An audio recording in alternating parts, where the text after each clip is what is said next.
I just can't let you go. Lord knows that I've tried to.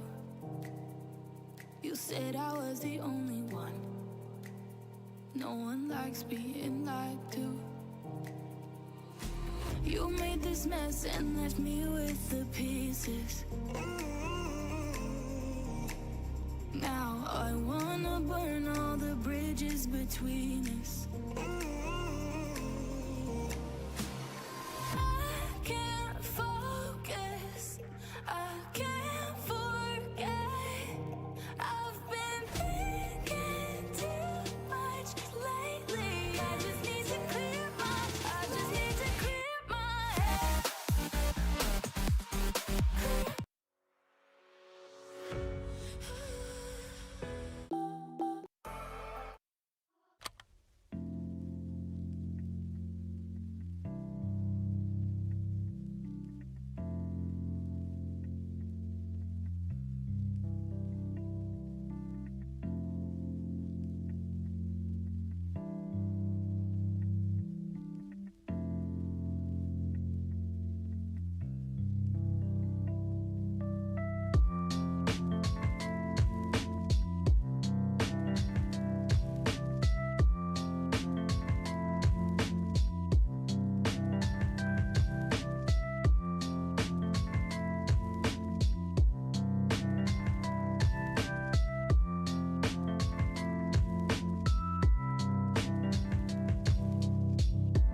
Guten Tag! I don't know why we went with Germany, but we did. What's up, one and all? Hopefully you're having a good Friday. Oh, what was that? Some people thought that I was already taking the break. Nah, dude, it doesn't work that simply. We've still got one more stream because we got some problems that we need to resolve. Now, we need to know who's the best. Is it LucifroN or is it DeMu? At least best being third place.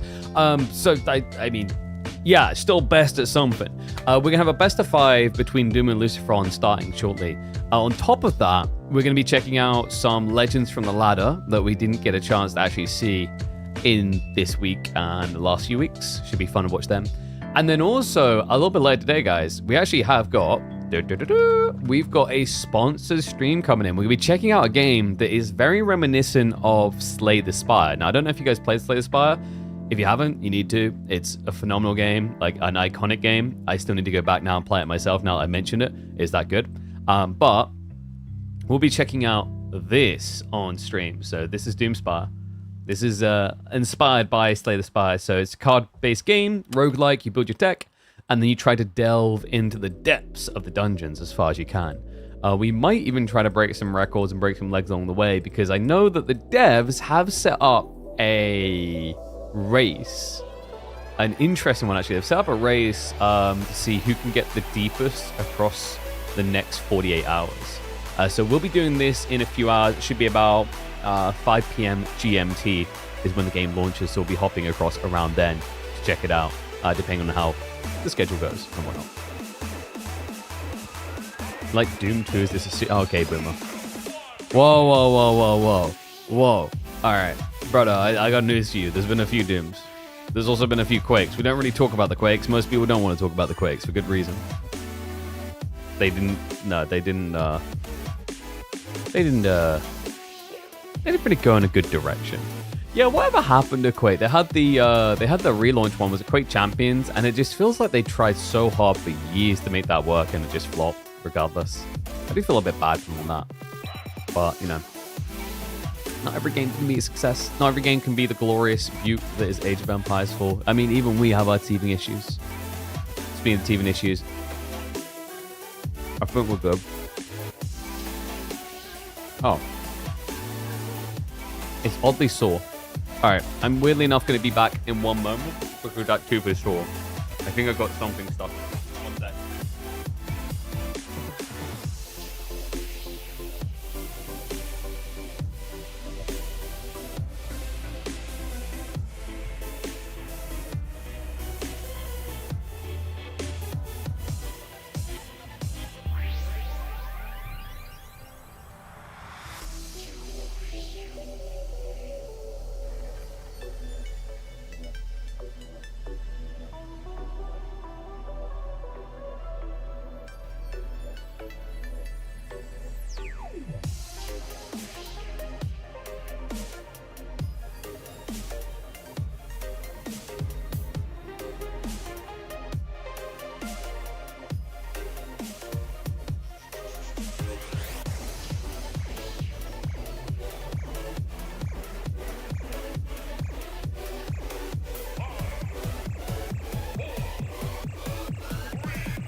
and by the way, did I mention giveaways? Yeah, you heard me correctly. We're going to be giving away a few keys as well for Doomspire. I think I've got 1, 2, 3 keys? Yep, got 3 keys to give away for this awesome game. So that's another incentive to hang around. I'll be dispersing those when we do the Doomspire stream. So not before. Nice try. Oh, I can't watch a full name. Nah. If you want to, we got your incentives. But I believe the boys are about to start drafting. I do see LucifroN is on the menu. Unless DeMu is running very late, which would be awkward. Considering I deeply, in my heart of hearts, believe we would be on time. But yeah, we've got 3 keys to Doomspire. $15 if you can't get it in the giveaway. We'll start running those. I reckon like we're probably going to do 2 or 3 hours of gameplay, but it's interesting though, man. I'm looking forward to it. Because I was thinking about it, like when they contacted me, I was like, I haven't actually played a game like this in a long time, and I don't know why. Because I keep telling myself I'm going to bother to go get Slay the Spire. Is it on Switch? I think they did put it on Switch on the end, and I never got around to picking it up. Because I definitely like those type of games. I don't know, it's weirdly addictive. I don't know, anyone else have that with those type of games? I like the roguelike element. So it's smart when you've just got this variable element where you can just keep coming back and playing more and more and more. It's why I'm actually really excited for the upcoming DLC for Age of Empires 4. I'm really hoping that smashes it out of the park and gives us what we're looking for, right? Just scratches that itch. But boyos. Bro, still not ready? Like, what other games are upcoming, by the way? Now that I think about it. Is there anything on people's radar? Like, I mean, I've got Battlefield on my radar. We might actually have to stream some Battlefield. I might just degen that. Even though I'm not an FPS streamer, so I'm going to have to fast figure out a channel on YouTube to build that up.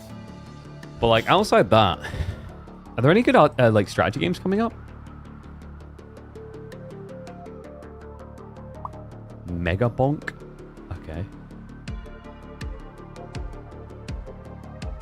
Yeah, I didn't even know about this, by the way. There's a new Dying Light, isn't there? Which is already out. Did that just, like, completely flop? I feel like I've heard nobody speak of this at all. It's a shame. I remember I played the crap out of the first Dying Light. That was incredible. Like, actually a zombie game where you were scared of the zombies is, like, a rarity, right? But outside that, I don't know about strat games. Like, what have we got coming? I do still need to do Cyberpunk. I'm waiting on... So we should have, like, a monitor sponsor coming through. Hopefully when I get back from Greece. And then I might finally actually delve into Cyberpunk. Because I just haven't bothered all this time. I've been saving myself. Like, waiting for that moment, you know? Try Broken Arrow. I did try a little bit of Broken Arrow. It's a decent game. Very, very complicated, I feel like. Which isn't necessarily a bad thing. But just, I didn't have the time to dedicate to it. Was it Broken Arrow tried? Yeah, I'm pretty sure I did. Like, I think it has some complexities about it. And also, like, I definitely remember the balance was, like, a bit linear, I guess. I didn't feel like everything was viable. Doesn't tell you what weapons do, especially in the Russian side. Yeah, that's the thing, right? And, like, I didn't even realize about the ammo. The ammo was, like, such a shock and surprise to me. I'm like, wait, there's ammo? Huh? Really? I remember I just ran out of ammo in the middle of the fields and just got gunned down. I was like, well, I had no indication of this whatsoever. Yeah, I know it's like Pax Romana is the one I'm keeping an eye on. I'm trying to talk to Ubisoft about seeing if we can do maybe some sponsored content around that. Because I have I don't know, my take is I said to them, I was like, dude, the Age of Empires people go crazy for this. So we'll see about that. I think that's all the way in November. But for like October, I don't think there's that many strategy games, right?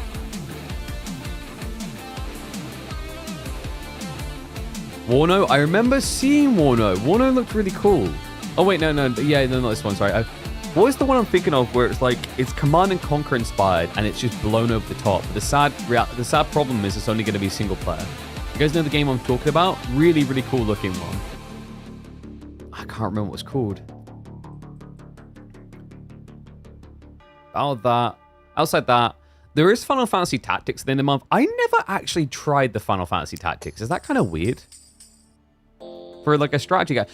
You know I did have on my Game Boy Advance, and it was absolutely sick, and I'll swear by it every day of the week.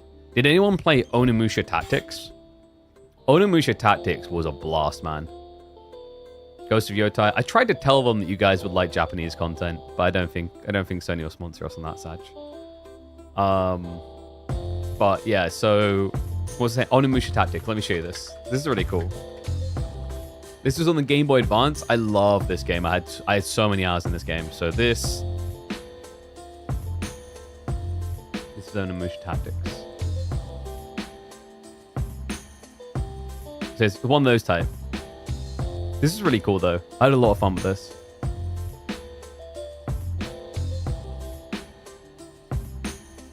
And you just leveled your guys, and you got through the late game. You had like demons and everything else to fight. By the way, they're making a new Onimusha, right? Like, I am really hyped for that. Tick button the giveaways. What do we need to do? You need to be here when we are doing our sponsor stream. So rewarding those that hang around and support us as we do content other than just AoE4. So yeah, we'll have free keys to give away. I'll probably give away one every 40 minutes, I think would be my goal. But like, I won't activate the giveaway just yet.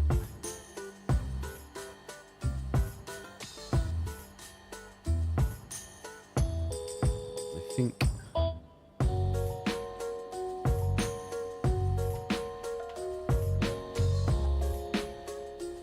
Yeah.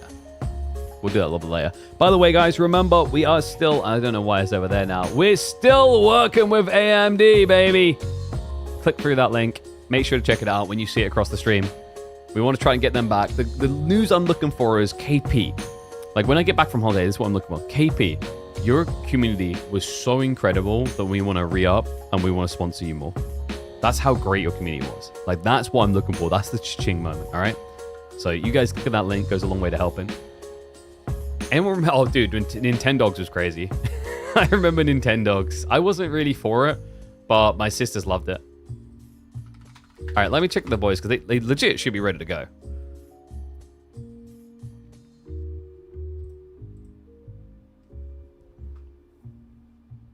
Too bad you mean laptops? Yeah, but you got an AMD processor, right?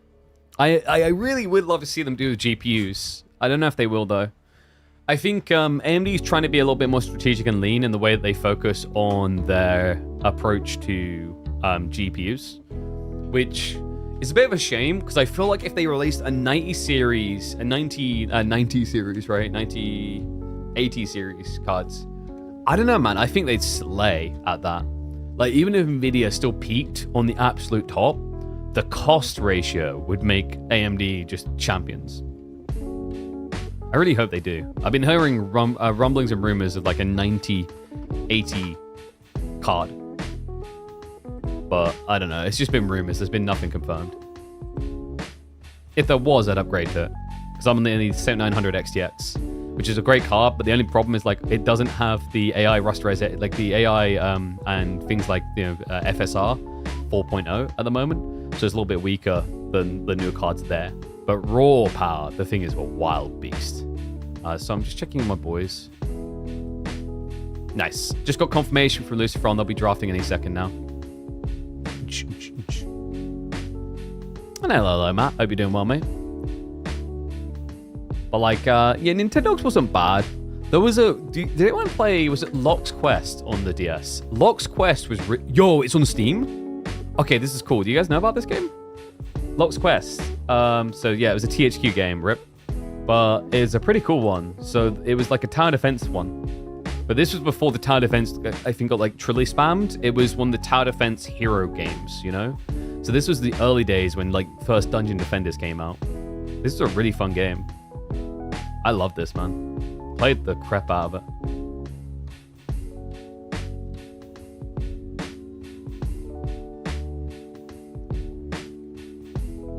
Damn, I might have to whip this out again. I don't know how I felt about the Might and Magic game on DS. Like, it was an okay game, but it should never have been called a Might and Magic game. Did you guys know about that one, the Might and Magic DS game? I didn't know this was on PC though. I forget the name of it. Might Magic DS. Yeah, Clash of Heroes. This game was a sad attempt to be a Might and Magic game because you had these rows that went through sort of thing. It was really weird. It wasn't an M&M game, in my honest opinion. So you get into fights, and you do this type of stuff, right? So you'd form lines to attack through, sort of thing. It was a cool little game on its own, right? But it's like it should never ever in a million years been called a Might and Magic game. I hate it when people just try to whore out the name of a well-known IP. Because I understand why, right? They're scared because they release a fresh game, like it's just not going to pop at all. But at the same time, like you actually do yourself a bigger disservice when you do that. You might get us originally in, but a lot of us will then be mad because we thought we were getting Dr. Pepper, and instead we got Sprite. Like Sprite might still be tasty, but we were angling for Dr. Pepper. You had us on board. We wanted Dr. Pepper. Like Delta Force, the new Delta Force. I don't know, man. Like the new Delta Force, I don't think it's based on the OG Delta Forces, right? That you're talking about. I don't think there's any association there that I know of, anyway. Actually, yeah, it is. It is meant to be, isn't it? It's very different. I'll give you that. But in fairness to them, I think that was a game that like it was so long ago, and the niche audience of it, it doesn't really matter. To be fair to them. And also, like, guys, you heard about this? Like, Delta Force, I think is it top 3 most popular games in China or something? It's ridiculous. It is so popular in China. You guys know the game I'm talking about, right? The free-to-play FPS Delta Force. It's crazy popular. They've actually got LAN going on there right now. I might have to install this again, actually. My problem with this is, like, they just didn't give a crap about AMD users, and that was a big mistake in my eyes. Because their performance in this game sucked. Like, the frame rates in this game sucked. But this was, like, if it wasn't for that, I could have had a blast playing this, I think. But yeah, it's, like, ridiculously popular. Let me see if Steam Charts shows it that way as well, globally. So Steam Charts, Delta Force is 4th in the world right now with 214,000 people playing. That's not bad considering Silksong has 200,000 people and at launch had peak of 460,000. It's pretty damn good. Played an original Delta Force line. You know what I remember? Did anyone play the Black Hawk Down Delta Force game? That was a good one. All right, guys, we've got the draft. Mate, I was like told 40 to 60 minutes. We're like 70 minutes. Outrageous. I'm gonna be shaking my old man stick. All right, so we can switch over. Should be, yeah, LucifroN on the left, DeMu on the right. So best of 5 draft should be getting underway now. Yeah, there's a lot of like old trademark purchases, right? Like, I was explaining this to someone, I can't remember if it was Emma or someone else. They were asking me about like THQ Nordic, and I was like, yeah, dude, this thing exists. Like, they basically just like scooped up all of the stuff that didn't sell. So like, remember THQ used to own Company of Heroes, Dawn of War. They used to have so for example, they used to have the Relic developers, but then the Relic developers got acquired by Sega. Right, and there's a few other brands that went elsewhere. Like THQ actually had quite a lot of brands. They had the Red Faction one. I think Red Faction may have stayed with Nordic though. I'd have to double check. But like originally these guys had, like I'm looking up now, like Darksiders was one that Nordic kept. Destroy Humans was as well. I can't remember if Saints Row was. I think Saints Row was acquired, wasn't it? Yeah, Deep Silver. Deep Silver purchased it up. But Red Faction, I'm just double checking. Red Faction was also was actually with THQ Nordic for a bit, and then Deep Silver purchased that as well. But there's a lot of the titlings that are now with THQ Nordic. So if I look up the games they've got, have a look. Yeah, so THQ Nordic have got. I don't care about subsidiaries. Tell me about the games, bro. It's gonna be a pain in the ass, isn't it? Yeah, so they've got. Oh, that's interesting. So in 2020, there was a lawsuit between Koch Media and THQ Nordic that saw them exchange some things. So like Sacred, Risen, things like that stayed with them. But Red Faction and Painkiller went to Deep Silver. By the way, apparently there's going to be a Sacred 2 remaster. I don't know if anyone else was a fan of that game. I played the crap out of it. You know how most people had Diablo as a kid? I never got into Diablo. but Sacred was my version of Diablo. Sacred 2. I had a lot of fun on that game. I'm going to have to contact the devs, see if there's any campaigns happening. Become an ARPG stream. Definitely not a dying breed, XP. Dude, I feel like in most cases, people that are the big ARPG streamers are just basically WoW streamers these days. You guys notice that? So it's interesting to think about. I think the reason why a lot of the lead, just variety streams or whatever, originated from WoW, etc., is that there's not really much happening in the game. Now, there's a lot to do in the game, but like the pace of the game means like you're not really watching for the gameplay, you know what I mean? You're watching for the creator and the vibes and the community. Whereas like, if you think of AoE 4, a lot of people will just come by because they want to watch the games. There's just quippy, there's stuff going on, it's competitive. Same with Counter-Strike, Dota 2, all these type of ones. But the chill vibe games, you know? Like, I imagine Sims probably has this as well, where a lot of people watch Sims because chill vibes who came to watch the person, right? WoW had a guild full of streamers and the drama was amazing. Oh yeah, that was the OnlyFans. That wasn't that long ago. But yeah, it's I think let's have a look at what the boys are doing for game 1. Yeah, OnlyFans was an interesting little social experiment. Grubby was a big winner of that, actually. I think he like doubled his viewership for a while. Okay, so French versus Byzantines for game 1. Interesting. French versus Bizzers. And then that'll be on bold land by default. Byzantine picks have been looking pretty good here, actually. Like, highly rate.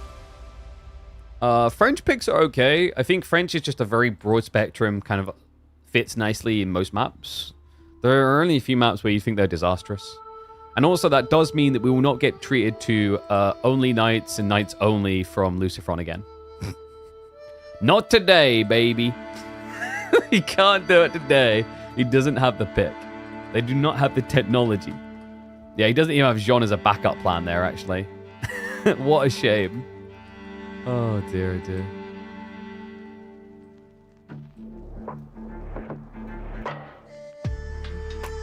Oh, and I'm being palmed off our child. Give me a second. All right, the boyo's getting in game. Yeah, they're browsing now, so it should be underway in a second.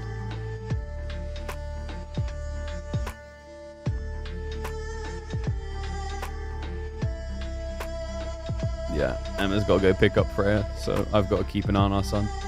And he better just freaking sleep. Because otherwise he's going to get left to cry. I mean, I'll go care for him. And love him. But he is my child.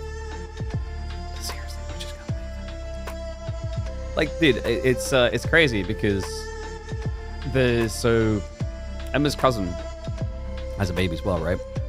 And oh my God, the screaming. Like, if you don't hold him, mollycoddle him, scream, scream, scream, scream, scream. And I just, like, because her nan is looking after him right now. Because, you know, she need to go back to work, right? And I just straight up, like, I keep saying, like, when she's holding him and he's crying, they come around here, great. I'm like, we got a car upstairs, just go for a minute. And she thinks I'm joking. I'm like, I'm not joking. Like, that kid needs to learn. Because if he doesn't learn, he's going to grow up and be even worse, you know? But guys, it is time. Finally. We are underway. Beautiful. Alrighty then. Let me get predictions up and we'll get to it.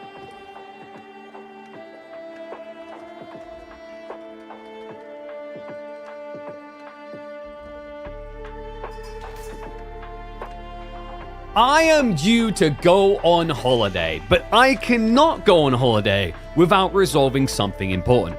Who is our bronze boy? Who is going to be third place in KPMM Week 6? Could it be two Spanish people on my podium? Or is the UK going to be represented for once somewhere in some way? That's what we're here to find out. One and all, welcome back to the channel. A best of 5 between these two legends. And it kicks off here on Boldland. Going to be a fun one. LucifroN with the French. And DeMu goes to the Byzantines. Byzantines have been looking actually pretty good on a map that you'd think is all about pro scouting. And you see why with spawns like this. The berries are glorious. Triple berry back, tree lines to connect later on. It's not a bad spawn to be playing off of. Meanwhile, LucifroN, the goal should be pretty obvious here. Most French players are thinking about pro scouts. I wonder maybe if instead what he could do here is play pocket deer and not do pro scouts at all. That could be interesting, actually.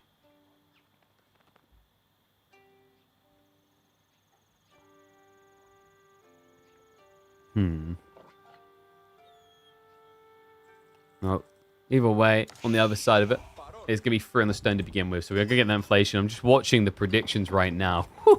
Wee! Are you kidding me? 86% for DeMu? Damn, do people forget who LucifroN is? I mean, yes, he lost 3-0 to his bro, but then again, so did DeMu, right? It was a 3-0 either side, which eventually ended with a wham victory. Big props to him on breaking the Spanish chokehold on the Midweek Masters. That was impressive. LucifroN should be teching up soon. Should just be a standard school of cavalry. Man, I don't know. Are we just at the point where we need to completely rework the Chamber of Commerce? I feel like whenever we see it, we get incredibly excited. Like, nobody in the world has ever been so excited when they see LeCoq. But it's also, I feel like it's because we kind of see it as a meme. Right? Like, when we see it, do we take it seriously? Be honest, chat. Because I feel like we're somewhat meme. Like, we know it's bad. We know that they probably should have built a School of Cavalry. We know that the School of Cavalry would have felt better. But we keep just wishing, praying that it could work. DeMu. Wonder what he's going to try to do with the Ground Winery. Is there a placement here that over... Sort of, but it's in the middle of nowhere. You could Grand Winery here to clip the berries on either side, but it's, like I said, in the middle of nowhere. Like, you know, you'd start to build mills, which is really suboptimal in the early game. And then also you have the risk against French Knights. So, yeah, he does just play it safe. You're probably looking at, what, Limitane openings usually when you're talking about Byzantines? Limitane Lombo into Eventual Horseman has been pretty popular.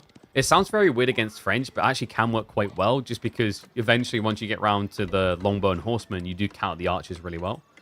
And it's just all about then keeping Longbows alive, scaling towards castle. Like in this matchup, a very long feudal, it's very weird actually. You'd think a very long feudal would be better for Byzantines because of the buffed percentile. But actually they just keep looking at the clock like they want to get into castle. It's weird because a very long feudal should be great for them. Because remember, French produce villages quicker, but although that has an edge at like 15-20 minutes, when you go 30 minutes plus in feudal, that's when the percentage value is good enough for Byzantines to still be ahead. 5 on the landmark seems like too much. It depends on the value timing here of the first night. Like, I think it's fine if he thinks there's something exposed, and he has already scouted the base, right? So maybe he's thinking the gold and the stone. Because, like, if you get the knight out quick enough, your opponent can't do level 5 Sistine. In fact, you can see DeMu already pulled off, fully aware of that threat. Yes, only the level 3 Sistine. Which is a pretty big deal. If you think about it, most matchups, we just see people straight up go level 5. Trademarks? Ain't happening in this game, surely. We've got Sipahi and Arbitrier. Okay, this is the challenge. Like, I almost want there to be challenges for bonus points. We need to create a format like that. Your Byzantines against French. If you can mass Arbitrier mercs and beat them, are you not the irrefutable emperor of the Byzantine Empire?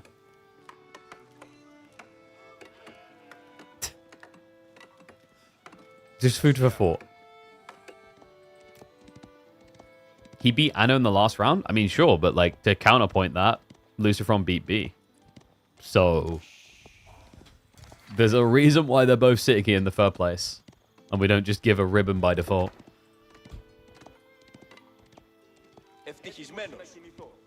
So DeMu in with the racks. Limitane on the way. And it is going to be a big pump of scouts. I've noticed this LucifroN, like a lot of French players usually go, what, 3 to 4 scouts maximum? In the last LucifroN Pro Scout game we cast, he went 6 with French, which is quite surprising. French doesn't really need to rush Pro Scouts as quickly as other civs, because the idea is that you should just keep map control. So it'd be very telling if he actually just stops at the 4 and chooses aggro instead. And yeah, like, using ladder as a representation on who beats who is like a really inaccurate way of going.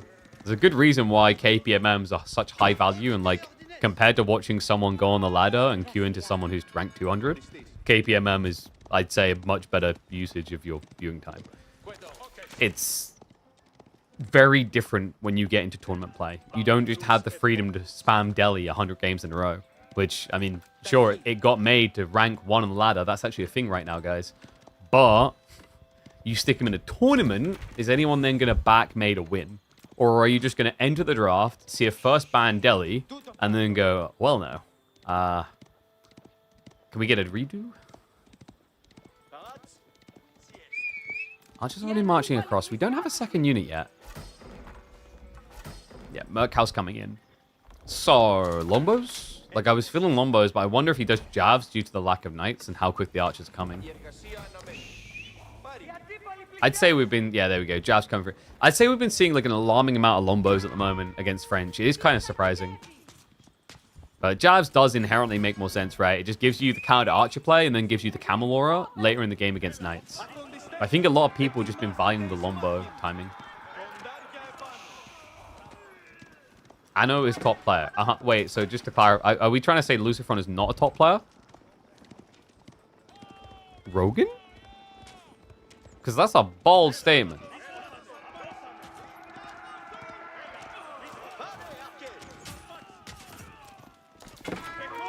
LucifroN, who in the EWC group stage beat his brother in a best of 5.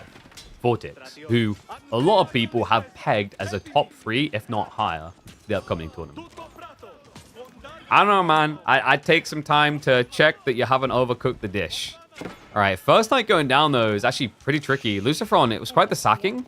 However, Archer's already in position. No outpost up. DeMu does get the javelins out. Yeah, I think LucifroN, despite the numbers, this is pretty rough. Like, losing that initial knight really kind of sacked his timing here. Didn't get any worker kills for it at all. Akratoy coming in clutch from DeMu to hold.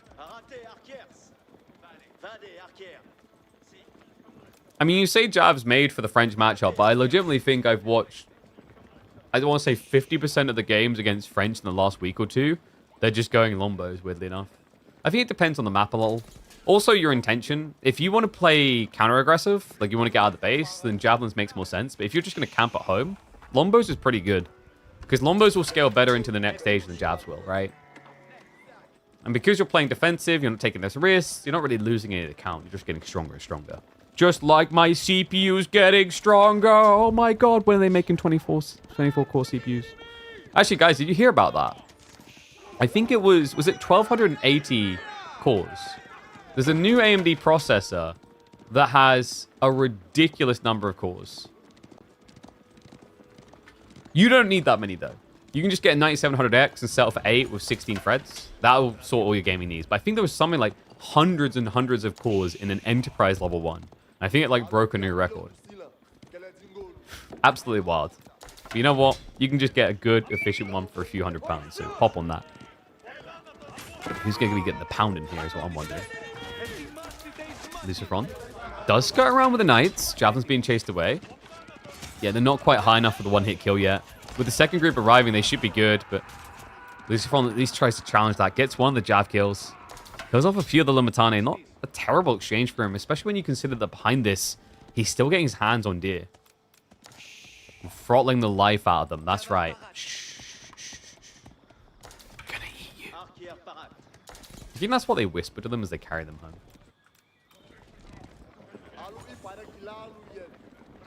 There's no way you can play AoE 4 on a newer toaster. Like, dude, I mean, maybe AoE 2 and AoE 1. AoE 4 is actually quite resource intense. Either that, or you're trying to live the Vortex life and you don't care about frames. Actually, funnily enough, he did care about frames when he found out he didn't have them. Like, maybe if you make the game look like absolute ass, but you see ours right now? Does this look like ass? Look, we even get the puffed up smoke from the running. Ah, the quality.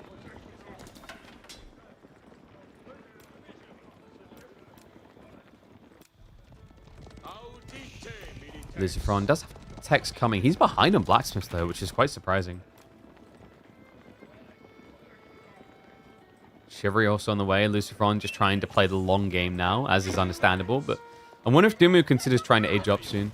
Unfortunately, his army out of position. He wasn't expecting this rotation round the back. LucifroN with the raids, only connects for a single kill. Might be able to find more if it wasn't for the fact that DeMu target fired down the scout. That was brilliant, man. He took out the scout, so you couldn't see this. Very, very risky, but isn't fully going to pay off for him, actually. He ends up getting connected on to the north side berries instead, which is kind of worse, actually. He had an outpost up, thought he was confidently safe. Ends up losing 3 workers. LucifroN now up by 8. Oh, my.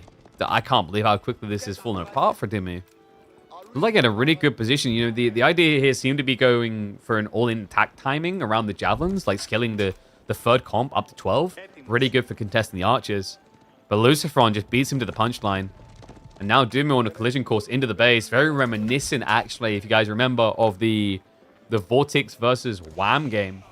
Where we saw the all-in after Vortex lost 20 workers. But the difference here is this army doesn't feel as threatening as that one. It can at least raid. LucifroN, no reaction. Yeah, slow pull away. So DeMu gets a great grab. Snipes down probably 5. Can't quite get past the mining camp. Knights did go back in. Got a single kill.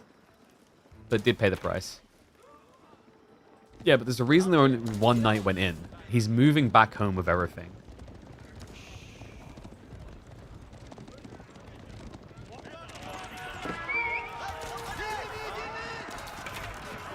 Archers. I can trade out this Limitane. Count doesn't look that good for DeMu, actually. No, with how many archers left, and it just brute forces at LucifroN. He could have waited around a little bit longer, but says to hell with it. Just slams on into them. I think he lost maybe 2 knights maximum. Now the chase is on. Javelin's retreating. They are not reproducible easily here. Limited by the olive oil, so this is the expensive thing. You can't afford to lose. And DeMu is going to run it straight down mid. Or LucifroN run it straight down mid to try and clash with DeMu here. My brain today. Oh my god. And he even just sneaks past the Limitane. Loses 2 knights in the process. But remember, guys, with pro scouts and the fact you can just pump all the knights you want, you can rebuild.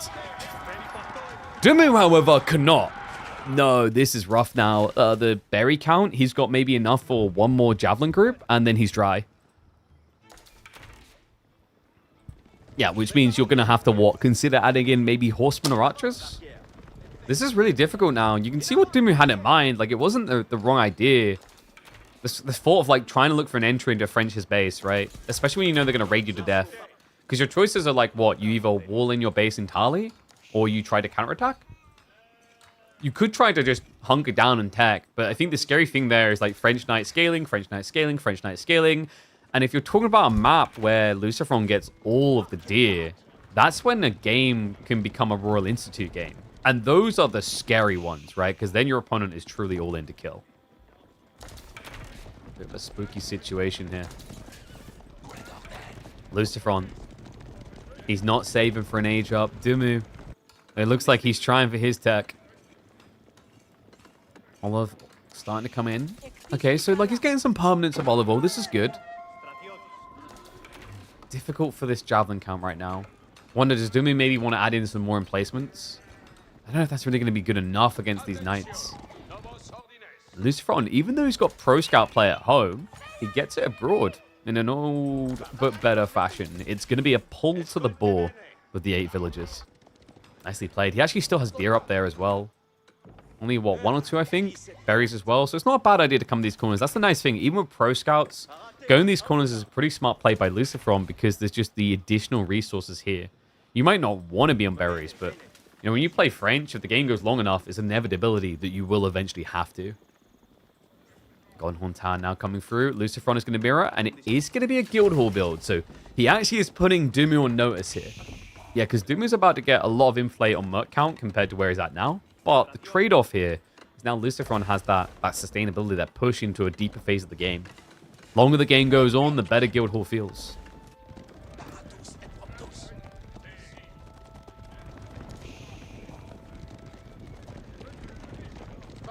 From what you know, he's not out there trying to progress in AoE tournaments. He's streaming mainly so he doesn't practice for tournaments. Okay, but like that's...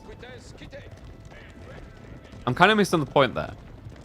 So like, if your argument is that he's better than these players, but then tournament-wise, they do better than him. But then it's because he's not trying? That's like me going, man, if I hit the gym and I worked out every day, right? Like, and I hit the climbing every day, and I went like, I'd be better than Magnus Mitbo in 5 years. But I'm not going to do that. I don't want to take the title away from him. He's, you know, he's a good lad. I like him. I like his charisma. Let him keep it. Results matter, right? We had some the other day. It doesn't matter if you only win, you still win. LucifroN, is he in a winning position here? He's playing for the Monks. He's walling in his opponent. DeMu, this is where Javelins gets a little bit annoying. They start to lose some value because slower attack speed, pierce damage difference, etc.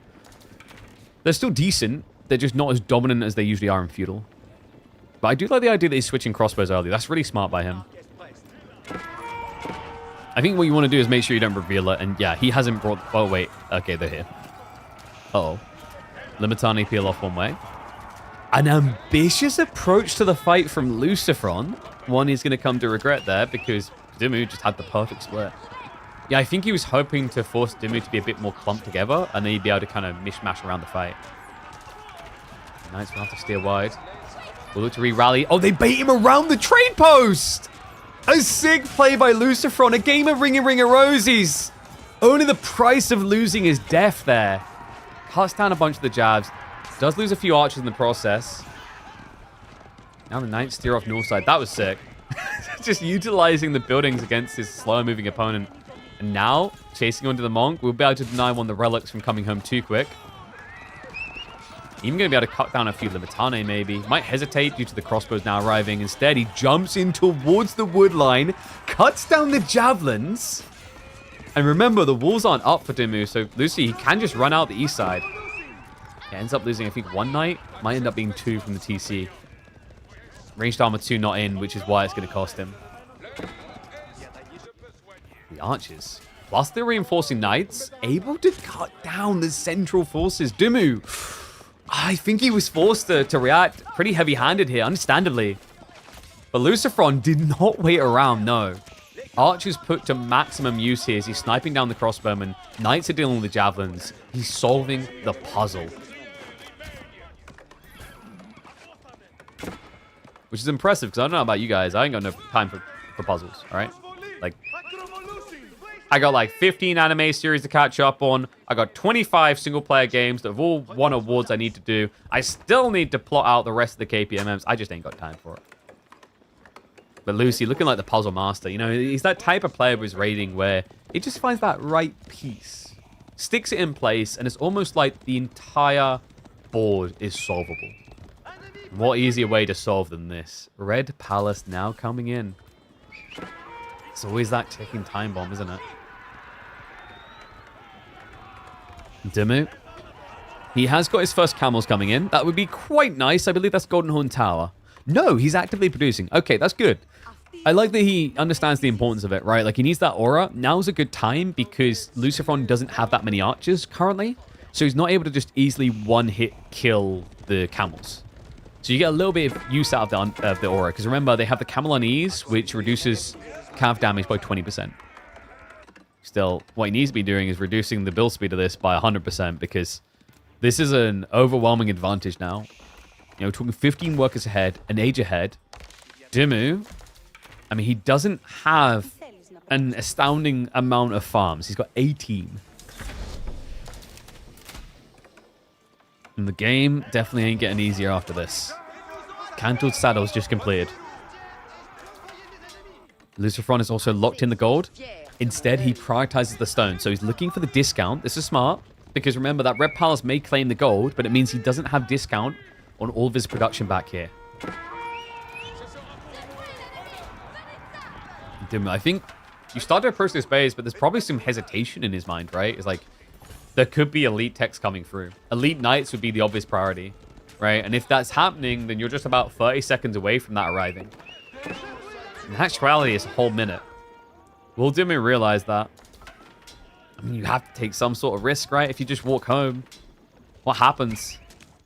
Knights are already cutting your reinforcements, so you are at least giving access, but Remember, the town center has got an Arbalest emplacement, so it shotguns down troopers pretty effectively.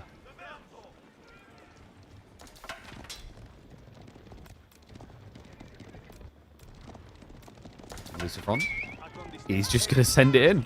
Dude, this is the difference that Red Palace makes. Even when it's not in your base. It's the Arbalest shots. Look, it's 2-hit killing the crossbowman. Ridiculous damage. 42 per strike. Every 1.5 seconds. 9.5 tile range. Knight's now diving into the base. There's nothing to defend him here. DeMu, just a sliver of troops. But not for long. Knights and archers diving in. The reserve javelin group to be cleaned up. LucifroN now skirting away with his own workers, but he's got the stone necessary. He's got a castle drop coming in. DeMu's only solution you think of is a Kira Siphon and apparently a heist.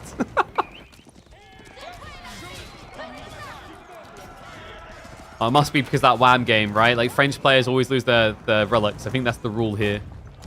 But this, man, this was cleanly done. LucifroN. When you make these type of dives to your knights, you do wonder if your opponent's going to get damage done. But safety and security, he backed up when it mattered earlier on in the game. But understood all too well when he could actually afford to be risky and just send it for the win. But at least I'll take his food away. Guildhall now being torched. I mean, if there's anything we know about DeMu, he's not one to just immediately throw in the towel. But the outcome does start to feel a bit obvious here, right? With a 36 worker lead. It would take a miracle.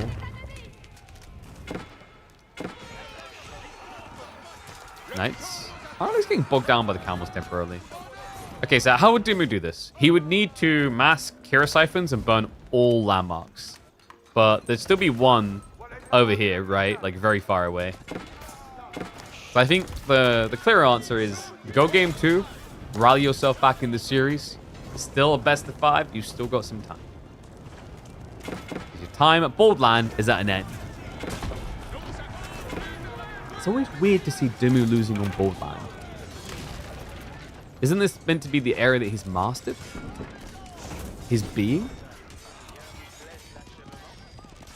All that he is? All that he may be?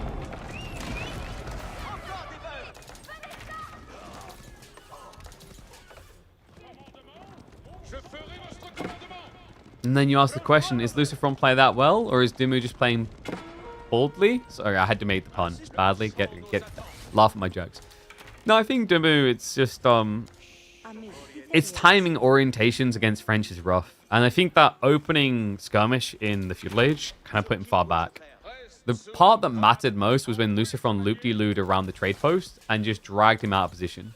That's when you saw an edge building. LucifroN is that good when it comes to the raid game. You give him a slight edge, he'll push it the whole mile.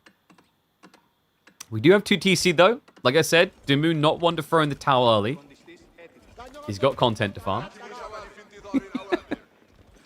I mean, if he does come back, it'll be a hell of a performance. So can't fault the effort.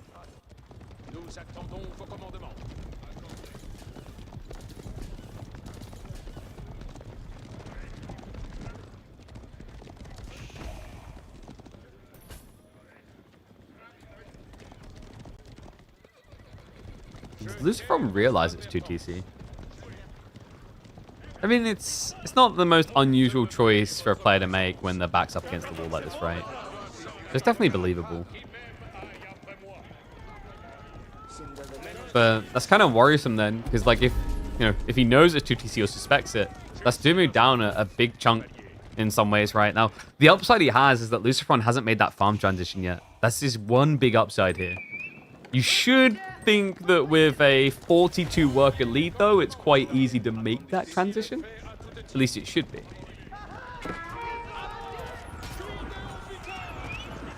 A bit of a poke in. Archers don't have incendiary arrows. Knights are going to charge through. The good news of these javelins is that they're definitely not overkilling the archers anymore. With 95 HP. Oh, no. Now the breakthrough. Knights. It looks over. Even without royal bloodlines, elite knights, the Chadliest of knights will break this series open. LucifroN with his signature civ getting a sign-off victory in game number 1. Oh, and that's not the giveaway. The giveaway, I actually need to disable that command. That's different. I definitely recommend going and check out the Logitech stuff. I posted all the different giveaway links on my Twitter, by the way. !Twitter, you can get it there. Because there's like 4 different giveaways if you want to get yourself some Logitech gear. But the giveaways that are going to be done here, I need to disable that one, don't I? Let's get rid of that. We won't be doing the giveaways until we do the sponsored stream. So when we hop onto Doomspire, we'll be giving away some keys for it, okay?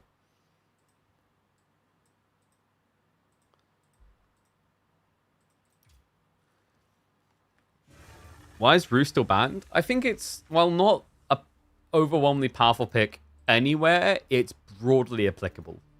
So that has its own strength when used correctly in a draft. It's like, it might not dominate on X or Y map, but like, because you don't know where it's going to be put, it makes your draft very polarizing. Right? Like, so for example, we've seen this in best of 3s and best of 5s, where people, like, 3 of the 4 picks, for example, will end up being pro scout civs. The reason is the starting map, Borderland. Because it's a very big advantage in these type of series on the opening map for your opponent to not really know what you're doing with that map, right? Whereas their draft, by comparison, might be much more predictable. So, like, as opening game, you know, we've seen some Lancaster, we've seen HRE, we've seen French on that map. For DeMu, it's mainly been, like, what, Byzantines, Mali, maybe the occasional Ibid or Delhi. But, like, you're thinking either Biz or Mali there. But yeah, left side win. Mark it up for De Francais. Let's see where we're going for game number 2.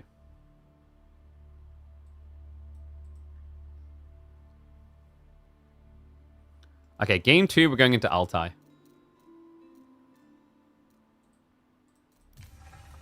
Well, it's not showing for some reason. One sec. Alright, in we go. Get predictions up. Let's roll. It's going to be the English pick. Oh, yes. It's a civil war.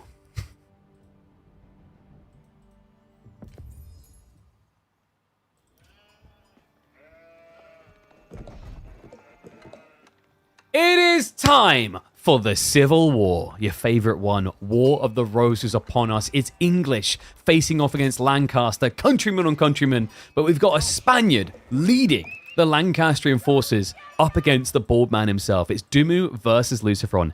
Game number 2. And LucifroN already in the lead.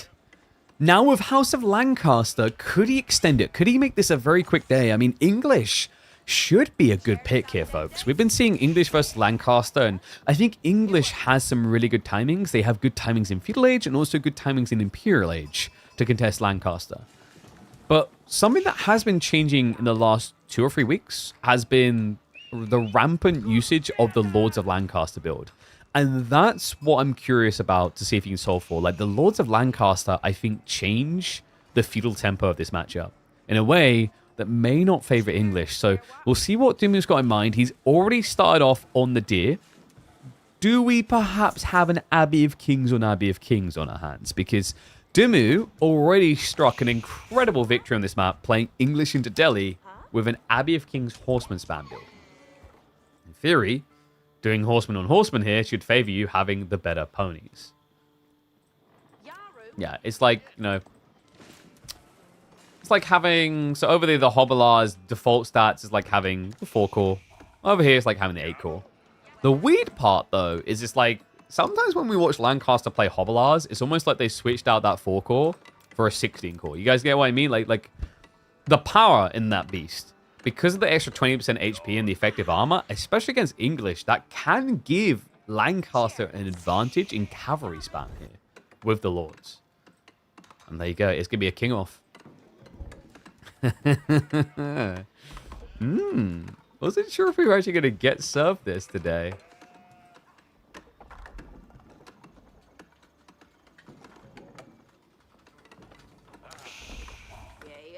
Hull versus English on Altai? Well, hold on a second. Yes, but are you kidding me? Like, look at this. This is not the Lancaster you remember, right? It's, oh god, but this is the English you remember. Okay, I just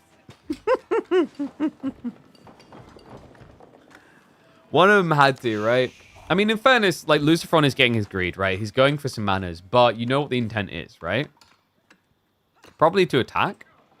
You could turn this into just a mass mana build, but I'd be quite surprised considering how good Lancaster have looked, and especially into 2 TC builds. Like, I think LucifroN has options here. You could look to just scale up Hovelar and contest the 2 TC, or you could go for, like, a Castle Rush. White Tower Drop with a few Hovelar to support is pretty effective here for Lancaster, especially when you look at DeMu's tree lines. Like, getting double tree forward like this is brutal if you get rushed. Especially on a civ like English that needs that wood to make the world go round. But the good news, at least, is with the stone being gathered up, I imagine just TC drop the south side of the gold vein, because that then connects to your tree line. That gets you double gold protected. And then you're pretty much able to just walk over organically and wall this off. The alternative is it's going to build the TC here, which doesn't really provide much protection on anything. The only thing it would do is stop a back rotation past the town center. 3 manas into Mass Hovelar? Quite possibly. I mean, LucifroN's been on record saying, I don't know what you do about this build. We've had Vortex in interviews say the Lords themselves are probably a little bit too strong. Not their stats, not the aura, not the aura, but the stats. They hit too hard while being too tanky. It is quite the beast, right? You pay 160 resources, but you get 230 HP, 16 base damage, and you give an aura. It's a good deal. Hence why we see them spammed up to 4 so quickly every game. DeMu will be looking to spam the villagers instead. King has almost been birthed. He's just 25 seconds out.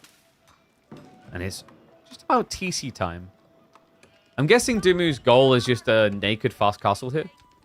That's the nice thing is, like, when you play out onto the deer, you get a much better gathering rate, right? So it opens the door for these fast castle rushes. In fact, for English, like, that was a big part of why they functioned so well on Altai for a long time, is the close-by deer.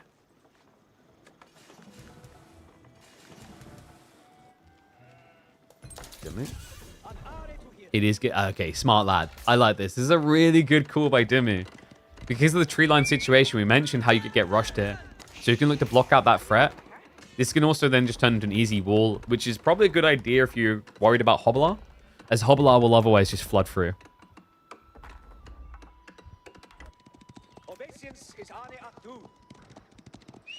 How do you guys predict, by the way? Let's have a look. So predictions are gonna have a 50-50. Well, there's a turnaround from game number 1, where I believe it was 85% DeMu. We've rebalanced the scales. LucifroN is straight yeoman. Yeah, okay, wow. I thought he might just go Hovelar. There we go, he's going to add him in now. So I was going to say, just yeoman on their own is a little bit surprising, especially with English having the king opening, because they could just pivot horseman, right? The reason why you don't do spears here, by the way, is either side is going to hate doing spears because both sides have good bowmen to deal with spearmen. Yeomen are quick at getting in and out, and then Lombos have superior range and damage. Oh, beautifully done, though. DeMu with the first blood draw. Sniping the scout is a big deal. That's well played. The king does get away. He gets away with a kill. DeMu now already 3 workers ahead with 2 TC online.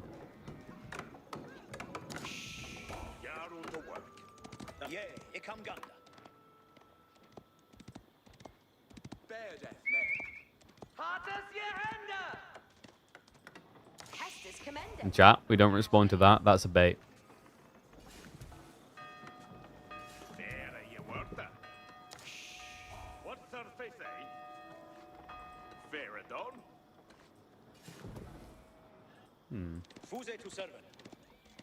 I wonder. Did DeMu actually see the Hovelar opening on the back? True, I do need to get YouTube mod. I don't know if DeMu actually saw it. He probably scoured the archery because he would have reached in slightly with the scout, but I don't know if he saw the Hovelar. Oh my god, I don't think he saw the Hovelar. He's got double archery.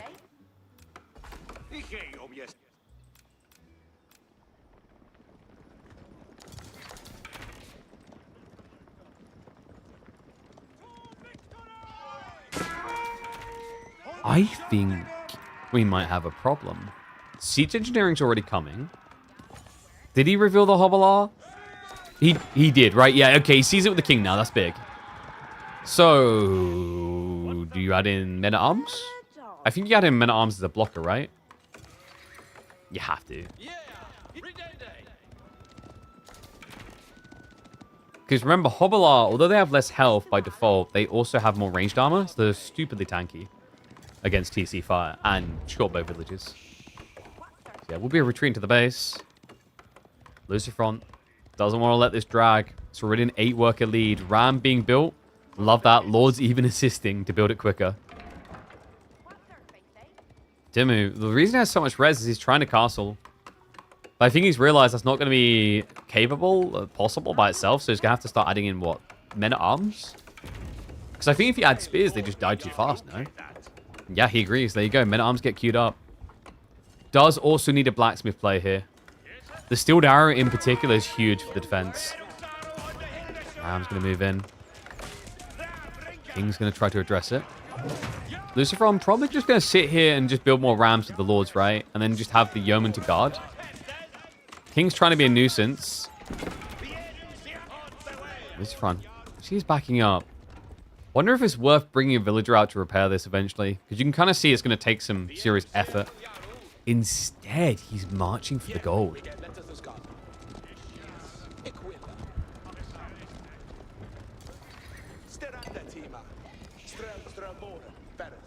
Yeah, luckily, the amount of Muppets we get in our chats, I think, is quite limited. We have a good community.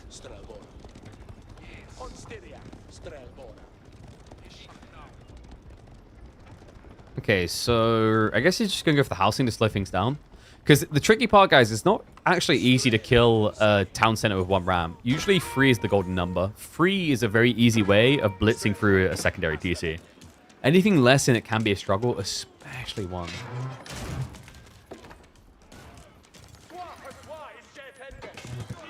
I'm missing on the houses. DeMu, upgrade for the Men-at-Arms is coming in. Does LucifroN realize he must by now? Yeah, he sees the Men-at-Arms, but like, what do you do about this, right? You can't build anything that feels great against Men-at-Arms in the second age. So maybe instead LucifroN's considering an age up? Because he's holding resources now. A few more yeomen queued up. It's 500 food in reserve. Yeah, it looks like we might be getting an age up. Otherwise, why wouldn't you just commit more Hobbler here? So he's just trying to slow DeMu down the best he can. It's a smart move, right? Between DeMu scaling army and having 2 TC, he's probably going to be pop blocked pretty regularly. So taking out a few houses, not too bad of an idea. Folks, this is definitely going towards Castle Age. I wonder, just a standard white tower maybe? Is there a world in which he pulls the villages? Probably not. I wonder if you actually just need to go King's College here.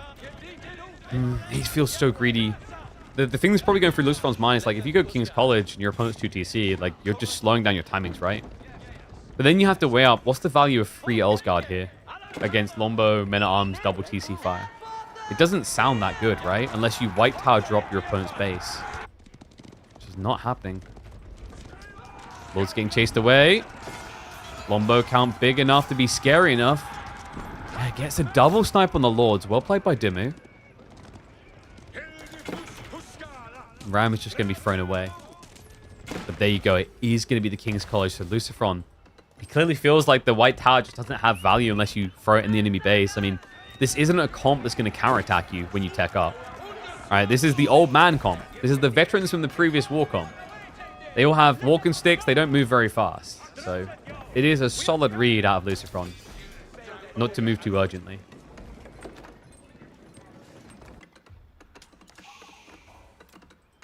King's College. The other interesting thing, folks, is the Hobblars. Yeah, this is a pretty sick game for the unique Hobblar tech. The one that gives you increased damage. You're up against massed Lombos, even the Men-at-Arms. Especially if you find a rush timing into it, you can do a lot of damage to these guys before they get armor clad. Yeah, because DeMu, I mean, he got baited into reinvest and reinvest and reinvest. He didn't even save for the age up yet. So I'm his priority. The other option here is just a straight up Knights with Collar of Essus, which gives you the bonus against heavy on your Knights. And I think he's going in that direction. Yep, we've got Knights queued up already. It makes sense. I think like there's definitely probably enough value in hill training to pay 120 resources on 10 Hobblar. But the Knights is the cleaner answer to all the things coming, right? It's like, if there's a few spears, you can deal with it. If there's men-at-arms, you brute force them. Lombos, you beat them. Oof. There is going to be spears, but that's usually not a good feeling here. You've seen your opponent's already got mass yeomen. He's even prioritized the veterancy there. Marching to the base again, torches out. Remember, the torch damage isn't attached to the veterancy, it's already upgraded. LucifroN knows that DeMu has to make a move soon, and it is going to be for the White Tower. LucifroN does not know about this, though. He gets eyeballs on. He gets on early. Can he break the attack speed aura? Yeomen going to try. He moves on in. Goes to the trade out up against the Lombos. Splits into two groups. Dives deeper. He's looking for worker kills here to slow things down. This could get pretty expensive for Lucy. Yeah, wait, what? I think he thought that maybe he had a bit more firepower, but no, Hovelars, they never got upgraded. They just get wiped.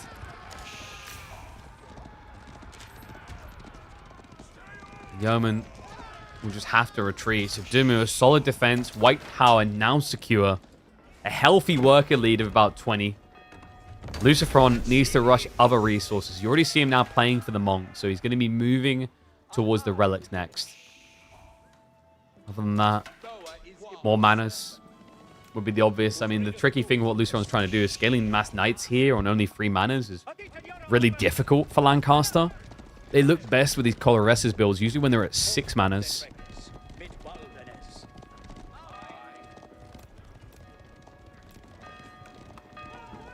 LucifroN will just try to keep the rating up. Man, props to DeMu for this location placement as well. Like, the TC mattered a lot. Twitch is buffering a lot. Yeah, I don't know if they've got something weird going on with their platform. Seems like it, unfortunately.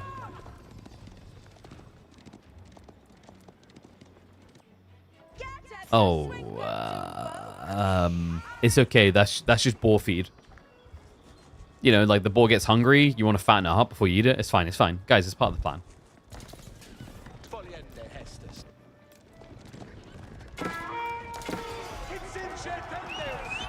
LucifroN doesn't have any more manas coming. And DeMu is already pivoting into crossbowmen. Lombos to try and dispatch the yeoman. That's going to be an easy fight for them. The numbers do not favor the yo. No, so he's just trying to snipe out what he can of the crossbow line to allow the knights to carry through. But this looks grim. The men-at-arms beefed up with the armor-clad. Just don't die that quick. Knights are at least starting to reach the Lombos now. But remember, the farms are already set up. Like DeMu, he's cozy. Triple farm cluster. He can keep pumping all day and all night.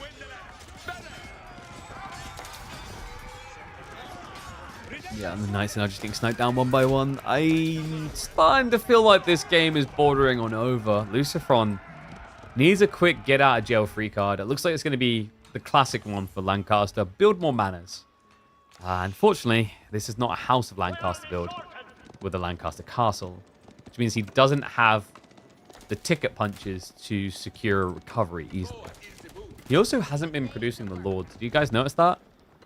That's a little bit worrisome, actually. Lords are pretty impactful when you queue them up with Knights, if you can get a fight with Knights, because Knights have high base HP anyway. So having the Lord's Aura with 4 of them in range gives you an extra 46 health, which is half the value of Royal Bloodlines. I.e., pretty damn good.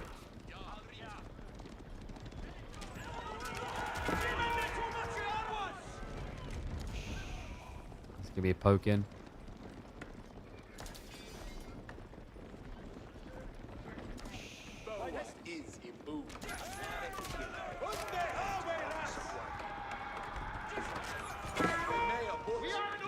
Be able to idle out the workers on the tree line. Scarecrow apparently getting another promotion. How does he keep doing this? Feels like lost the momentum when he switched around the back. Yeah, like this is the challenge though. Like diving English 2 TC is just brutal, man. You know, in theory it's easy what you have to do. In practice it's hard to execute. It was a great read by DeMu to go into men-at-arms, by the way. Like it was his saving grace. If he had to go Spearman, I think he would have had a big problem here. At least in feudal. LucifroN now just trying to get back to his raiding game. I mean, the problem is the map is just not good for that style of play. It's very hard to raid on Altai. Especially when your opponent does walls like this. DeMu just trying to quick wall it up. We'll get it just in time. LucifroN will get the breakthrough, though. Military Academy now on the way. DeMu is just going to get blob going and then look for that push. LucifroN, defense-wise, he has now got Collar of Estus coming in. That's a big deal against the men-at-arms. He needs to solve for the crossbowmen, though. So probably, like, what? Is he going to try to scale more yeomen and then go into synchronized shot?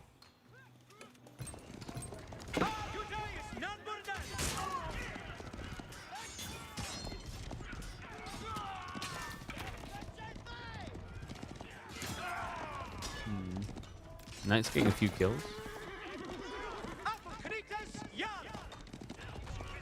They need a lot more, though. It's just such a big ask. The good news, at least, is you'd think this is keeping them at bay, but it's not. DeMu reads right through it, heads into the base. Yeah, like, the way LucifroN can edge back into this game is by getting 9 manas online and then playing for Imp. So DeMu doesn't want to allow that, right? Like, he wants to stay in his face. Try and catch him doing it.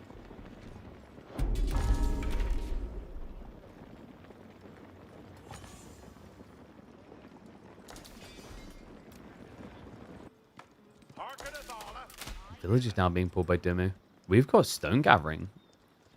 I'd be surprised if this is a full castle drop with such a small worker force, but probably starts off with an outpost, right? The thing that makes this very easy for DeMu, we often forget about it because it's just English doesn't get picked that much these days, but imagine if he just drops a single outpost.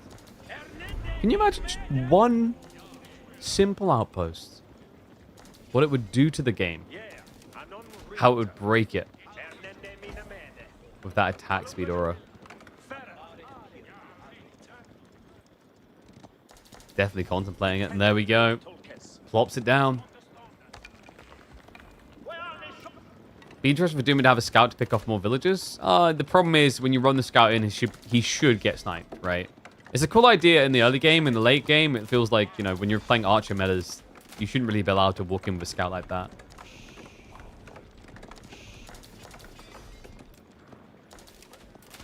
And shout out to Scarecrow for already getting rid of the cringe lords.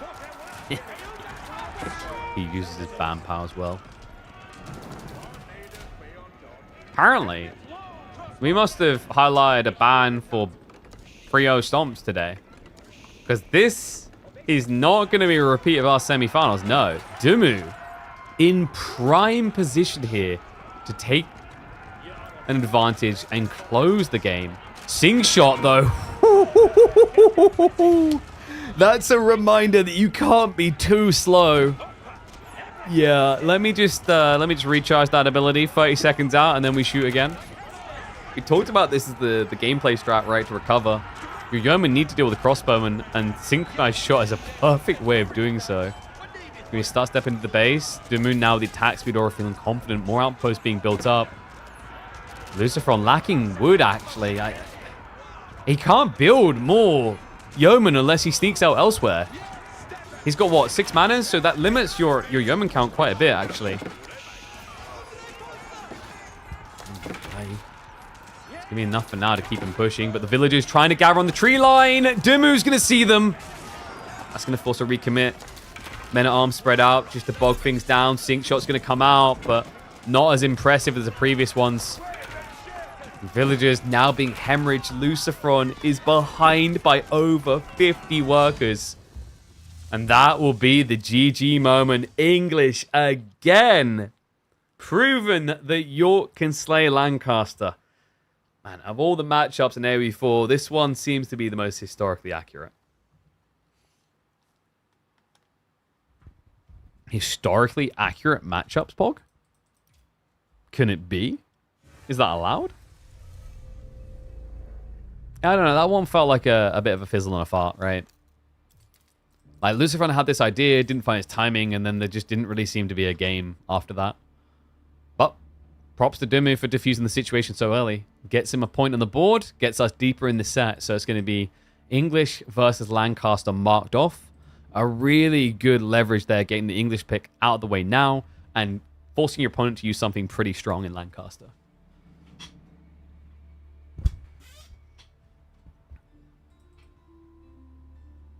All right. Fantastic. So, Next up, let's see what the boys are going to be taking us.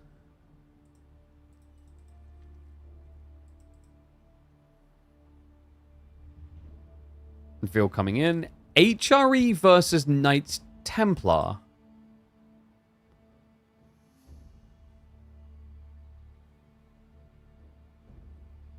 What did we draft? Because Kalago is banned. So where is he picked Knights Templar? Is it front range? No, front range got banned as well. Oh, wait, is this bizarre? So this is either Dry Arabia, Cliffside, or Bazaar.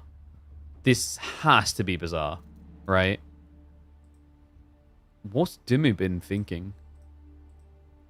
Our boy's been cooking something, right? Like, that's a very bizarre pick. Oh, I'm sorry, I had to do it. How interesting. Get ready for fortresses everywhere. I mean, he has to get to that stage. This is a very aggressively lined map. So he basically picked Knights Templar for the early spam and spam, right? But on YouTube, they call banning hide user from this channel. Oh, yeah, dude. Like, no. You want to know why? It's so much better than banning. Like, it's actually really smart by YouTube. Because, like, when you hide a user from this channel, right? They don't realize that they no longer show up. So, in my understanding, I think the way YouTube done it is they can just be screaming into the ether and no one can see them. Isn't that so much better than if they like realize they can't talk and they just leave? That's so much better. Just let them believe they can. Oh, what a muppet! All right. Blimey. Sorry, just double checking something. I got like a bunch of influencer activations happening today.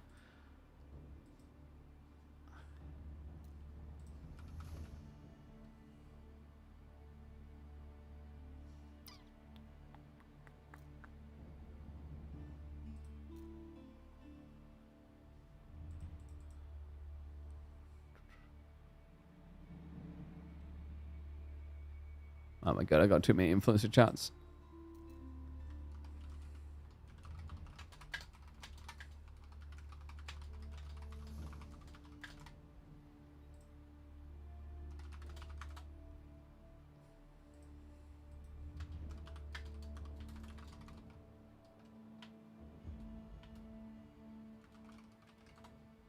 Oh, there we go. Ping him out. Do villagers or monks get affected by the lords? No. Actually, I think monks might. Monks should. Because I think they like are they're classified correctly, I think. Maybe. I'd have to double check. But villagers most definitely not. God, could you imagine how toxic it would be with the villagers? Oh, look, I'm just going to outpost rush you because I've got 20% more HP and then I've got 50% more HP.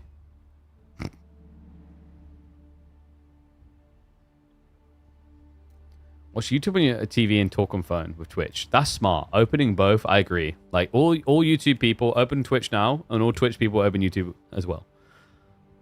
Like, you know, you can actually have it set up on your browser so you have multiple in one as well, even on one device. And then, boom, we've just got loads of robo viewers.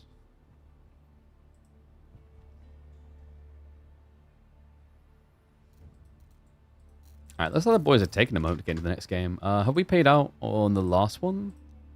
I'll pay that out now. So that's a Benny Boy win. Hopefully the lads are underway in a sec.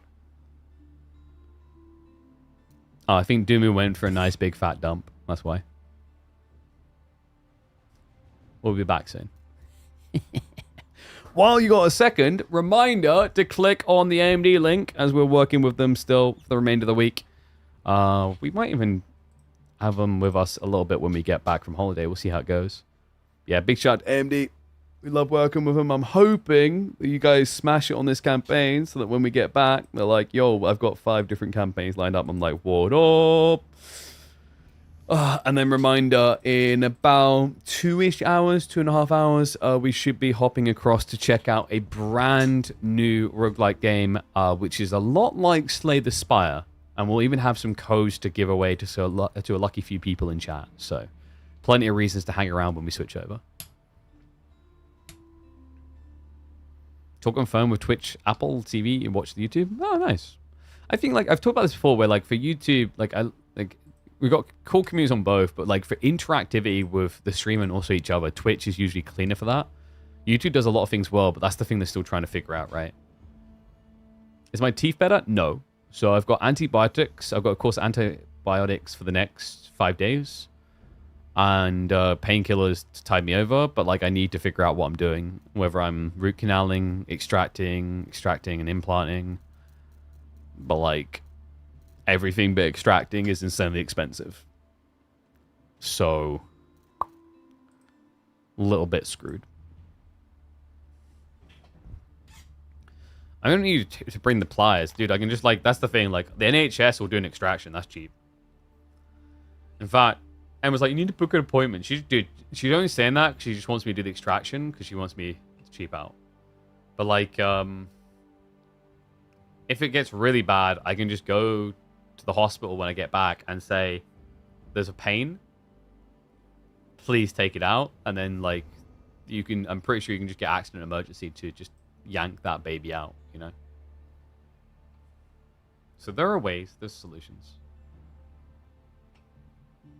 Alright, we're getting started, finally. God damn. Probably stank the house out with that one. Whoop, whoop, let's go.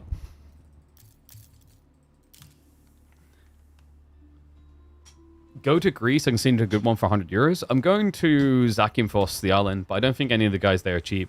My only concern is, like, if I don't find a good person abroad, and they do a botched job, then I can't come back to the UK and get that fixed. Because, like, a lot of dentists now will refuse to fix stuff that was screwed up abroad. You were there last week? Yeah, dude, we're going next week to Zakynthos. Alright. Oh, dude, this is, like, the weird... I think this is the weirdest spawn ever. Alright, this is gonna mess with your eyeballs. I think this is the weirdest way a map can spawn. And it's a brand new map as well. It's going to be so confusing. One and all, welcome to Bazaar, home of all the merchant camps and a questionable neutral TC. And 2 noteworthy players. DeMu versus LucifroN. Best of 5, game number 3 here in our 3rd place match in our $20,000 esports circuit, the Midweek Muster. HRE for LucifroN, but Benny Boy is cooking. He went for a Knights Templar pick. Yes, I'm interested now. Like, you know, you can sell me the house, you can sell me the insurance, all of it. I'm on board. Knights Templar, like, I knew it had to be this map. That's the only reason. But LucifroN, the Soul Read, HRE a really good pick for these Dark Age plays due to the boosted income.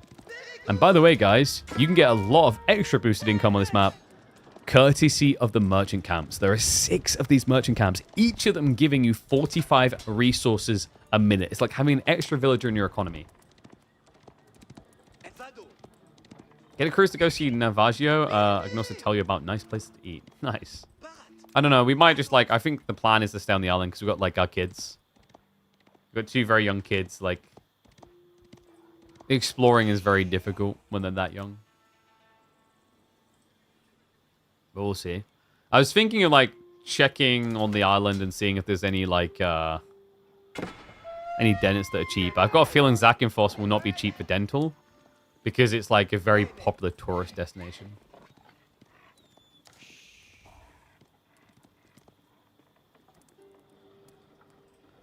Okay, so DeMu, he is going to sneak the back ones. This is very diplomatic. He understands that, like, the spear game should be quite tricky to win against HRE's better economy right now.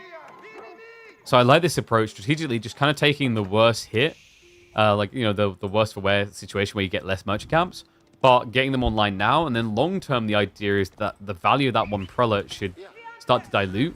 Like it already is, right? At this stage, you're talking about there being 10 villagers. He can only buff 9 of them. Spear fight. I love how the scout is actually going to make the difference here. He needs to as well, because right now, LucifroN is losing that spear fight.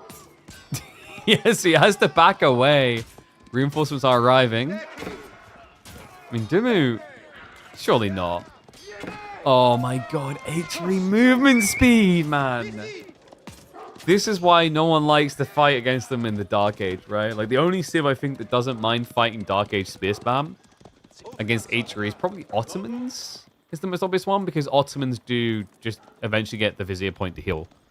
The HRE, they have more movement speed, they have strong economy early on, and then if they really need it, they can just use their prelate to heal, not just buff economy.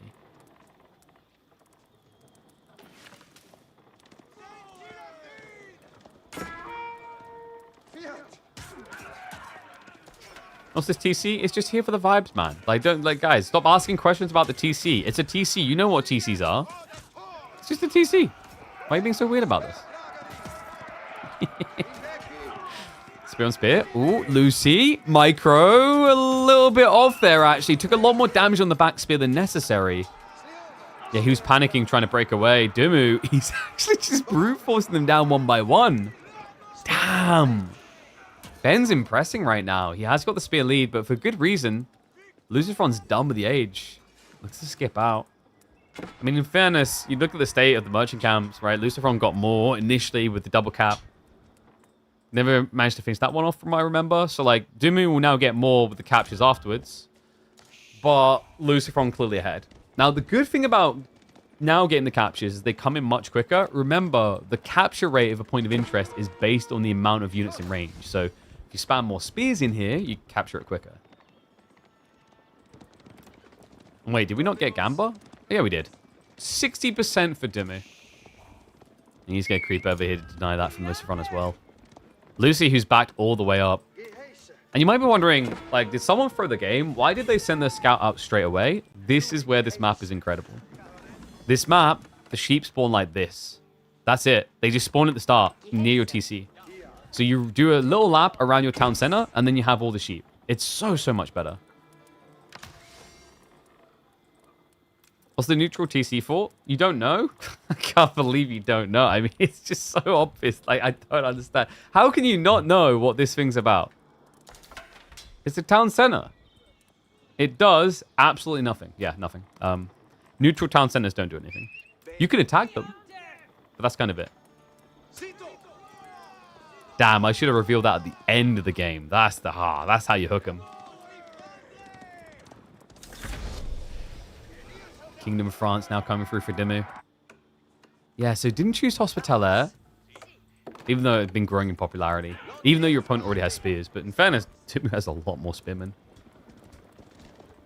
Didn't we learn something from Enlightened Horizon? Yes, that we should experiment more with points of interest and not pussyfoot around because the first attempt wasn't perfect. That's my take.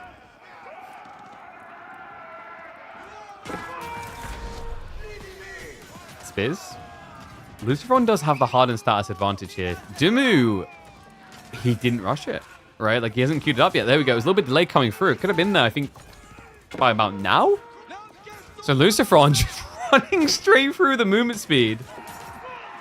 Bludgeoning him down. Ay, ay, ay. We'll be able to retreat away with a clean victory in that engagement.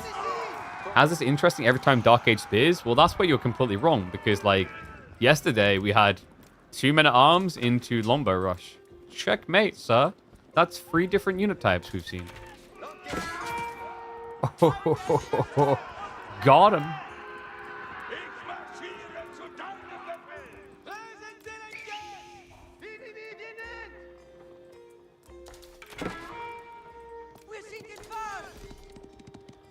Alright, so LucifroN, he didn't go pro scouts. That's interesting. We saw HRE between the Spanish bros on this map yesterday, and we got pro scouts in that game. Instead, he just anchors on the resources. DeMu, he does have the archer switch coming in, whereas LucifroN is just relying on the men-at-arms to carry now. This is such a hotly contested area, because, here, let me melt your mind. He can capture double Sacred Sight, double POI at once. Even if it's not overlapped like this, because the size of the hitbox is possible. So yeah, high value area.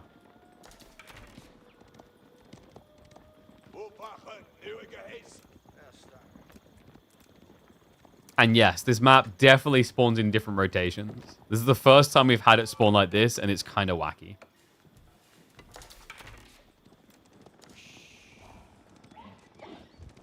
So this is going to be Archer and Archer off. Now, DeMu, he has got the efficiency of Knights Templar, but remember, HRE no slouch either. They've got the 35% buffer on the wood gathering.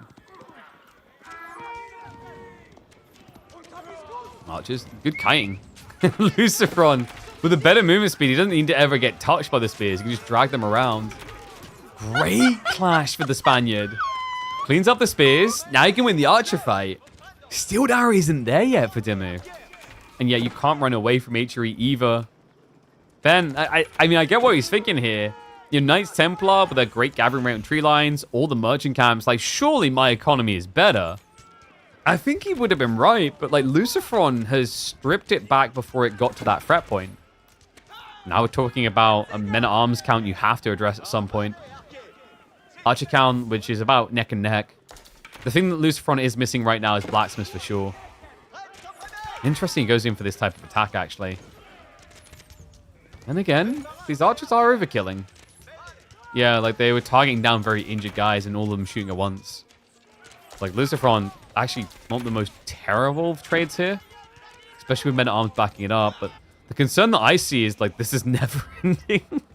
He's getting 270 passive resource a minute. That's going completely unhindered. And what's up, Aaron Paul? Thank you very much for the sub, mate. Appreciate you. Thank you, thank you. Okay, men-at-arms are crept out now. So they're getting the decap. DeMu a little bit distracted right now. Undermesh is on the way. LucifroN gets forced off the 4 deer. There's just so many merchant camps, man. People used to hate pro scouts? Got it. So what you're saying is people will eventually love merchant camps. I knew it. We're doing God's work here. God bless.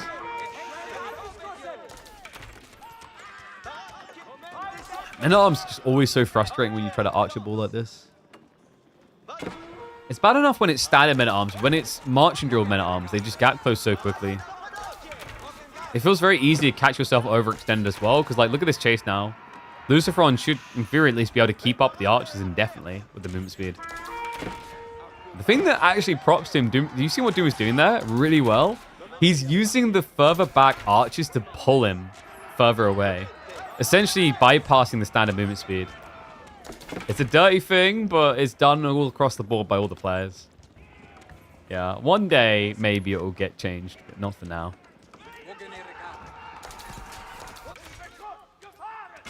This front. That's actually a pretty good fight for them in arms. Yeah, should be able to beat them down. I don't know what that boar is doing. Just trying to hide in the cliff. And we have got pilgrims coming through here. First knights hitting the field. This is big if LucifroN gets that info. Yeah, so he sees it. So he will lose the men-at-arms, but he gets key info. The question is, how do you react to this? Because I'm a little bit concerned, actually. You don't have a clean answer to Chevalier if you spin him. Because your opponent already has a lot of archers.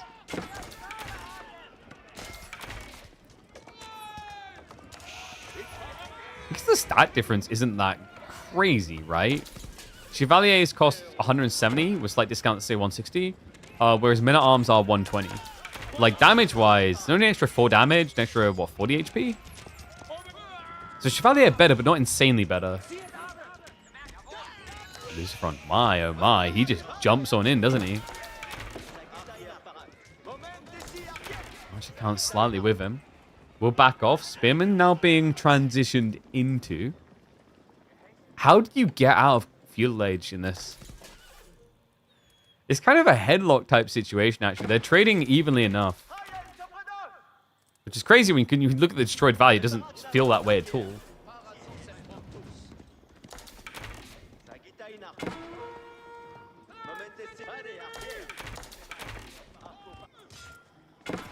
Oh, Chevalier.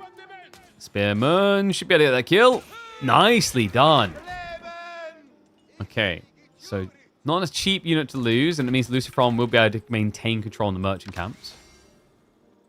The archer's diving in now. Uh-oh. I think LucifroN's armor is starting to crack a little here.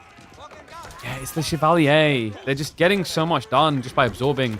Workers even starting to get sniped out here. DeMu needs to be a little bit careful, though. Yeah, start to just target firing on the workers instead of dealing with the army. Horsemen are going to start arriving, but Chevalier can answer that quite well. Yeah, also trickling horsemen is not going to work here. LucifroN needs like 5 or 6 of them to really feel good. But how do you get that space? I mean, he's got double stables. He should be able to shift his wood line, but shifting it means no Archon. And also, You want to keep this area controlled, right? Like, without it, your food income is pretty bad.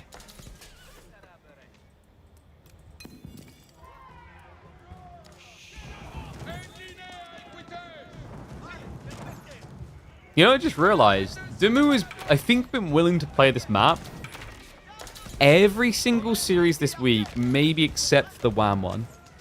He's always allowed it through. He was actually the first person to play it. And I was told the first time he played it, he was like curious, is like, does the TC do anything?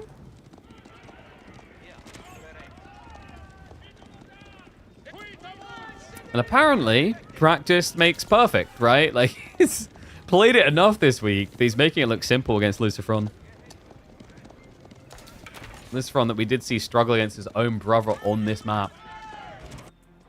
His brother that just upgraded his monitor, probably going to upgrade his CPU with one of those beautiful AMD CPUs. Click that link.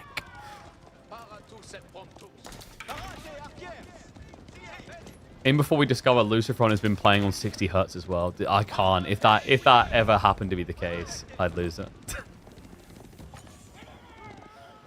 It would make for quite the comical story. Could you imagine like the history of Age of Empires 4 if we now entered a dominant period for the Spaniards? And it's like, how did this come around, you ask? Frame rate.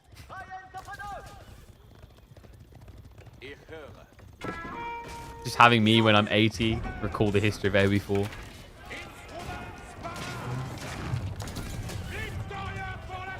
Now Rams from DeMu, just clearing the infrastructure.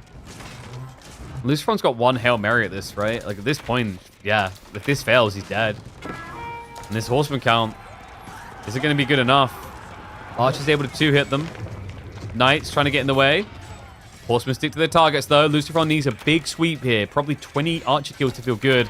Doesn't look like he's going to get that though. Instead, they're already running the other way past him. GG gets called. DeMu will be able to pull ahead because he is the Bazaar Master of Bazaar.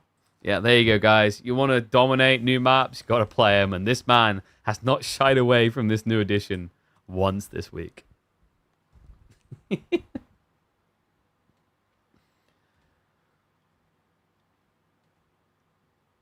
Also, I don't know. Like, I kind of refute that point on Enlightened Horizon as well, early from SAS. Like, that's kind of...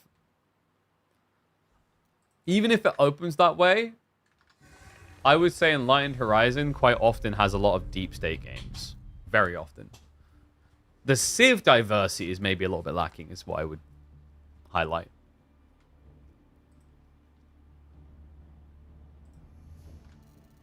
Alright, guys. So, Benny Boy now takes the lead.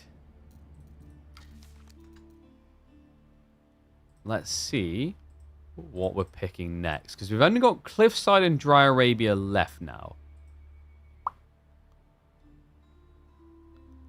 I think LucifroN has pick, right? Dude, his draft looks really thin now. Otto, Order the Dragon, Japan. Do you just Japan, Dry Arabia? But then you're like, DeMu's probably going to pick or either Mali or Delhi.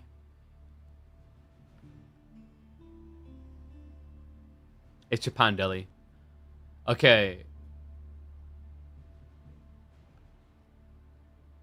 What are the chances is Cliffside? Because like Japan has the rush distance on Cliffside, right, as an advantage. But Delhi have Sacred Sites, which is really good. But Dry Arabia is just as good for both of these picks as well. Matchup-wise, though, hasn't Japan recently been finding a little bit more success against Delhi? I want to say it's not easy necessarily. Like, historically, Delhi has still looked better, right? But I feel like Japan, with these new builds coming through, with the diversity in field at least, they've been branching out into more viable builds than we've seen in the past. Whereas for a long time, Japan just couldn't beat Delhi for squat. Like, it felt nigh on impossible to get a win in that matchup.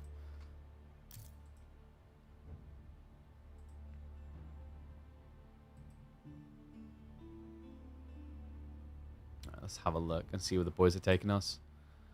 So, we are ready to go. Game is starting, and we look like we're going to be going to Cliffside. Yeah. Okay. I don't know if Japan gets much value off of Cliffside like this.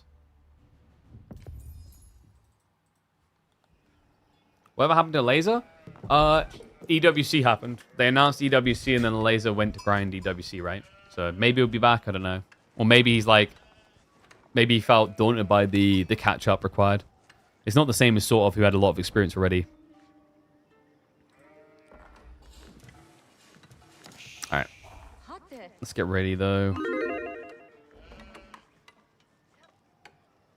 Ever since their release, this has been one of the nightmare fuel matchups for Japan. Could it be solved these days, though? Welcome back to the channel, folks. LucifroN versus DeMu. Third place decided. DeMu on match point may have the pick to just end it in 4 games unless LucifroN can educate, coordinate, and innovate with Japan. And it is going to be the Dark Age Rush opening. We wondered if this is going to be the case. Cliffside a very good map for this, but against Delhi, it can sometimes be tricky to find advantage or value. However, with a spawn like this... Yeah, and DeMu realizes he pulls 5 under gold straight away. No hesitation. Because here's the thing, like, Delhi are meant to be quite hard to Dark Age Rush because they have the Scholar to heal them.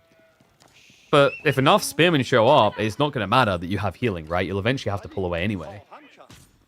So yeah, DeMu does show the respect. We're just on 2 XP because we're about 30 seconds out from live.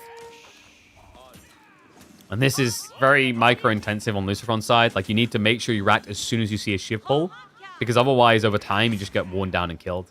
But LucifroN... He's only got 2. Third Spearman's now on the way. And he's just so annoying. I mean, the upside is, like, by doing this, you do delay Delhi's tech timings. They don't have a Scholar getting them coordinated into the next techs. They will always end up with military efficiency by the time they tech up, though, which is, in my eyes, like the most important tech to playing Feudal Age for them. I wonder, does LucifroN... Is there any value in an Outpost Rush? Probably not at this stage, right? I mean, you could stop them from massing Scholars, is his thought. And if you get an Outpost here, you block food and gold, but I think that's the problem, right? Is like, this looks like way too good of an Outpost opportunity. So if you try to just stand up here and build an Outpost... There's 14 workers that are just going to rush it down. Right? Like, that's the problem. When you have an outpost rush opportunity that's too good, I don't want to say ignore it, but don't fall for it. Right? Because if you back someone into a corner and give them no options, they're going to do anything to get out of that corner. But if you leave them, like, it's almost like a cat that wants to escape you. If you leave them away, you know, stupid cat, go that way. And like, okay, yeah. Then they're going to just run through to try and escape. It's like a mouse in a maze, you know? If you block all maze options off and they're just surrounded, they're going to start eating through the cardboard wall. But if you give them a direction, they'll just head down it. So that's the elegance, that's the art of outpost rushes. Damn Faith now on the way. DeMu, he got a lot of gold, by the way. Yeah. 193 to work with, so he can afford additional Scholars. He's optimized to be able to get an extra 2 out here, which is going to allow him to get towards military efficiency, still have a bit of tech happening at home, and then also think about the first Sacred Site. Because, guys, this is a little bit of a broken spawn. It's happened again. Uh-oh. Do we need a fixed version of Cliffside, maybe? Because we have got the triple stacked spawn, which is a preferential for Delhi. Yeah, puts LucifroN in a position where he's going to have to try and maintain aggression. Age up is coming for him, the Kura Storehouse. DeMu, of course, first up into the feudal.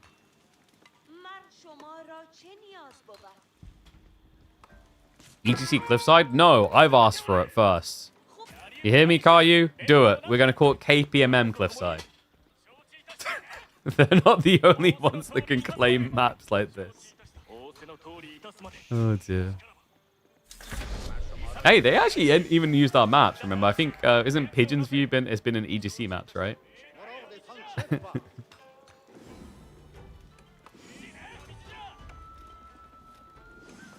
EGC Archipelago, not Archipelago at all.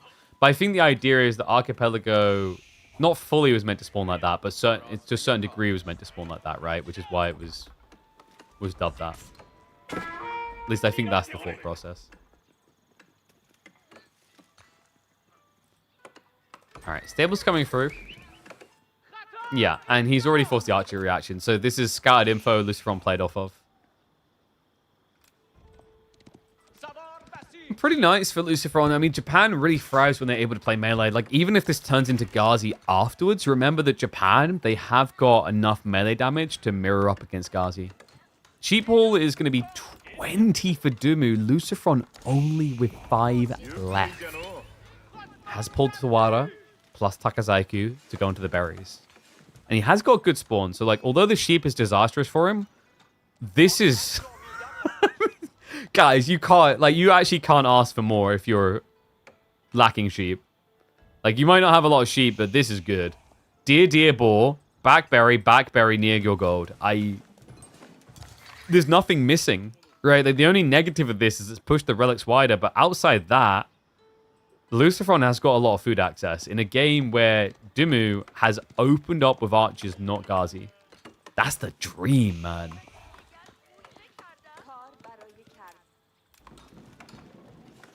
What's DeMu looking for here? I wonder if he's just looking to secure the central ramp. Because remember, you can wall it with your infantry, so he can just cut the quick route to his base and secure a sacred site in the process. It's a pretty solid plan.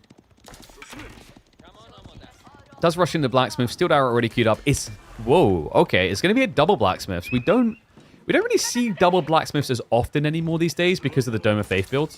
Logic meant to be that you get so much power out of the scholars, so much research speed, you don't need double blacksmith that often.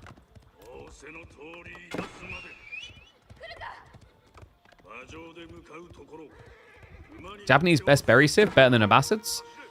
So Abbasids, etc., Delhi, etc., they get, what, 35% buff to their base gathering rate? So if they get fertilization, that means they're at 45% in the second age. But as Japan, you get double wheelbarrow at 25% each, which makes you better than Delhi, Abbasids, etc. Right? So yes. Even if you go to Castle, they get another 10% off of Ecotech, you get another 25%. So Japan is most definitely the best civ at gathering from berries in the game, full stop. They have the best possible gathering rates by Feudal and Castle. Oh, definitely not the best trades, though. Dive in there. Not really achieving anything, and this is the problem. You can't trickle raid Delhi to death. You have to get kills. If you don't, it all gets healed. But yeah, the trade-off of Japan being faster on gathering berries, by the way, they have less. So remember, Delhi per berry patch, you're going to get between an extra 600 and an extra 800 food on each berry patch.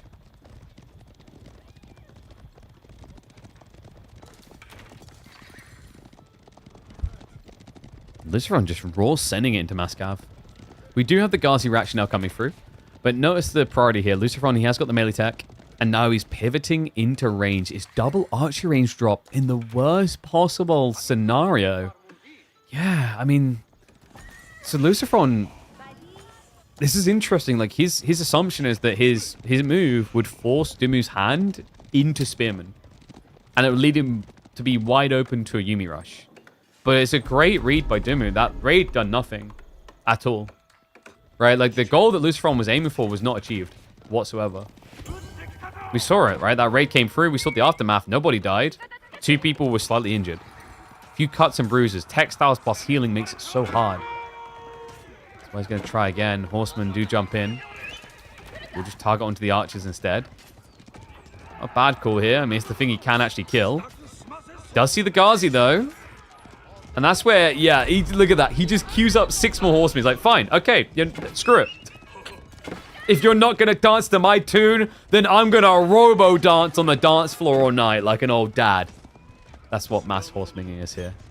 It's just doing the robot.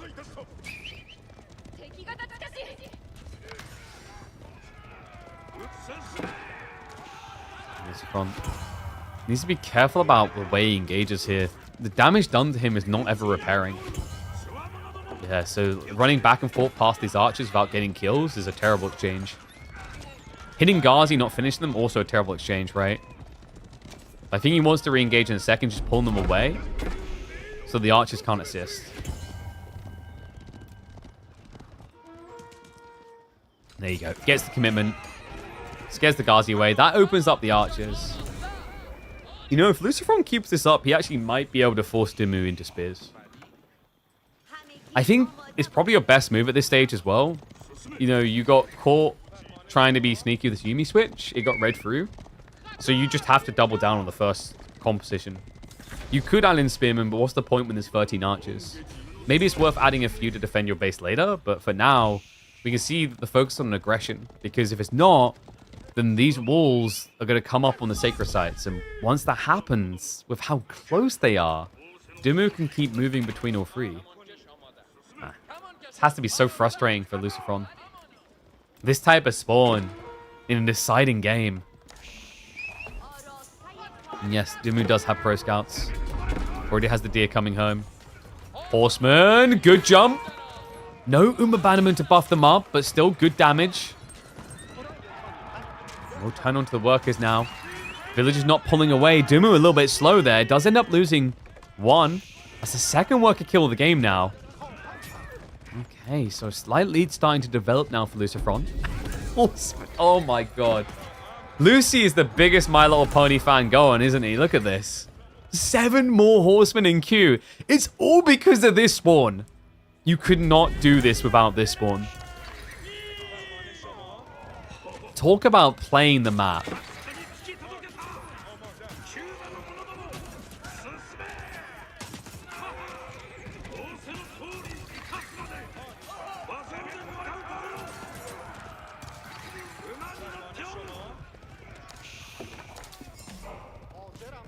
Starting to lose some now, though.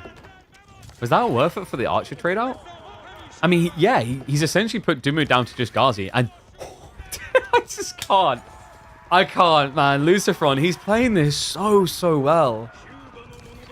In a matchup that should not be easy.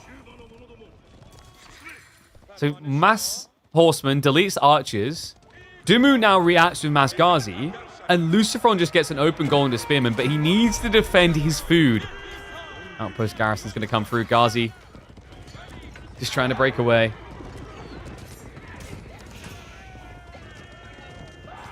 God, spawn in this game, man. You know, like, you can say, oh, it's the spawn, but like it's not just the spawn, it's realizing the spawn and how to use it. Like, that's the thing you got to praise about LucifroN. You can be like, oh, the spawn won the game. No, he had to choose the right strategy and the right timings here. He even ended up jumping the gun with the Yumi, but the recovery has been phenomenal. Reminder, in these fights, the horsemen are buffed up so much, they hit comparative to Ghazi. Yeah, extra melee tech plus the Bannerman effect. Extra 1.5 damage that you have your opponent cannot. Actually, 2.5. Flash coming in. Not a great one. Ghazi actually get a good exchange there. DeMu pretty much just waits for the fight to come to him. The weird part is LucifroN didn't wait for his spearman. No, so DeMu gets to see that. He's not reinvesting into archers, folks. Instead, DeMu is looking to go Castle Age.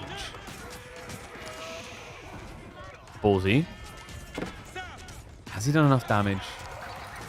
He jumps to spearman now. Uma Bannerman isn't there, so these horsemen actually aren't buffed. LucifroN, kind of wild, right? There was a moment where he looked like he was going to tech up. He reinvests full. He's got all this wood. Would love to see him just adding in some more farms. It's the best way to go now. Yeah, I mean, he's floating 1,000 wood with nothing to do, right? And you're trying to spam more spearmen and horsemen, which is just more and more food. He's got the deer on board to extend him some ways, but House of Learning now coming through. LucifroN, can he find the dive point? After all, it is only mass cavalry. He's about to have double-digit spearmen. And has got the Uma Bannerman buff again. Not just that, gold gathering on the front side. DeMu does have a backup option behind his base. Even without that, though, the fact that this never got decapped means that DeMu's got plenty more gold coming.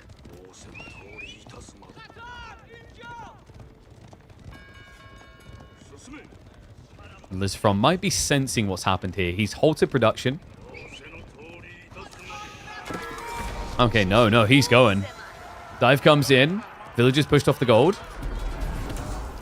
He needs some damage and he knows it. Ghazi going to spread out. The upgrades did just get queued. They're going to take a minute and a half, which means this fight should be fully over by then. Skull's going to get scared away. The Spearman is starting to break through it. The Ghazi cannot hold on.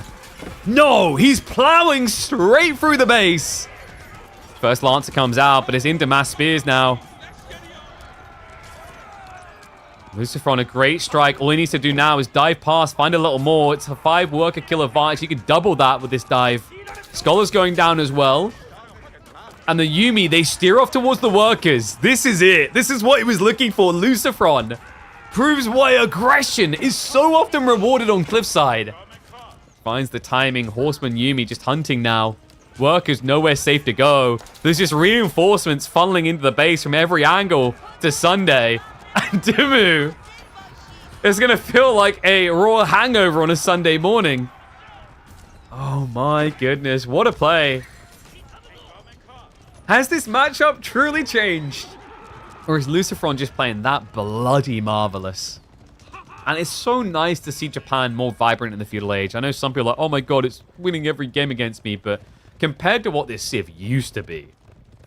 Oh, fast castle every game, and that's all you could do. Now you see diversity, you see options, and you see the impact that has.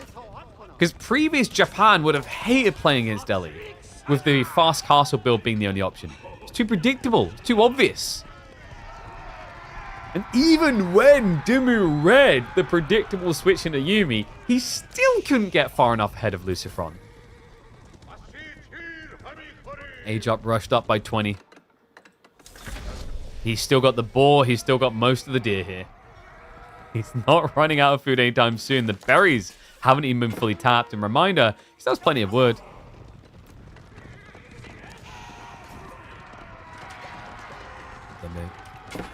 Now circling in with the Lancers. This is his small window of opportunity before the upgrades come through. Horseman veterancy as well as Spearman veterancy queued up. I believe, is that a Yorishiro? That is a Yorishiro veterancy horseman upgrade. You do not see that often. That's actually pretty wild. But it says everything it needs to about the state of this game. Horseman is just going to keep chasing him away. Behind this, though, DeMu is getting all relics. So he took a hit, but he's definitely not out. Now does turn around. Lancers able to win the exchange. Yeah, I think he reached a point where he's like, why am I running from you? I've got the sword. You've got a pokey stick. But those pokey sticks are much sharper. Does get the cleanup on all but one the cav in the end. Another Lancer coming around the flank. Berries already been gathered over here. Gold. He has got reserves. Yeah, so LucifroN has got a pretty good spawn. I may have said that already, but I'm going to say it again for the gold. The back golds are nicely embedded. Now, before anyone was like, oh my god, like so many good things about the spawn KP, how was DeMu ever meant to win this? He got a triple sacred site next to each other. Right? Like, I mean, Delhi kind of got what they wanted, really. Maybe not for long. Mounted Samurai now on the way. Flank raid attempts just getting blocked out. On this one, nice sneak in there. DeMu finds himself a triple kill. Looks for more. Will struggle to get it. First Mounted Samurai are in the base, but there's already Lancers waiting to receive. No crossbow switch out of DeMu, which is kind of crazy, actually, considering that you see your opponent is on Samurai. So DeMu's trusting Hone Blades to beat Mounted Samurai then. I mean, not impossible if you have the count. You know, anything's possible if you have the count. Like, me having 16 cores, I can render 5 versions of this game at once. But, like, you know, if you're a peasant on 2, not so much. And it does feel like you need a pretty big lead in cav count. Hone Blades gives you +3 damage, but the Uma Bannerman alone will mirror that. And then you've got the deflective armor to worry about. Not to mention the extra melee damage decks. So, like, Mounted Samurai should be Lancers most definitely, with both sides having all upgrades. No doubt about it.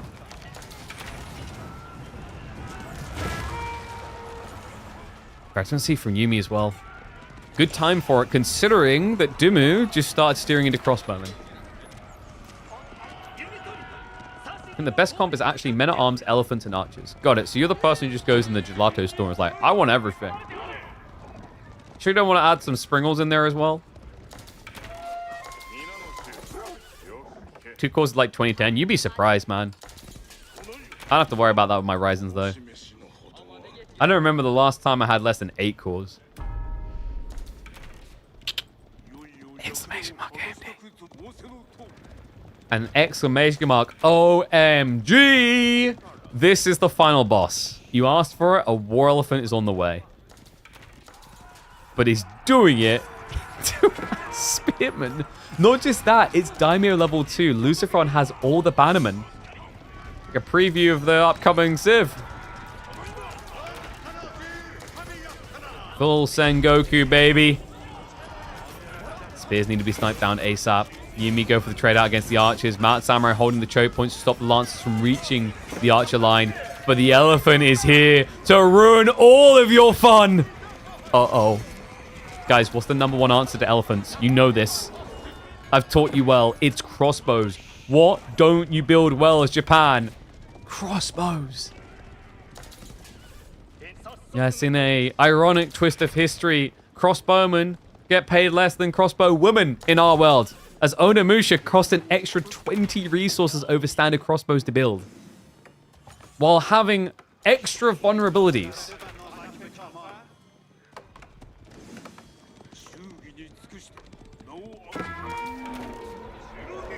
This is from realizing the problem does back away. I mean, his advantage now would be getting into farms. Mass farm transition should be easier for him. And hold up! He done it again! L'Español Raider comes in strong. LucifroN on the flank. Full bull with the horns moment. Catches the workers unguarded. Clubs them down.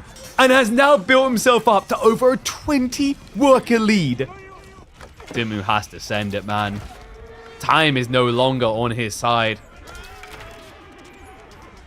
I swear to God, if Yumi beat War Elephants, there's no way. I mean, they shouldn't. What the hell? So he's trading a lot of Yumi to get a few crossbow kills.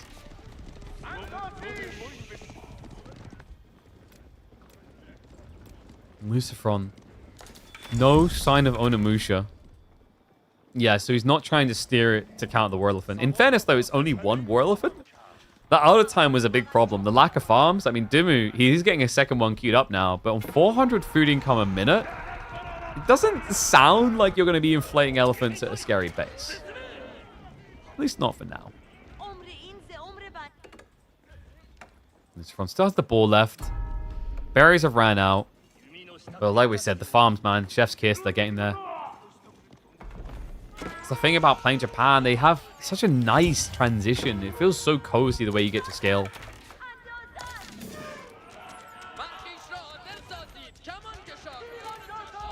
LucifroN, a bit of an interesting trade out there. Yeah, so for a second, it almost looked like he didn't want to build Yumi anymore, but he's queued more up. I don't know if that was a bait and switch where he wants his opponent to think he doesn't want Yumi anymore, so he's just kind of throwing the unit away to get whatever kills he can. Could work if you don't reveal it for a little bit, right? Like, just kind of keep them hidden. Might be difficult to do, though, because DeMu is getting closer and closer to that base. Has got the walls back up. Wonder if maybe... Does DeMu look for siege just to start hitting into the base? Shut down the farms, maybe. Oh, my God. The War Elephant is not countering this. This is ridiculous. There's no walls. There are 2 walls in this game from DeMu, and they're not protecting economy. Well, I guess in a way, sacred sites are economy. But your real economy is just dying. DeMu, he's on the clock now. Mount Samurai just still chip raiding here. And no Yorishiro dropping the TC, no. So we did end up with... What? Wait.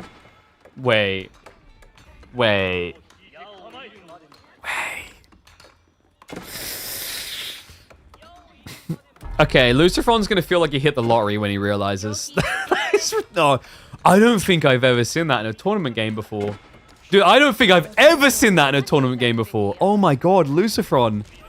He's doing such a good job raiding, and he's so focused on the Yumi and microing them. He doesn't realize he's got 3 Yorishiras just sitting there, unused. I think the other thing for him is like in a normal game, you're contesting relics, but in this one, you knew you already lost it. And yep, there it is! He finally realizes. So Forge, House, TC. Wow. Talk about a big booster.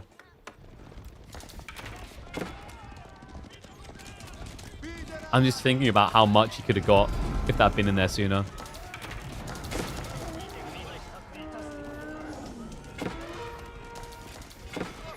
It's crazy the difference would have made, and he'll know it. This is going to be a big booster, though. Shogunate Castle is on the way. That's always going to be your backbone defense if the threat comes in, but DeMu's doing this a different way. Triple Sacred Site now locked in place. Unfortunately, though, with 38 villages, he can't afford to build castles. It's too expensive. I just don't know how he does this. He'd be a god. A reminder, the War Elephant is cavalry, so it does get hit for 192 damage. Rocket launchers tend to hurt when they hit you in the face. Like, you know, I know it's crazy. Who would have thought it? But they are pretty good when they fire at your face. And that means he'd, what, 5-hit kill a War Elephant? Not bad. We talked about him needing a crossbow. This is your big crossbow. Oh, wow, he just brute forces it. How'd Samurai go in? Onobugeisha is an interesting choice here. There's a lot of archers still. Also, Onobugeisha aren't that great against War Elephants. 12 damage, 6 armor, but it is going to work in the end. He just A-clicks his way into the kill. Second War Elephant now arriving, though. Okay, how do you solve this one? Like, DeMu needs to keep that push going. He's going to do it. It's going to close out in 4. I cannot believe this. The worker lead, the spawn, it all looks so good. But like so many before him, it's that goddamn elephant.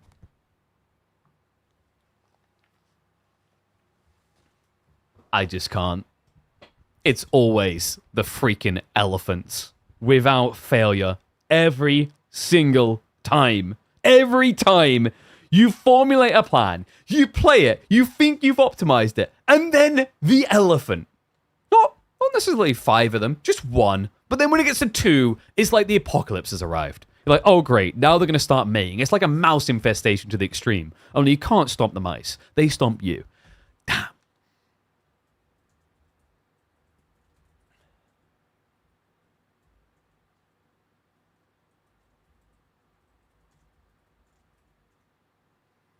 Tughlaq Dynasty will give LucifroN PTS. Don't. Yo, guys, actually, I've got the most important thought for you guys. Do you think that when the Tughlaq Dynasty comes out, we're actually going to see May play a different Civ? Now, that's the real question to answer. All right, so GG's. DeMu does do it in 4. I feel robbed of a 5th game, man. I can't believe he pulled that off. That was impressive. That was bloody well done by him. So DeMu, able to secure the win. He will get the 3rd place finish in KPMM number 6.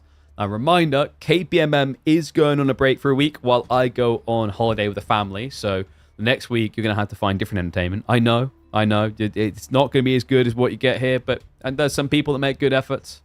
It's not quite as incredible as Elephants Beat Everything, because I don't think May streams. But don't worry, KPMM will return. Remember, I get back on the 30th, so we should be back streaming. I think the goal is going to be the 1st of October, hopefully. I'm waiting to hear back on a potential event, but if that doesn't happen, we'll be good to go. And GG to the man himself. What is up, Ben? Thank you very much for the raid, mate. Well played. That was impressive in the last game. The raids. What did you think of his spawn, DeMu? I was saying that might be the best spawn I've seen on Cliffside. The deer, the boar, the berries, the bat gold. He had the whole world in his hand to go mass horseman. No, for him, for LucifroN. Like, his spawn looked like it couldn't be any better. Yeah, that's what I was saying as well. Like, I was like, it looks like it's got a broken spawn, but DeMu did get something as well. I was just saying I might have to talk to Cavalli about creating a version of Cliffside that doesn't do that. Because I think Cliffside's a really cool map, but that's like a weird variable that can ruin it. For sure. And what's up, Fat Blarp? Thank you very much, mate. Appreciate the gifted sub. Thank you. But that gets us here just in time for... Let me update the stream title. Because we've still got some fun to have. So there were a few pub games between some interesting lads that I thought we'd check in on.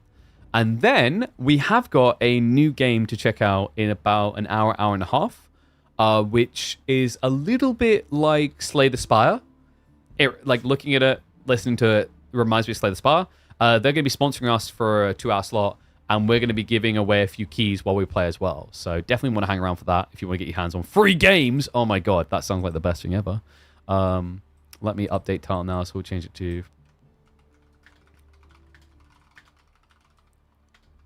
Boom. DeMu won 2 times doing what you said. What, by flooding Feudal? Letting Lucy Tech and having 1-2 military? I mean, Feudal play is pretty strong at the moment. I wonder what DeMu thinks of the Bazaar map. We had Sass in here ready to mold about it.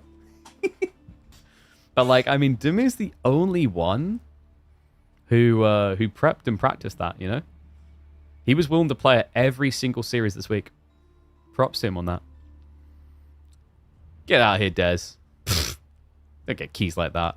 No, we'll be giving away the keys probably like every 30 or 40 minutes while we're playing the game. So you guys can get hands on yourself. But let's get hands on with some quality content. So we had an absurd happening that we had to check in on. We were going to do it yesterday because we thought we were waiting for DeMu, and they turned up, so we didn't get to see all of it.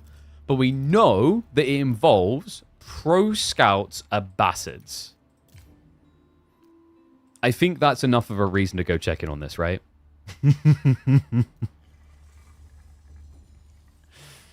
All right, let me load this bad boy up.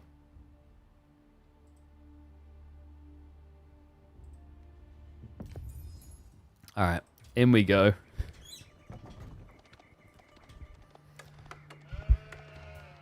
Pro Scouts may still be out of control. No, seriously, like, I mean, what else am I meant to say when Abbasids do it as well? Oh, God. Welcome back to the channel, folks. This is Legends from the Ladder here. We've got 2 known legends there we've foreseen. We've got Corvinus up against the Trash Panda Recon. It is Crow versus Raccoon. I want to say Trash Panda again there. Coming in on Carmel.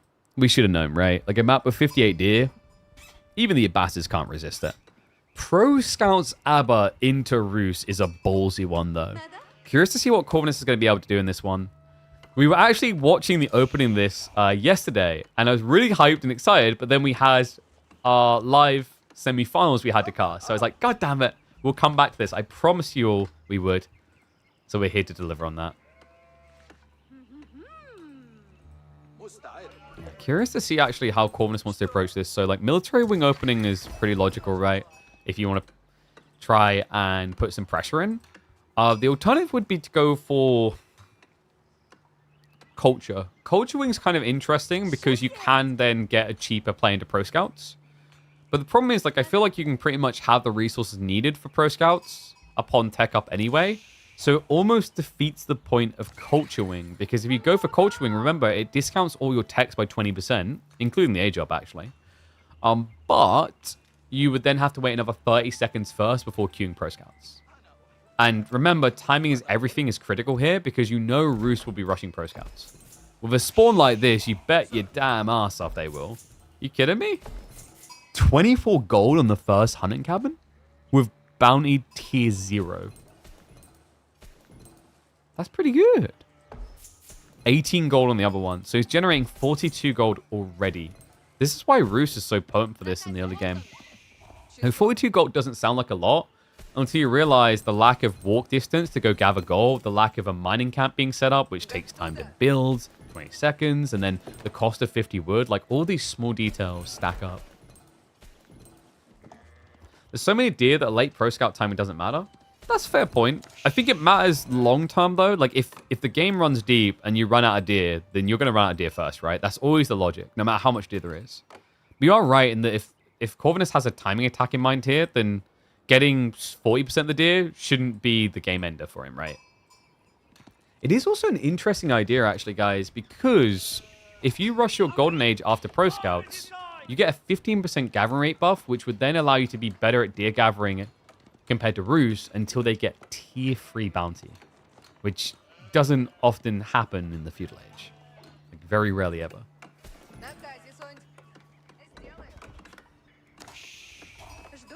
So it's giving me military wing.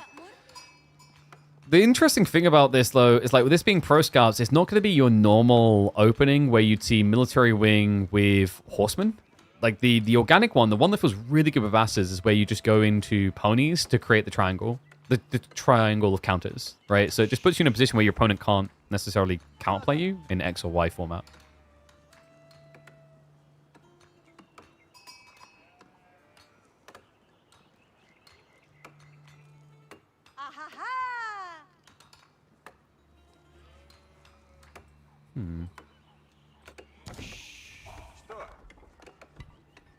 Recon, is he going to open archers? Because normally when you have to deal with military wing, like that's why the horseman play is so effective, is you have to go archers.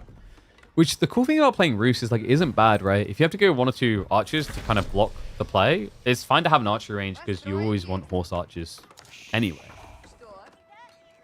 What I'm more curious of is there ever a world in which you try to cam archer off of pro scouts? Now they're going to call me crazy for it. But, like, I'm just thinking, you get a lot of food gathering in feudal that way. And camera archers, usually the trouble with them is A, cost, and B, production rate. But if you're getting such good gathering rates on deer, you can kind of make up the distance, right? And there you go, folks. Pro scouts on the way in. Recon. Oh, my God. The difference. Are you kidding me? Corvinus, he's going to have pro scouts before Recon even starts it. What? I mean, not the fastest pro scouting civ in the game, but not bad. Wow. That's pretty sick. So he stuck, was it 6 from the, not from the start on gold, but close to. He still has 6 on gold though, which is interesting. So military boot camp is a high pro 2. And then obviously he wants the little bit extra for sour techniques. He's also got fresh food stuffs coming through. Like, this is why it kind of feels like maybe presidential knowledge would have been nice, but then you wouldn't have had the threat of military units. And look at what it does to Recon, man. He goes archers. He still doesn't queue pro scouts. He doesn't have the wood. Okay, you got to give it a call. This is pretty cool.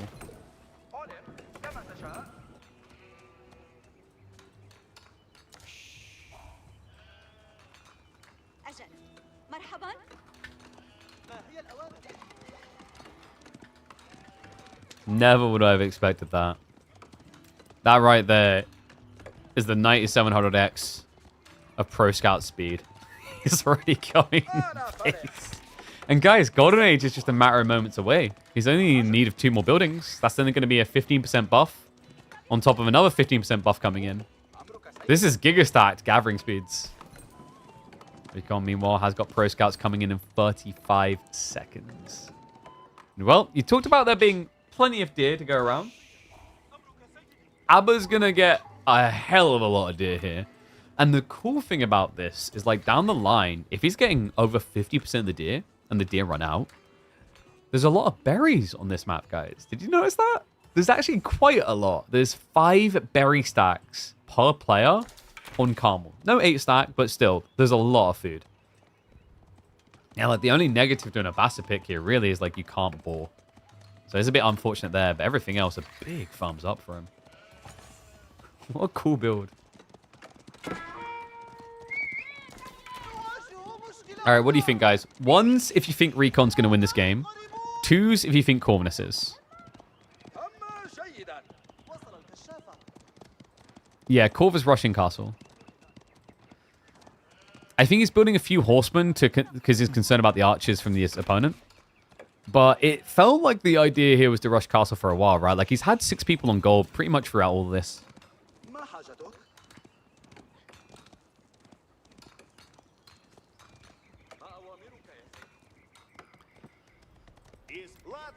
Wow, he's actually worried he was going to get harassed. Oh, man. If Recon could actually see what Corvus is doing right now, it'd be so vexing. You're like, wait a second. I built archers. Are we not fighting? We're meant to be fighting. Lots of 2s coming in for Korv. All right. Now we get the real test. Freeze, if you fought at the beginning of the day, you'd be backing Abbasis to beat Rus. 4s if no. Abbasis isn't exactly a civ you expect to take the W often these days, right? Like, it's probably bottom 2, bottom 3 civ in the game, alongside, what, English and Order of the Dragon, I think, are the other least favored these days.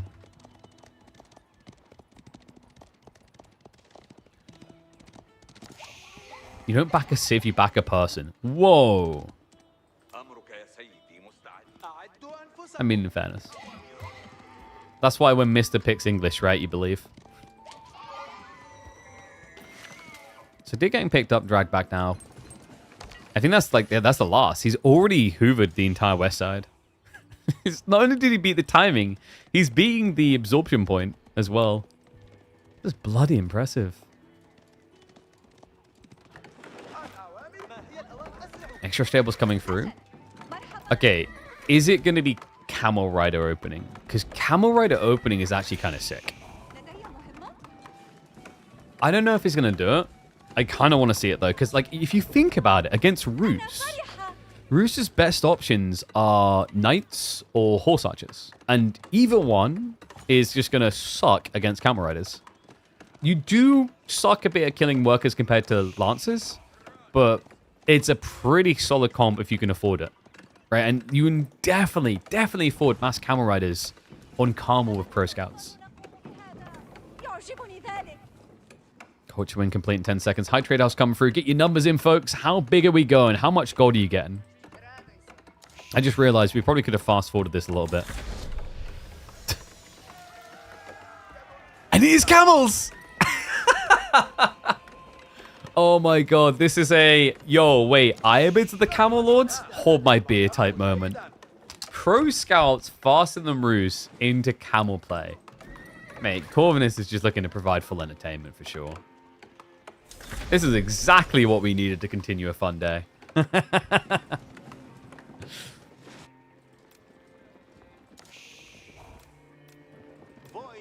Love Salami Corv too, but Recon more because he's a player that extends games. Oh, you must hate Recon then. Recon doesn't do that anymore. Your data is out of date. Please update to 2025, Recon. The Trash Panda is in a different can. No, Recon is an aggressive player now. A very aggressive player. He doesn't play for late game at all anymore. Age of Mythology changed him, man. It's kind of interesting, right? Like, I feel like Age of Mythology humbled Vortex's aggression a bit, but it actually just ramped up Recon's, funnily enough.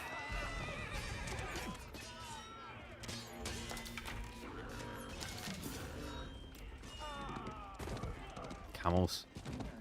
Not having a good start to that age, actually. He lost, what? A horseman plus a camel to kill 2 archers? That's terrible. Damn. Cam Riders will try again. They're very good at killing the knights, remember. And also, these are only feudal knights. Recon? Does he actually want to add in more? Against mass camels. So, like, the answer, like, the actually you need here is, what? Probably, maybe a few men-at-arms plus crossbowmen for Recon? Archers are going to target fire the camel archers in the back, which allows them to now build spears. That's pretty smart. Still Corvinus. Even though the numbers are against him, it doesn't feel like it when you look at these fights. It's a struggle. The good news, at least the archers, is that Camel Riders don't kill you fast. They only have 14 damage. There's just so many of them coming. He needs the barded armor, though, right? Like, I wonder if he's thinking about it now. The blacksmith hasn't been dropped yet. But you can get the barded armor, or rather the rider shields, from here, right? Definitely worth getting, especially with the discount attacks for the free melee armor. Really valuable against both the spearmen and the knights.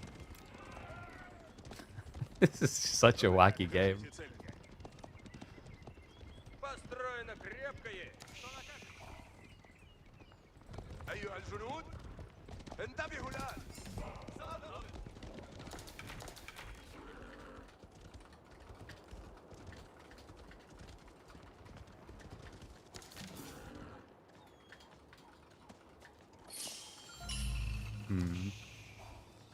So we have got relics coming back now. Veterancy for archers.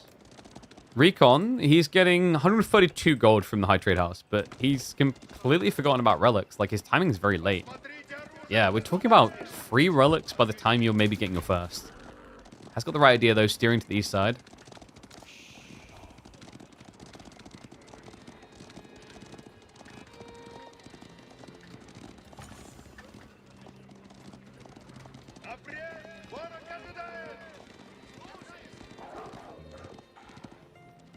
Could he guard both?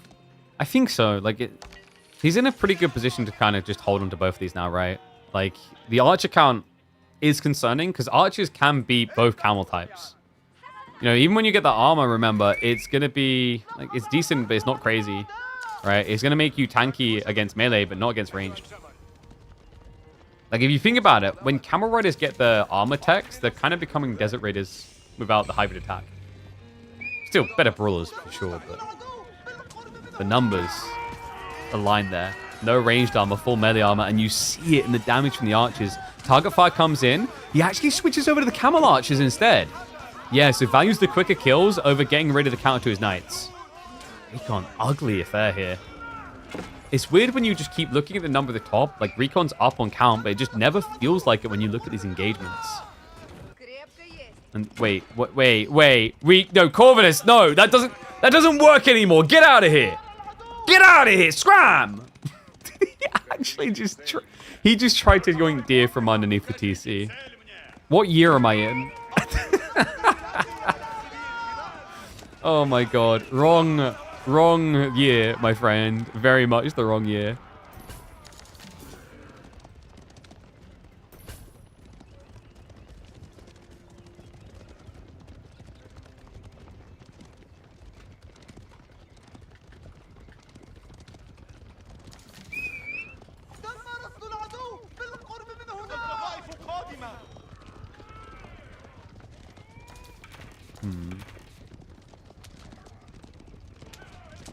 We have got crossbow switch up, though. We talked about this as like a weird kind of answer, but effective one, maybe against cams and cam archers. Because I don't think you really, like, I don't know. It's weird. Like, do you really want to do archer into archer? Because remember, you're playing against Abbasids and they have composite bows. So, like, actually, you kind of want to keep it away from archers. I think that's why Recon kept building knights, is because he knew that that was a threat point.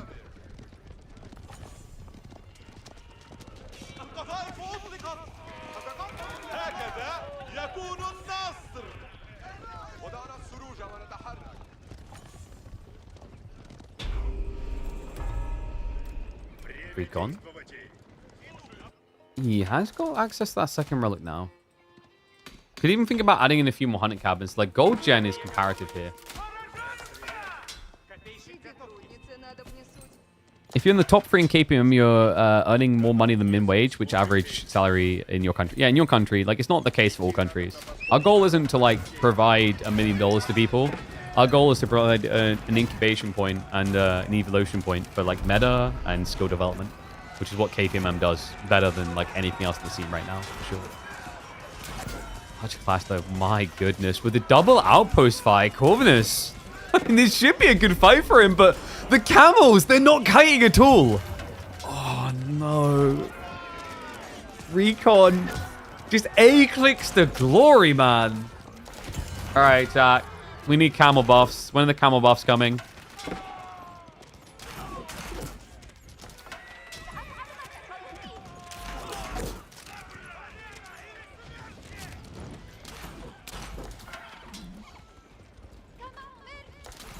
So, this is interesting. Because Corvinus did claim the 8k, but double Sacred Sight wise shouldn't be attainable against camels, surely. I don't know, man. It's just weird. You'd think the Corvinus would just be able to level up archer spam and then win, but he doesn't have composite bows. Cute. He's not reaching critical mass. I think maybe Corvinus believed a bit too much in the camels, and I wanted to believe too, man. We were talking earlier today about Chamber of Commerce and how, like, we know it's not going to work, but we want to believe it can work. And I think that's exactly how I feel about this camel build. I'm like, dude, it would be so cool if it worked. Why doesn't it work?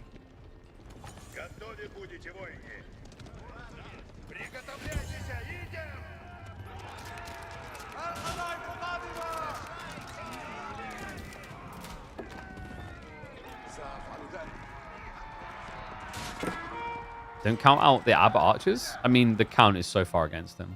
This is a lot smarter from Corv. He's switching horsemen. If you just straight up archer now, like the crossbow count is just so far ahead and the knights aren't answered, right? It's difficult. This way, sure, the knights aren't answered, but you can kind of just weave in and out of the fight with horsemen in a way that archers can't. Yeah, it's kind of wild that Corv's ahead on destroyed value, but like Recon's still favored on military count. But that's the quality element, right? The crazy part is the army value mirroring up to that. It just shows you how the clashes haven't worked out elsewhere. I'm trying to figure out what it would have been. I guess the gold trickle plus the golden gate gives a lot more than you'd think. No Recon, just a little bit of back rotation here.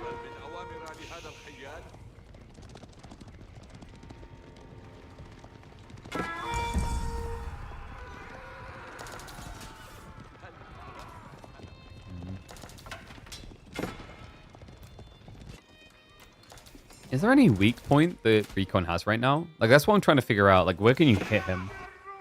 He's pretty exposed back here. He's on berries and board. Like, really? Did Pro Scouts run out already? It kind of feels crazy on this map that they managed to eat through all of it in 20 minutes. Because, guys, there's a lot of deer. Like, if you split the map perfectly 50-50, you're better off than if you get all the deer on Dry Arabia. Just let that sink in. Because it's pretty wild.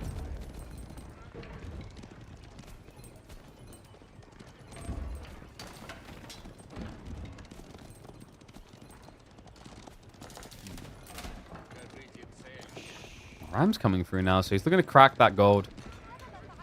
The problem here right now is, like, this is not a castle. It's not a true defense. Usually, if you castle up this location, it feels like GG. We have got composite bows on the way, so Corvus definitely not dead yet. Recon with an interesting switch into men-at-arms, though, and the right call, actually. Corvinus doesn't have anything for men-at-arms. Yeah, like, knights, he can answer with the camels, but men-at-arms stand there obnoxiously.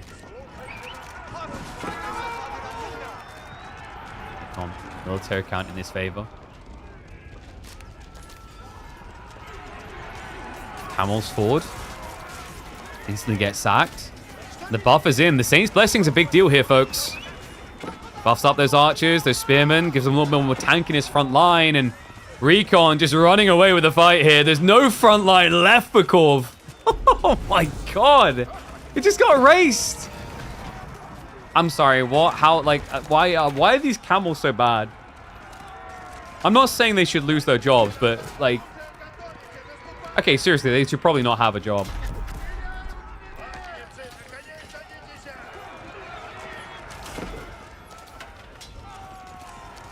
Recon just down brute forcing underneath the gold. He's getting idled up elsewhere himself, but blocking a lot of gold access here from Corvinus. And Corv, like, there's no other great gold option, right? Like, he's not set up for a backup. Which means you can't really go crossbowman. Even the camel rider is going to get pricey there. Ram. Well, one of them did actually, by some miracle, survive through all that. So, outposts are going to start going down. Still, the Spearman placements are at least going to give Corvinus another shot at this. Right? Because Recon's army should get shrunk. At least in theory, it should get shrunk quick enough. Villagers will go for the repair. Recon will eventually get through the tower. The men-at-arms are just kind of being ignored, right? Like, archers, we talked about this as the problem with composite bow archers. The men-at-arms switch comes out, you just do nothing against them. I can't believe fast Abbasid Pro Scouts didn't work. And I'm not even saying that, like, sarcastically. It looked really good.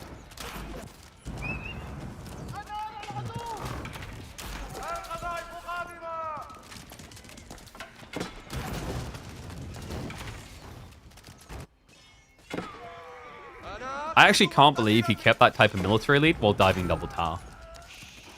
That's freaking wild. Also, what's happening to Corv's food income? Dude, the Gap's gathering berries now.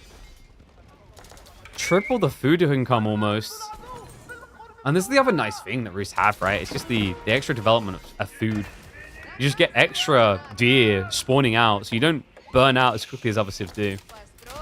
Not to mention the boar. Like, the boar is actually a really big deal breaker here. The Abbasids don't have it. So just a big edge for you.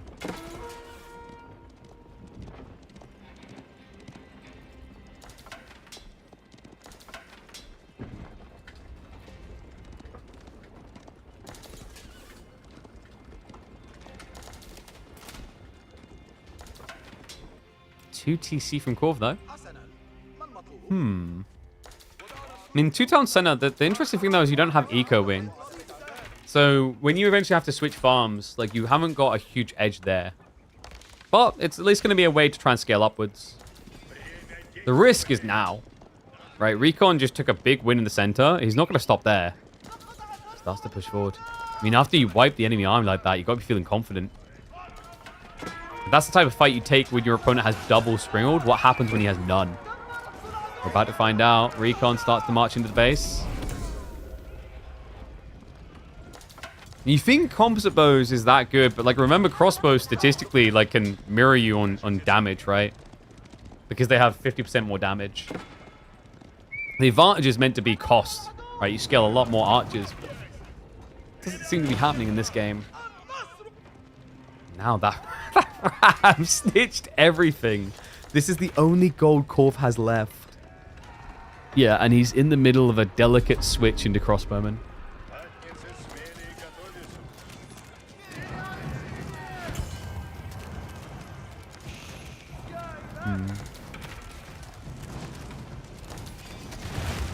Could he miracle this? Is there an angle? I can't help but feel maybe there's just too many camels for Corv and not much reason for it. There's only a small sliver of knights. It's the men-at-arms is the bigger problem, and that's where it gets weird. Against men-at-arms, the camels don't have much better damage. A lot more health, sure, but not great clear speed. I mean, now spreading out. Corvinus doing his best to target fire down the crossbowmen. Removing them from the equation. Recon may have overextended. He realizes it now. He's not going to have enough to finish this off, so he has to retreat. Good hold by Corvinus. Able to hold on to the gold with both hands, but only 800 gold remains. Yeah, now there's a mining camp. Recon's moving for the central gold, the big one. Double Sacred Site locked in again. Corv, what a hell of a hold here now. He's queuing up horsemen. This would be a great time to just try and hit the flanks, like break wide.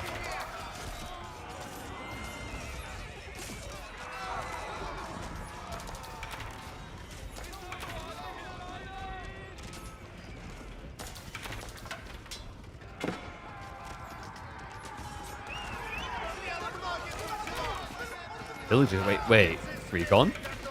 No, hold on. No way. Can he hold this? It's deceptive. There's actually a lot of archers here for Recon. But Corv has got the melee mass. And the horseman's the big problem. A few men-at-arms are holding that back for the time being. It's not going to be enough. Villagers now get idled out. Corvinus able to push him away. This is looking good for the Hungarian. Numbers still might not, but it's the leverage of the melee in these fights, which Recon lacks. Okay, but wait, no, we're A-clicking again. We're just A-clicking into now a bad fight. Corv. I think he's distracted. Yeah, he's moving workers across for the berries right now, so he's looking at other things. Hangs around a bit long. This is turning into quite the unusual tug of war. But finally, Corv has done it, right? Like, Recon, he had such an insane edge on military count every time after a fight. He's still ahead here, but the gap is so minuscule now compared to what it was before.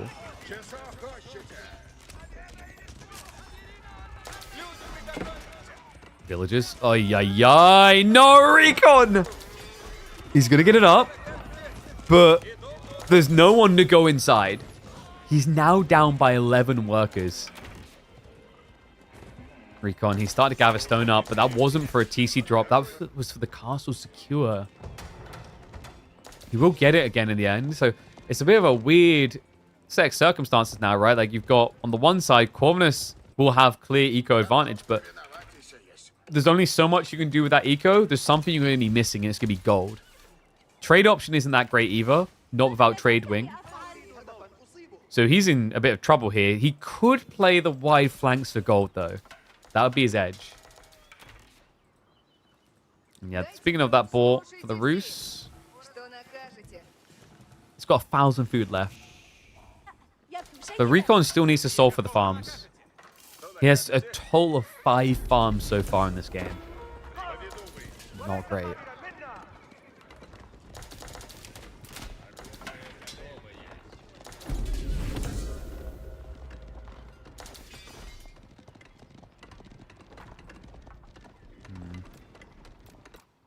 Other thing, actually, sacred sites. Yeah, okay, he's getting rid of that now.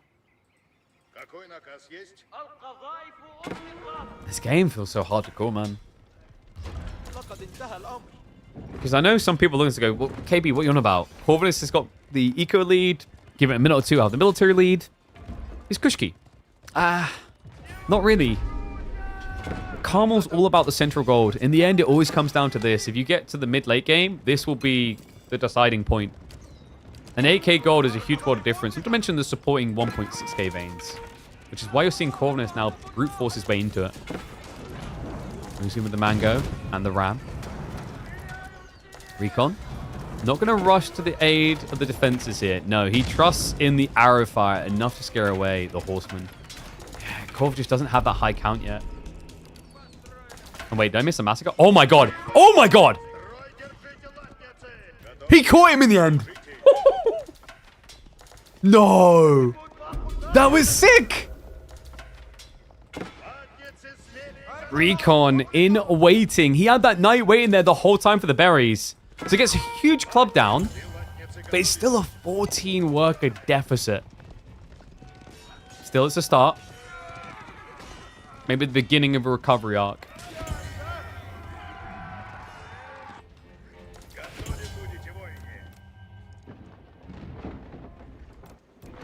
He's going to need to do it again soon, though.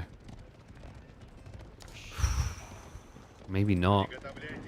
I think instead, Recon's got his eyes on the main prize. Ay, ay, ay. Corv, he's invested 1,000 wood into this play. Could be like an extra 10 military units. Instead, they're going to be useless for this fight. Recon catches him building the siege. Horseman not going to last long. The Spinman just sweeps straight through that. And the A-clicks, again, Corvinus, he's not target firing him down. Rather, he's overkilling the spears. Halma's going to arrive too late to actually help at all. Not there's much left to help here. Knights will chase away the Archer mass. Siege will get mopped up. And no doubt about it, this is looking like a clean win for Recon. Damn, I cannot believe Pro Scouts didn't work. Or rather, I can. I just wanted it to so badly. Like, Roos winning, that's just a normie. You see that all the time. It did feel quite often like Recon. I think his micro is maybe a little bit cleaner in these fights from what we were seeing, though. It looked like he was just getting rid of the primary targets a bit faster.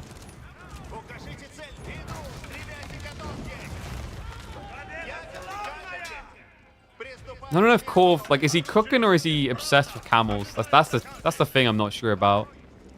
The camels had their moments, but I think it's just, it's still the classic issue of scaling. They take so long to blob up. I mean, compared to a knight as well, like, a knight takes the same time, but a knight is jack of all trades, almost master of many. Whereas camels are situational, right? They're a strategic counter. Spring will switch now from Corvinus, but quite the Hail Mary into 40 archers. It's not something I say is destined to succeed.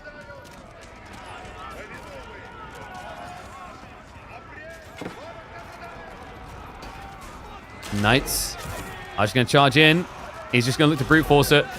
They get through. They get onto the Springolds and starts to target them down.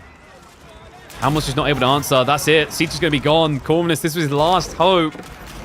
And it's come up dry as well. At this point, we've remortgaged the house just to try and stay in the affair, but we can no longer match up against the Rus oligarch. No. Mr. Monopoly Man here. When it comes to the food, still 1,800 food income. GG comes out. Rus will run away with the victory. But I gotta wonder, is there something to that Pro Scouts, guys? What do you think? Is your Carmel game about to change?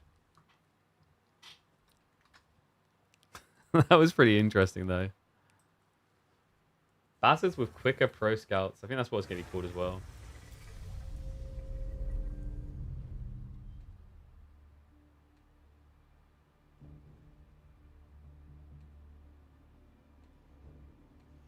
So we'll call that one Bassids with Pro Scouts quicker than a Ruse.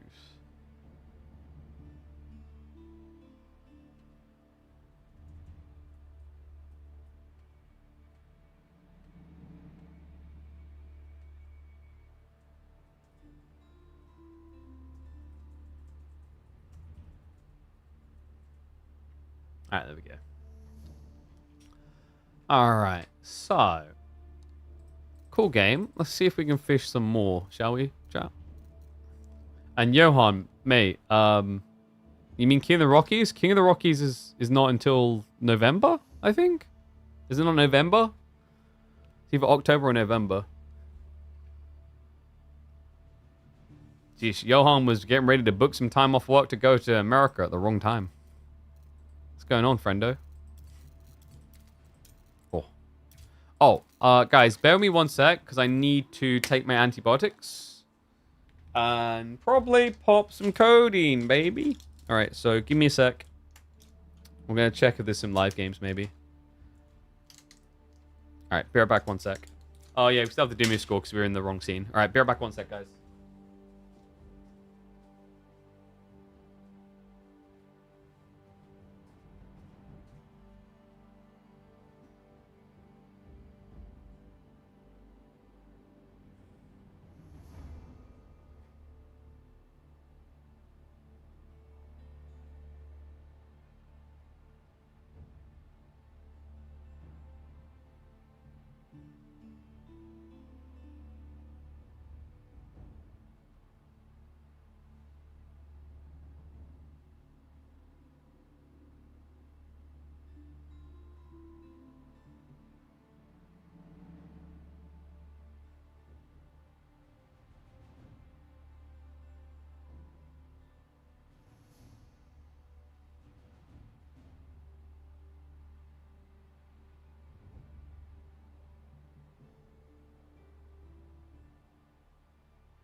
Alright, I'm back, chat. Sorry about that. Yeah, I'll have to take the medication. Alright, see you later, Scarecrow. Peace. No, I have to take my antibiotics. Because of the root canal.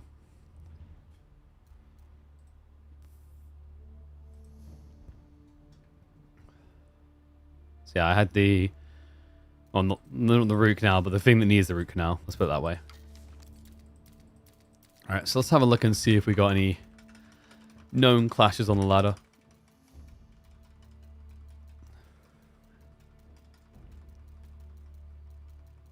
If not, I got tipped off about a game that's apparently quite interesting.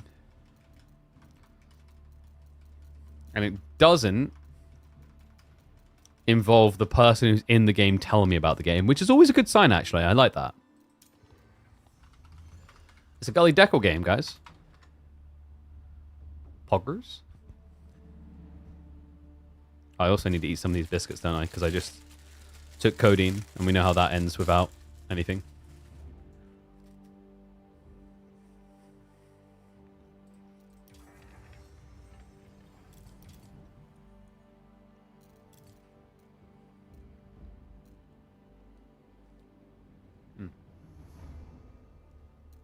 Alright, so we want... Was it Rocky River? Yes. English versus HRE.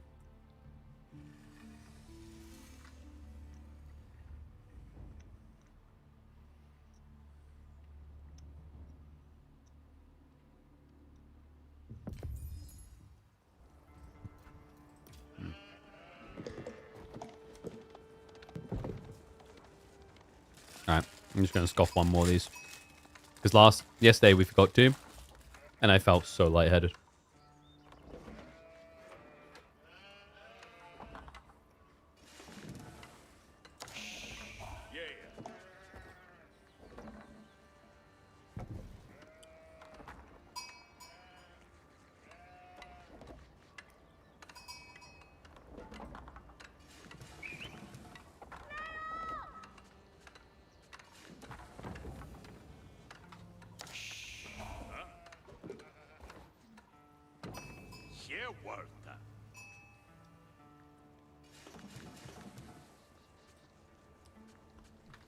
All right, let's go.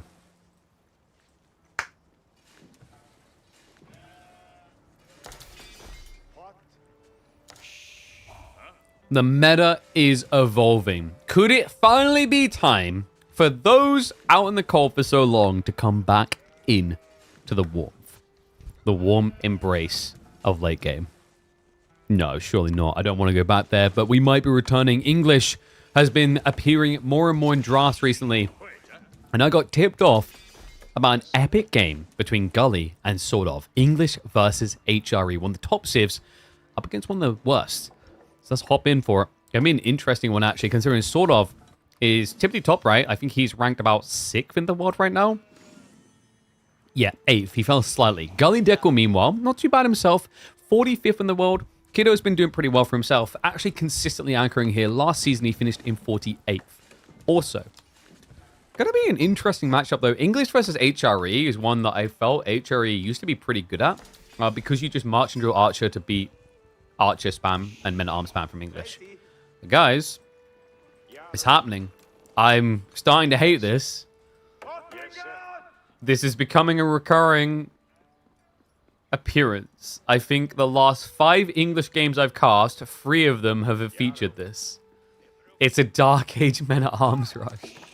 Oh my god, and Sort of didn't get enough gold. Okay, there we go. Yeah, thank goodness. Whew. So, tech up should be coming through. It's going to have to be Mine Work. Mine Work versus Men-at-Arms rush is intriguing. Because you don't really get value from the Mine Work until you get the extra gold. And my god, he's still going. Yeah, it's going to be 4 Men-at-Arms. Wait, he's going for an Outpost rush with Men-at-Arms? Oh, hold on. Hold up. When do you ever see this from English? That is actually freaking wild. What? Or is he thinking the tree line instead? Damn, Gully's cooking for sure. You just don't see this type of build anymore. It's been like a good 2 years since we saw Dark Age Men-at-Arms rushes. Okay, so it's not going to be gold focused. It's going to be tree lines focused. Is that a bit harder to do, though? I mean, I guess you can bring the scout over eventually and then just sit him on the back and you'll see him. And then your opponent would have to like be out of range of the TC to get trees, right? Yeah, Sort of sees it. Oh my god. I would have paid to just hear his reaction on stream to this. Like, okay. This seems a bit broken. Oh, this is brilliant. What a cool game. Shout out to Philisberto for recommending this one, actually. He pinged it across to me. He's like, you have to watch this. I was like, oh. If people have recommendations, I welcome those recommendations. Sadly, a lot of the time, I feel like it's often Core recommending his own wins. Yeah, we always welcome people recommending. I mean, it makes our life easier. It's like, it's not been as much of a problem these days because we're always just so busy with KPMM. But it is nice and refreshing to get some pub games in. Because pub games is where you get like these very weird cooking sessions, you know? And some players that are just our favorite meme fiestas don't even play tournaments, right? Like a Donati and a Faye, for example. Yeah, Men-at-Arms break across the gold again. Sort of gets idled off there. Free MAA in the outpost. And I'm assuming this is Abbey of Kings afterwards. Or does he strap longbow? If you strap longbow, I'm sure Sort of can just mass archers. Yeah, there you go. Abbey of Kings. Okay, guys. I think... Are we getting Horseman? Maybe Horseman spam here? No, he doesn't need to tower the other wood line because look at the TC. If Sort of comes out to gather from this tree line, the Men-at-Arms will attack him. So he doesn't need it. Like, the goal isn't for this outpost to win the game. The goal is for this outpost to waste so much of your opponent's time, they lose their window with tempo. It's a really cool idea, actually. Really expensive as well, if we're being totally real about it. He's spent 600 resources on the Men-at-Arms alone. Then the 150 plus the 100 for the outpost, right? So in total, he spent 850 resources on this play. That's a lot. Then the villager idling up. Absolutely wild.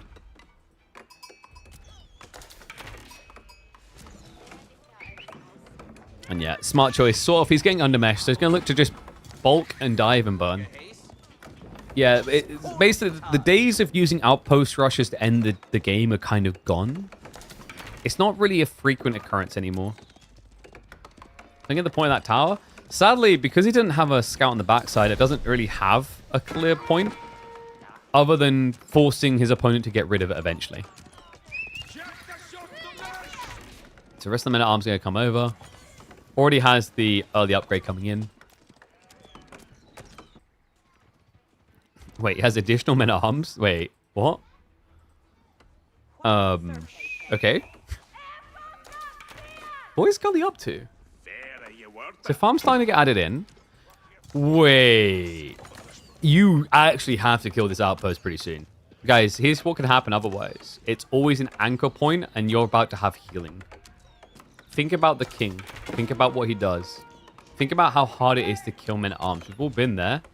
We don't want to admit it, but we've all been cheesed by men-at-arms before. They just don't die. So imagine these health bars that are, you know, depleted halfway, 2/3 of the way, whatever it is. Just getting topped off for free every time. We always talk about how healing can be OP in the Feudal Age. But we don't often talk about it with English because the way English plays is they don't stay in the Feudal Age. But now we're just going to be like one of those kind of like one-off shows of what if? What if they did? Ambitious move from Gully, though. Not sure he wants to step up that quickly. He's got more men-at-arms coming. Like, this is never ending, dude. Micros them back. Really need to find a way into Blacksmith, though. Without Undermesh, this is going to start to hurt because Steel Arrow just got queued. So Gully's goal here, is this going to be a delayed castle timing with mass men-at-arms? It's very micro-heavy here. But if he does this right, he's going to have like 20 men-at-arms at full HP going castle health. And then what does Sort of do? And the scout, man, he's actually starting to do it. We talked about that tree line. It would eventually reach in. This is without arrow slits as well. It becomes quite annoying. King's going to get on the other side. So just scaring back the other way. Almost ends up running in range of the tower there. Yeah, I wonder if Gully, if it's just worth actually getting a little bit of stone here. The arrow slits range would be pretty cool. But, I mean, at this stage, it's probably worth not doing, considering there is a ram. I'm just waiting for it to get used.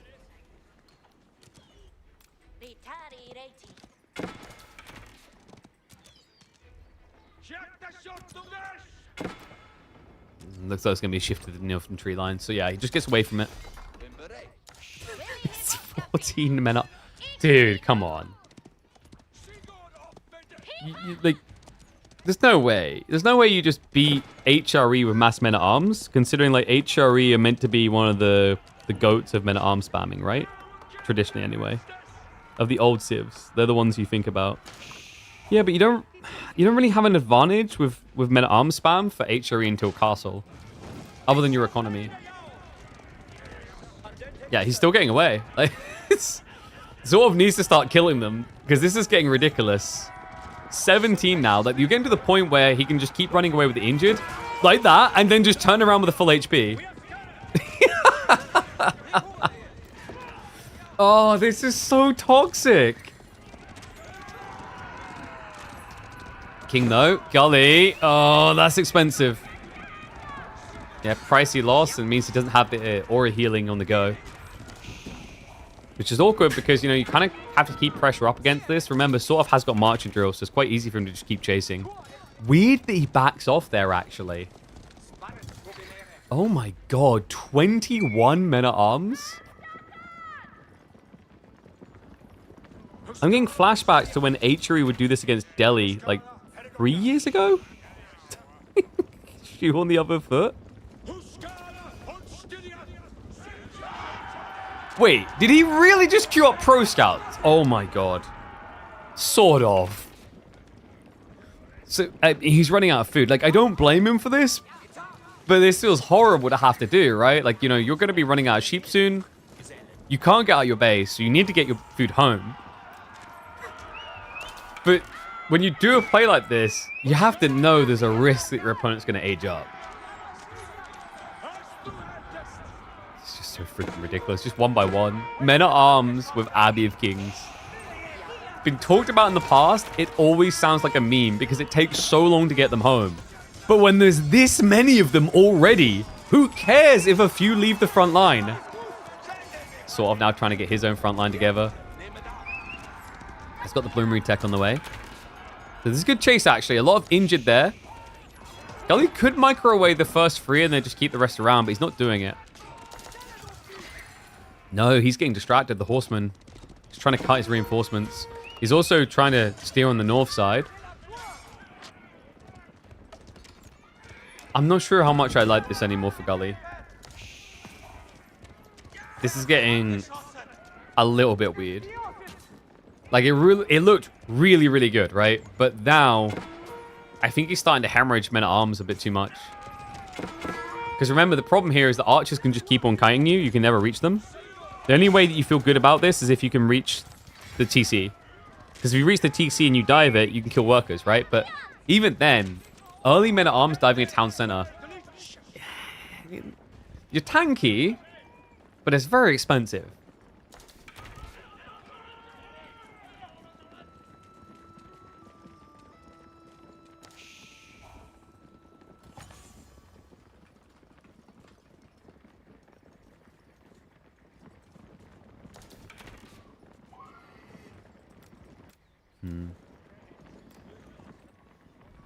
Deer play now coming in. There's a few horsemen around, but they're already injured, so I'm not worried for Gully there. I am wondering, like, where's the brakes on this train? Like, when do we shift?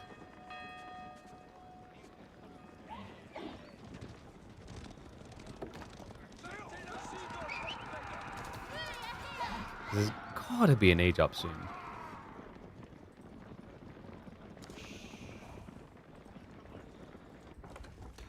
Okay, yeah, he's going for it. Sort of does not have all pikes. Like, why would he, right? Like, there's no point. He's got men at arms, archers.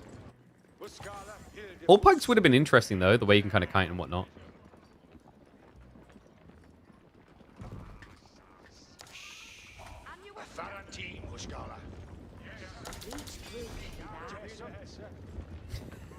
This is gonna be so disgusting. Like, you know how you've been building to it, you've been anticipating. It's like when you discover the Age of Empires 5 is coming out, but like for some reason it's going to cost $1,000. So you start saving a little bit and you build towards it. And the day it gets closer, you're like, I've worked so hard. I've saved all my money for this, but it's going to be so worth it. It's going to be the best Age of Empires ever. And then it releases and spring ones are everywhere. No, I'm not going to do that again. No, but seriously, this is... I mean, sort of, if he doesn't age up, he doesn't have an answer, right? He's going all pikes. Oh, he catches the workers. Okay, so that's good.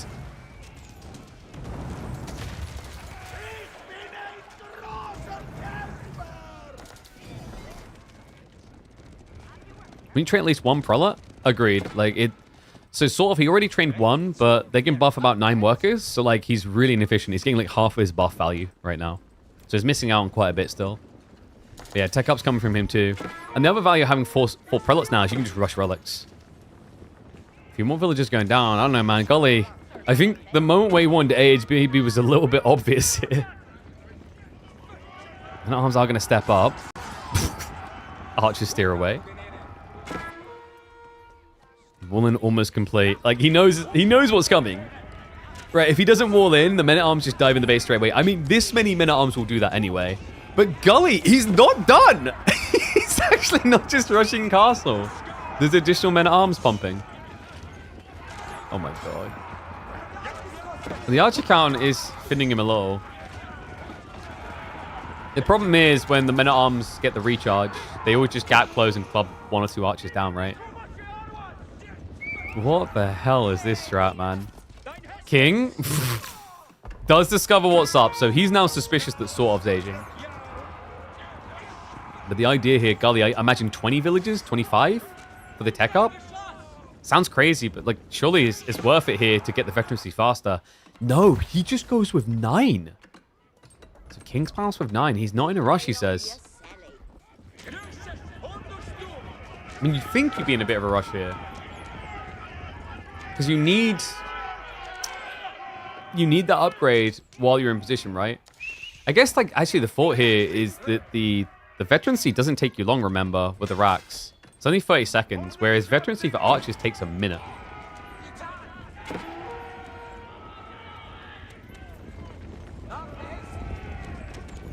He's just going to back off a little bit more. Now 16 workers. Starting to feel a little bit of pressure coming. He's still got men-at-arms on the flanks, but those ones are outnumbered. They're hiding in the corners. Pro Scouts are starting to pay off a little for Sword Off, but now the men-at-arms with the recharge. Sword Off, his tech up feels like it's taking forever, man. Like, I swear to God, I'm getting grey hair watching that bar. And there we go. He hears the tech up, he panics, pulls more. Without wheelbarrow, it's not really speeding the process up, though. No, actually, like, at this pacing, this feels kind of horrible, right? You walk all the villagers over here, they're going to have to go back afterwards for about 15 seconds of work. Men-at-arms. Oh my God, it's the double upgrade. Armor-clad will be delayed by an extra 30. But by the time these veteran archers come through, there's going to be armor-clad plus the veterancy. Oh, dear God, that is toxic. So 1 damage per shot from archers. Men-at-arms now breaking in. Gully. All he needs to do now is go full Scooby-Doo crew. Split up and look for clues. The village is gonna like, I want out of here. This is not safe anymore. Peril, peril. Whoa, Gully, get the hell away quick. Don't fall for that trick. Dodges the bullet. Sort of. Has got 18 of his own men-at-arms, though. The problem is, however, they're just outclassed. They're outgunned. They don't have the advantage here due to the armor. Prelate will at least be able to garrison one of the relics. Will get denied before he heads out for a second. But the archers, man, what is left standing between him and defeat? Men-at-arms on the south side will at least find a good fight for Sword Off. But Gully just has so many more in reserve. Starting to hit villages. Sword Off, I don't know where they're going. Hell, heaven, you choose. A few more workers go down. Archer line now starting to thin a little. Gully, this is only wave number 1, though. Look at wave number 2. It's coming in. These are full HP ones. Okay, scrap those 2. Is he actually... No, he's never going to run out of food. He's got triple farm cluster. Guys, triple farm cluster is enough to just keep pumping men-at-arms non-stop. Even more so these days, because remember, since we last saw this build, they buffed the gathering rate on your farms by 5% in the Dark Age, Feudal Age, and Castle Age. It now caps out at the full 30% in Castle. Sort of. Hold on a sec. He has got crossbowmen now. So there might be hope. He's taken a hit, though. Yeah, like the worker kills in conjunction with the King's Palace. Not just that, Gully is now picking up relics himself. So good job. Sort of not dead. All right, game not finished yet.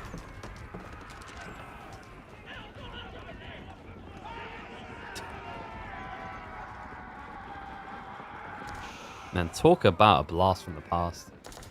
When was the last time you saw English build that many men-at-arms in the Feudal Age? Maybe on a water map. Because, you know, water map's like just insane food, what you're going to do with it. But on land.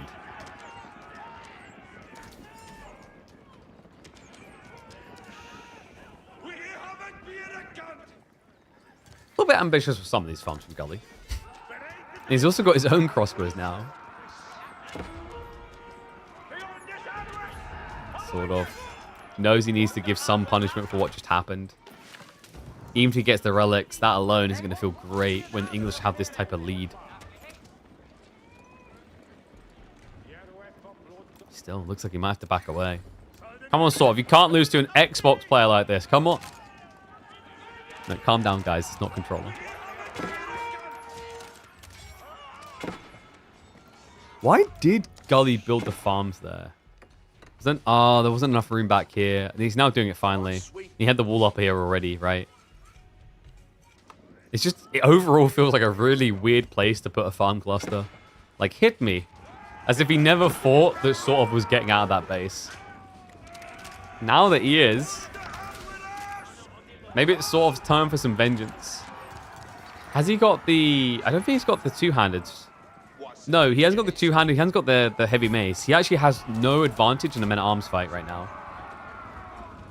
And let's check on that relic. Yeah, nobody scouted it. No, sort of did. He got a glimpse of it, so he's heading for it now. But Gully, big mistake. That one should have been easy for him. Oh my god, they're back at it again. It's like he's waiting for the crossbows. Now that is an unexpected switch out of sort of, but I dig it. Cistercian Abbey's coming in to buff his farms, which he's now building. But the more important thing is still barding. A night switch is pretty potent, but the problem is I don't think he knows about the crossbows from Gully. Because the crossbows aren't bias or prejudice against men-at-arms. They'll kill knights as well. Even with the extra ranged armor, it doesn't really kill. It doesn't really change the kill point too much. Maybe like 1 to 2 bolts. Because remember, crossbowmen, they hit for over 20 damage. So on that type of like math, it's going to take you like what? Let's say 15 shots, 16 shots to kill. Probably takes you 18, maximum 19, I'd say, instead. There's a difference, but it's not like a crazy one. If anything, I feel like sort of maybe would have been served better by horsemen. But like the problem here is he can't afford it. His food income is terrible.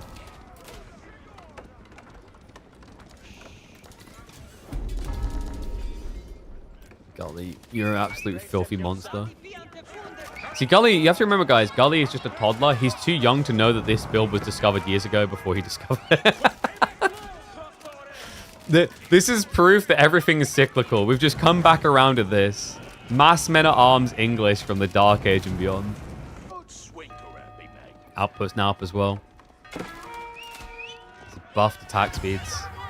The men-at-arms, they're in. Might just come around the front side now that he's got the outpost up. That was pretty smart. The distraction on the back to try and make room for it. And Golden Glow might have been noticed by sort of, but dealing with it is a whole other matter. He's going to turn over to it now. Could the men-at-arms get here in time? Probably not. Outpost should definitely get denied. He's still chasing with the second group, though.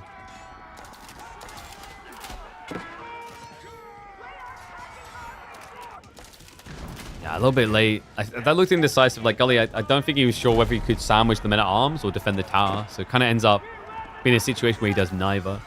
Still, even regardless of that, like, this is so in his favor right now. 2,000 resource advantage and army value.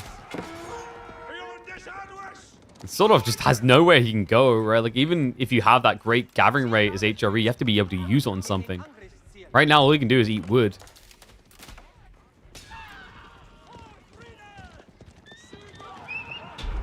Outpost creep is going to begin again. He's Gully. He knows, like, that's the way you just easily win games with English. It always has been. The attack speed. You know, back in the outpost rush days, you remember English was dominant there because they could go for an outpost rush, but the purpose was completely different to civs like Mongols. Could oppress an area, but also would impress upon you the strength of their army.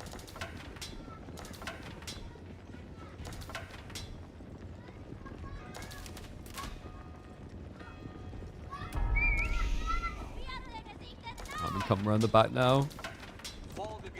Sort of. He can't reach that gold. Gully.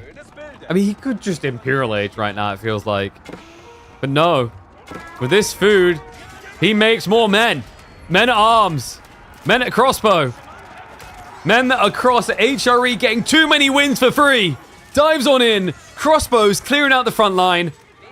And allowing those men-at-arms to chow on down on everything. Unbelievable. Sword Art's advantage, movement speed. They all wear sneakers. They can all run away. English advantage. Apparently our men-at-arms are just the Michelin men. They've got so much pad they can't be hurt. And what's up, Voldemar? Thank you very much for the raid. Voldemar, I think we've got something disgusting for you to prep and practice to. Dark Age men-at-arms spam. Feudal men-at-arms spam. Castle men-at-arms spam. This psychopath in the yellow spent 850 resources on the Dark Age rush. 5 men-at-arms and an outpost. And somehow, it just worked gloriously. Bumper on the wall now. He says, this is it, sort of. I've got your number. He switched into mass. Just blob, blob, blob, blob, blob.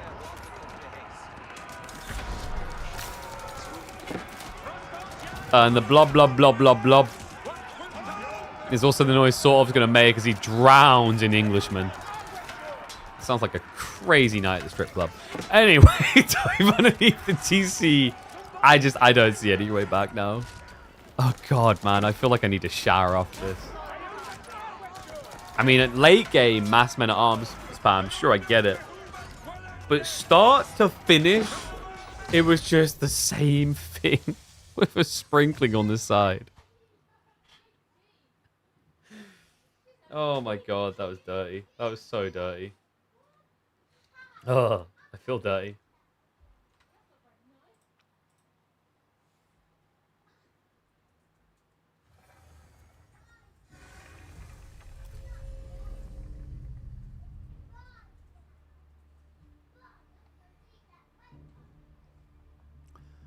Am I going to cast Vortex Core today? Why is there a Vortex Core? I'm confused. What, has EGC had like a weird scheduling again? This keeps happening with them recently. What's going on?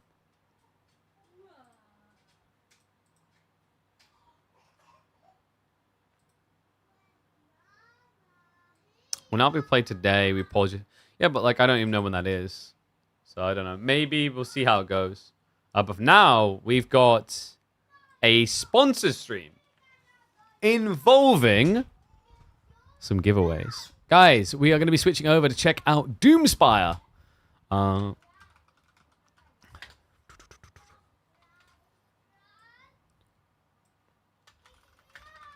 Let me update Tall, actually.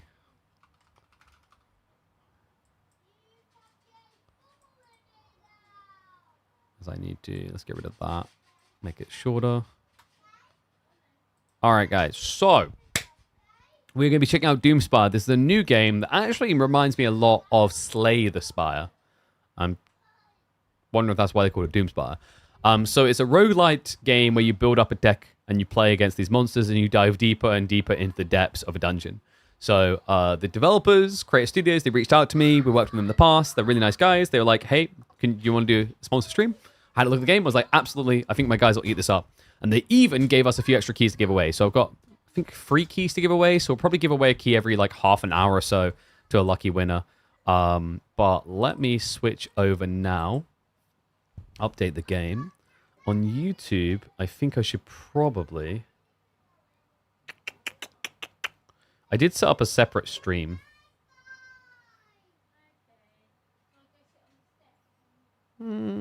I guess I'll just leave it running. We'll see. I'll leave it running.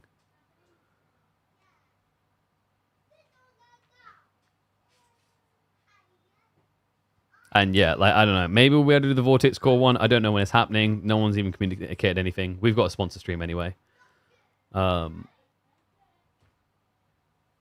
So, we'll be switching over to that. Let me see. Is everything updated? I need to change game. So, we'll be switching over to Doomspire now.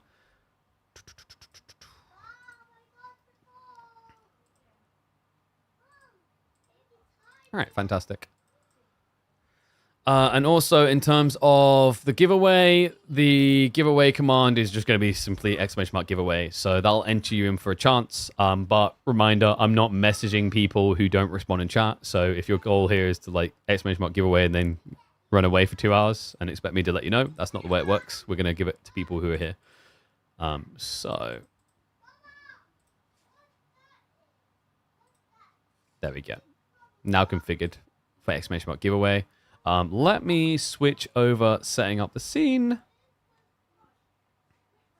I don't think you can change the titling on... That's really annoying. I don't think you can actually change the titling on TikTok. So I might just have to outright end the stream there.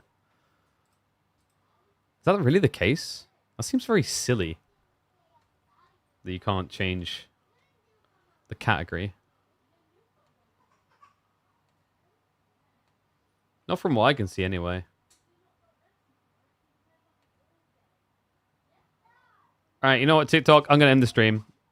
Just keep it simple, because I don't know how to switch that over. I'll look for the answer to that later. I don't think you can without starting a new stream, which is very weird. Bye, TikTok. Alright, guys, so this is Doomspire, a roguelike card deck building game where you dive in the depths of a fantasy dungeon. So this, blimey, the audio is a bit loud. That's probably best. FPS, give me unlimited, mate. Alright, so I think you get different heroes. Ted, Layla, the Candyman, Todd, the Rabbit of Kerbenog. Okay, like, dude, every time I think I found the one I want, I find one that's more convincing. Miss Snuggles? Lord of Edge? Grizzle McClaw? Sentiment... Dude, how many characters have they got? They've got a lot of characters. Mr. Sniffles, Phil, Layla... Okay, and we're back around. I feel like we're a Todd. Chat. Are we a Todd? I think we might be a Todd.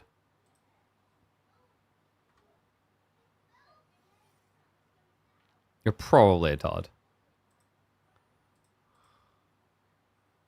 Or Miss Snuggles. More Phil than Todd? Really? I always thought I was more of a Todd.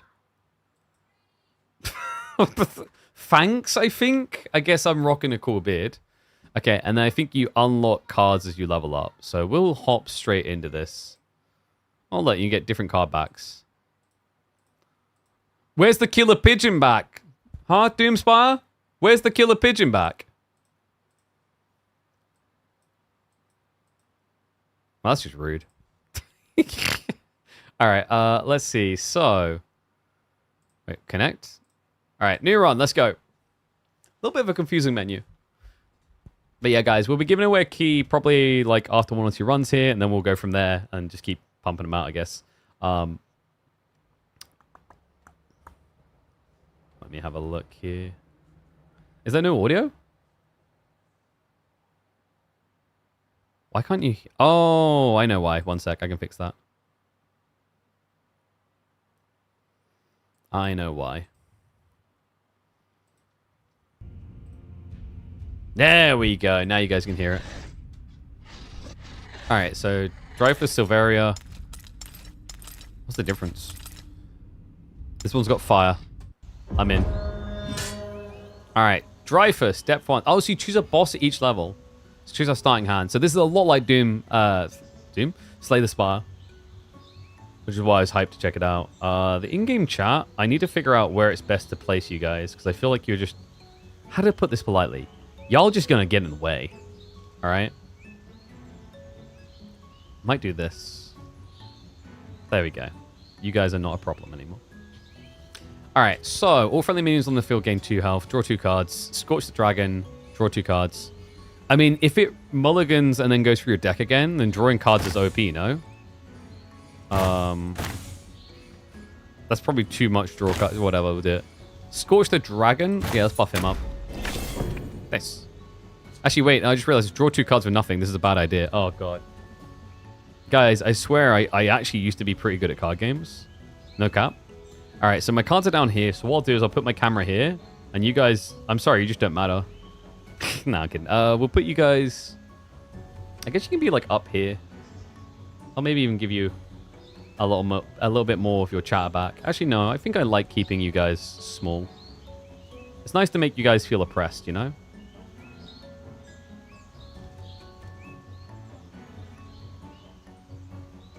And yes, I've got a few keys to give away for this. If you want to get it yourself, it is available now on Steam, and it is live, and it's only $15, so it's a pretty good deal.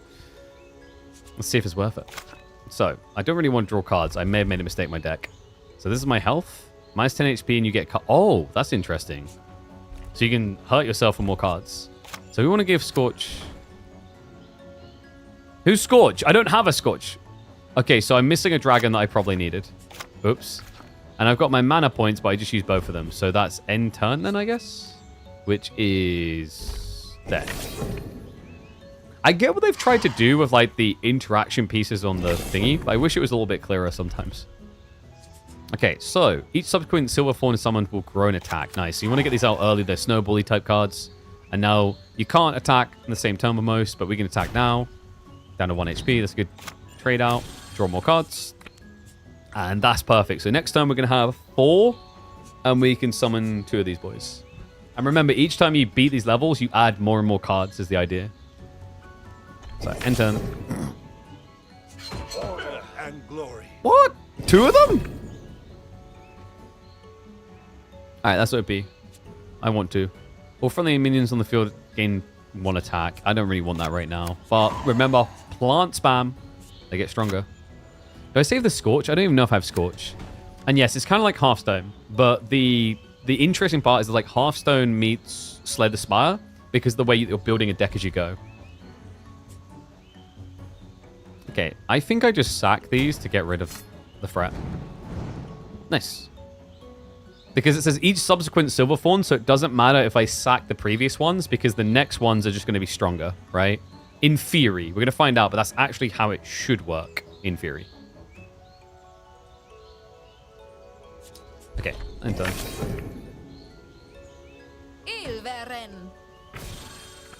Fire an arrow, dealing damage to a random enemy equal to the minion's attack. Dude, bro. Okay, and it can attack you. All right, so we're gonna want to get rid of that real fast. Ooh, I can restore mana. Nice, dude. Oh, this is perfect. We said about mulligan decks. We want to spam out cards. This is the perfect way of doing it. So we can get like a bunch of mana back. So what we can do is we can bring in the Lightbringers. My oath is my honor. And then we can get more mana back. And then I guess we bring in Lightbringers again. Yeah. Bro. Seems balanced. And then get rid of the archer because I don't want to take damage. I like my health. Thank you. I wonder if the health damage is permanent. It probably is. Wait, I've been a Muppet. I could have just killed him. He's 8 HP. Like, I've wasted way too much time on this blab. Alright, he's dead now. Oh, woo, woo, woo, woo. Here we go. Tome of Strength. Everyone get buffed up like it's cheesy. Whoop.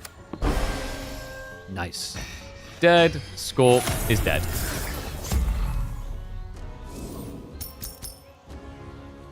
Alright, reminder. This is meant to be the part where you build your deck, right? There we go. Exchange tokens for rewards. So we can get health, passive cards, or regular cards. Passive sounds pretty cool. Oh, by the way, guys, reminder, !Doomspire. Go check out the game. Checking out the game does support the stream. Be sure to pick it up if you like what you're going to see here. They are sponsoring us, of course. We want to try and get these guys to come back, because I like these devs. They're a small indie dev, but they're really fun to work with. So they're nice people. I don't think we want more passive. We actually want more regular. Ooh, Valkor Trueheart. Okay, dude, that's a bait. That's a 9 mana card. I think I shouldn't get it, right? That's like hyper late game. We want early game. Reroll for a new set of cards, but like it costs you this token thing, or is it just? I think. Oh, you just got limited rerolls. Got you. Double your mana crystals until the end of next turn. Nah, that's like mid game. Oh, there's Scorch. I think I'll get a Scorch, and I'll get. Not the silver fawns, they're too pricey. Augment crystals is really nice. We'll do that. Take a look. Oh, and you get. Oh, so you get all these things. Take a look. Yo, what? Alright, that's pretty damn good. Scorch gets 2 health for every Scorch the Dragon card in the deck.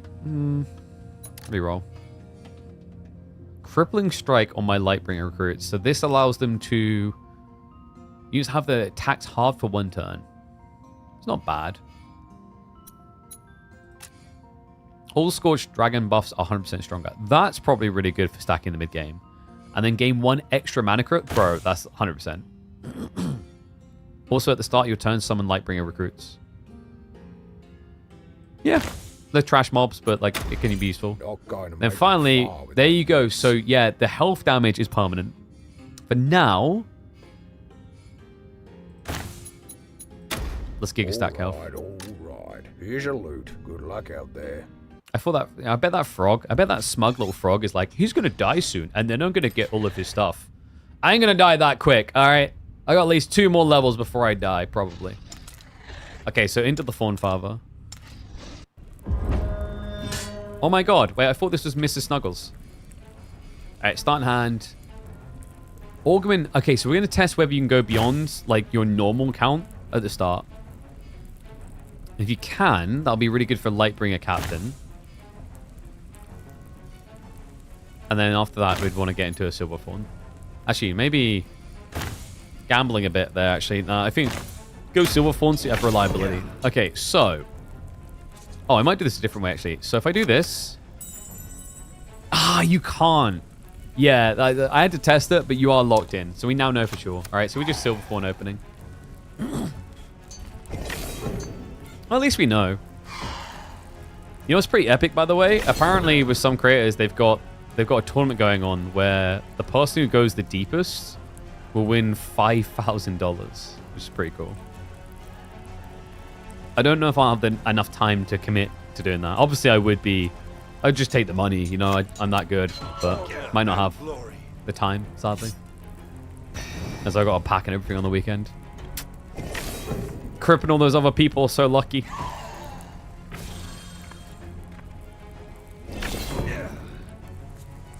Okay, so we get a lot of Lightbringer recruits, and we had the Lightbringer Captain, which has been buffing them all.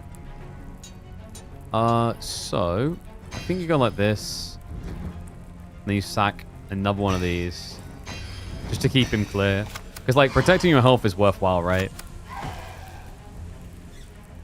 And no, Des, it's not time for you have to enter the giveaway, you pleb.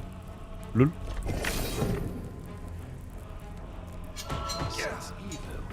Alright, well, you have to hang around to find out what you're going to the deepest in.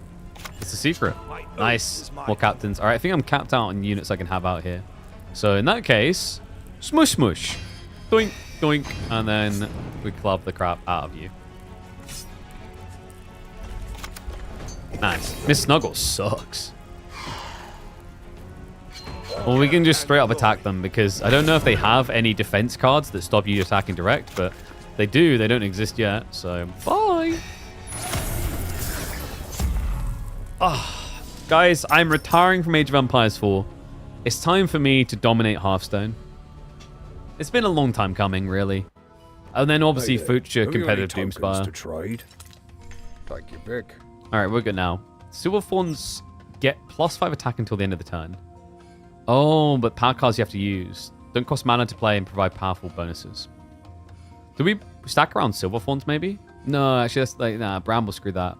All friendly Lightbringer recruits gain +2 health and attack until the end of the turn. That could be useful. And then we have this, which gives them Aegis. Protects from 1 instance of damage is removed afterwards. I think I'm going to Lightbringer Rally, because we get both, right? No, you get one. We'll Lightbringer Rally, because we got a lot of the boys out. What's the difference between a power card and a regular card? So the power cards don't cost any mana to use. Yeah. Okay, I think we want to do a Lightbringer and Scorch deck. When damage, give Scorch the dragon +2 health when wherever it is. And then Final Breath when it dies. Oh, dude. Yeah. So this is like a feeder-font card. You just want to keep smashing anything that comes out with it so it takes damage. I like that. I like those filthy type of combos.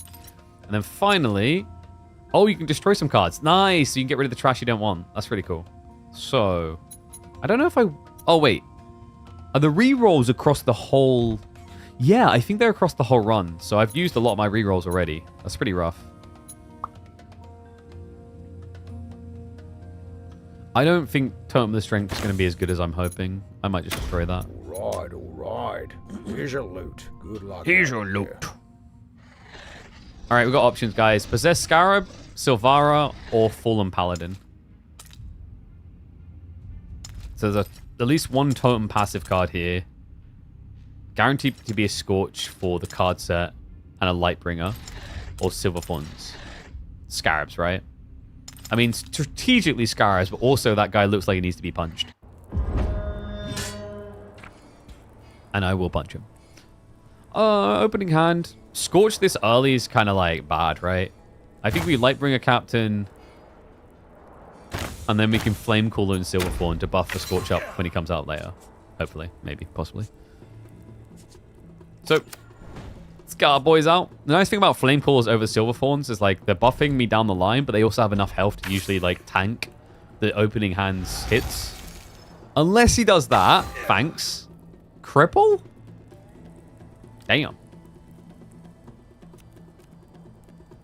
At the start of the turn, increase all friendly minions' health by 1 for each enemy frozen. Is another thing to worry about. So he's a freeze-type deck.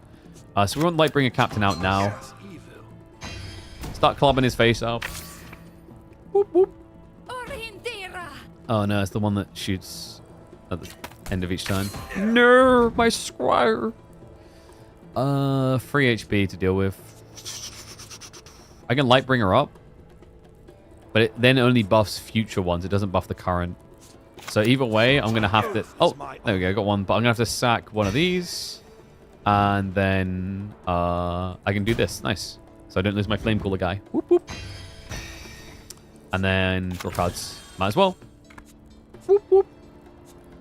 And then do I want to... Yeah, let's do this. Let's get a Silver Fawn out this turn. More damage in the next turn, baby. If you guys have any questions, things you want me to explore, let me know. Also, reminder, !mark giveaway to enter. If you're watching on YouTube, I don't have... Nightbot doesn't sync in there, so hop across. I might end the YouTube stream soon, actually. Just to keep it... Like, YouTube is really awkward when you try to change to a different game. So, yeah. Wait, what? I clicked end turn. Hello? Alright, he's going Silver Fawns now. Jeesh. Alright, Arcane Portaling like crazy. I can't get Lightbringer Captain out. I need to sack. I will sack you because you got 1 HP. Or Lightbringer Captains. So like the thing with this type of deck style is like you snowball slowly. But from what we're seeing, it feels like most deck types will be like that, where it doesn't rush necessarily. All right. Well, I don't know how to tell you this, buddy. You're just dead. It's like one of those shows where like you're talking to a dead person, you have to try and convince them you're just dead. Whoop, whoop. Nice. Hey there, have you any tokens to trade? Alright, passive. Lightbringer recruits. Wait, didn't we already have this? Or did we skip it? I can't remember. We might have skipped it. Scorch gets 2 health for every Scorch of the Dragon card in your deck. We've seen that before. Maybe reroll? All friendly minions on the field gain +2/+2 health each time a tome is played. We haven't got many tomes. We're not a tome deck. Restore 1 health for each friendly tome. Okay, I'm just going to reroll as full tomes, dude. I'm getting griefed. Portal cards, draw additional cards is pretty good. Or all friendly recruits have extra health. Dude, we're a recruit deck, right? So we might as well go for that. Astral Convergence. Double your mana until next turn. I think we're going to take more Augment Crystals and maybe a Draconic Flame Caller. Deal 5 damage to a target and give Scorch 5 damage wherever he is. So, like, we've got this... So we've got the Lightbringer stack, but then we're also focusing around Scorch, which is good. Ah, and you get a full card set now. Quartermaster gives all friendlies increased damage. And that gives Valkyr as well. Or we can go for this, which is Scorch's Wrath. When give Scorch +2 health whenever he's summoned. Oh, we already got one of those. I don't think we need more Scorch, but the Lightbringer set is pretty nice. All right, all right. Nice. Here's your loot. Good luck out there. Yeah, I didn't realize it was going to give you a full stack of cards at once. But this is the value of having the reshuffles early on, right? Like, that's going to be really handy. So we've got Silvara, Archeon, or Scorch. Scorch will give guaranteed Scorch. Archeon will give tomes. We don't really care about tomes. Boobies? Oh, dude, come on. Yeah, actually, she got Lightbringer. I'm coming here for the Lightbringer. It's for the Lightbringer. Don't be weird, chat. Don't embarrass me in front of Silvara. Know what you're doing. All right. A Zinc. We'll have the Lightbringer rally early. Okay, so. Oh, wait, can't do Captain in my brain. Let's bring that out.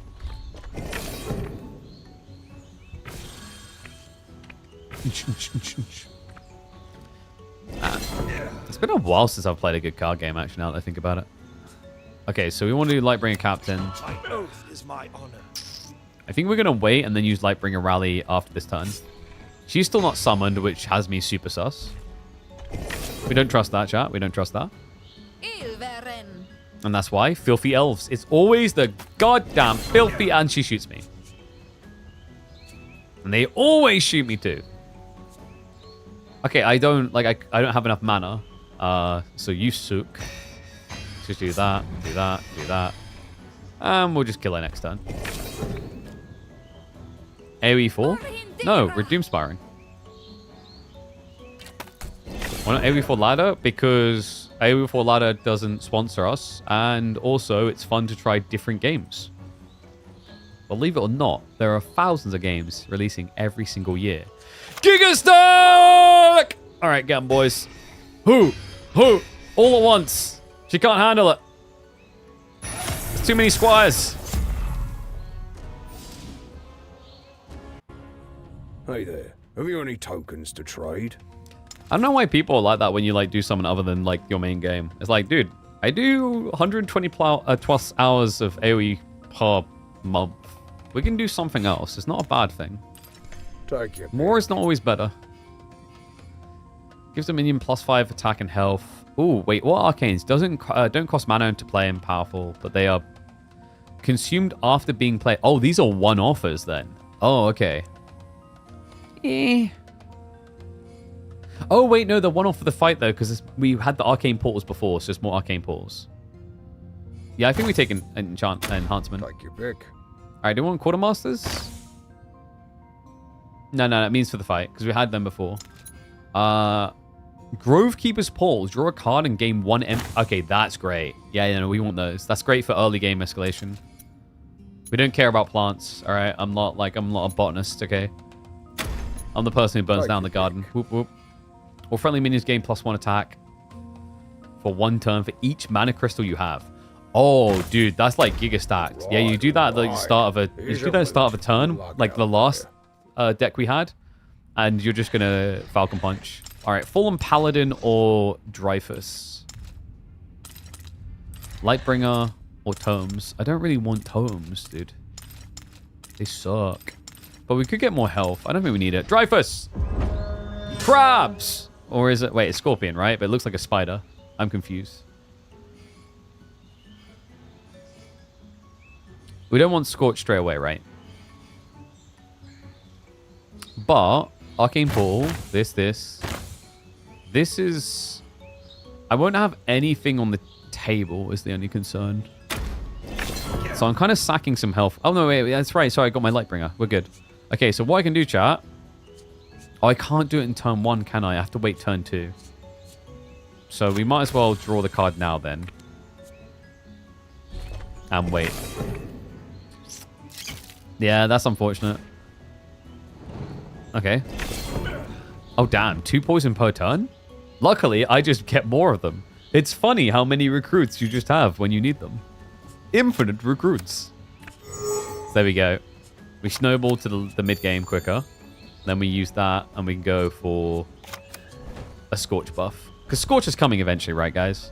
Scorch definitely isn't going to be like your dad who went to the gas station and hasn't been back this whole time.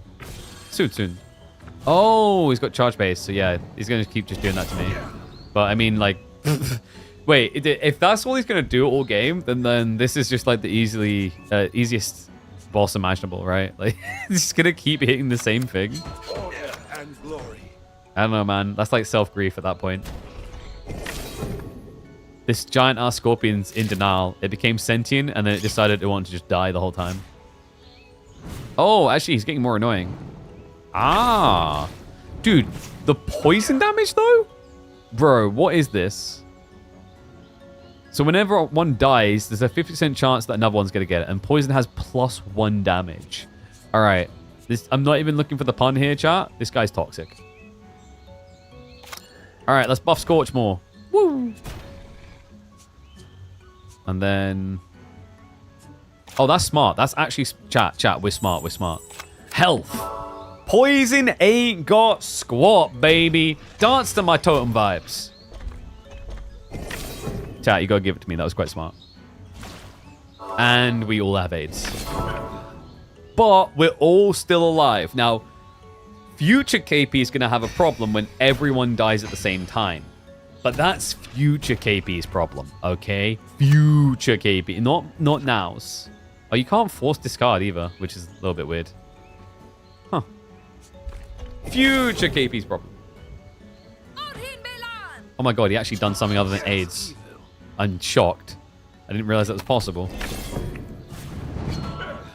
Future KP's problem. We're still not there yet. Besides, next turn we get Valkor Trueheart, who's presumably going to have 2 hearts so that he can deal with the poison. Actually, I don't think that works. I think if you have 2 hearts, it just circulates the poison quicker, killing you quicker, no? Isn't that right, chat? All right, let's gamble and see if he actually attacks me.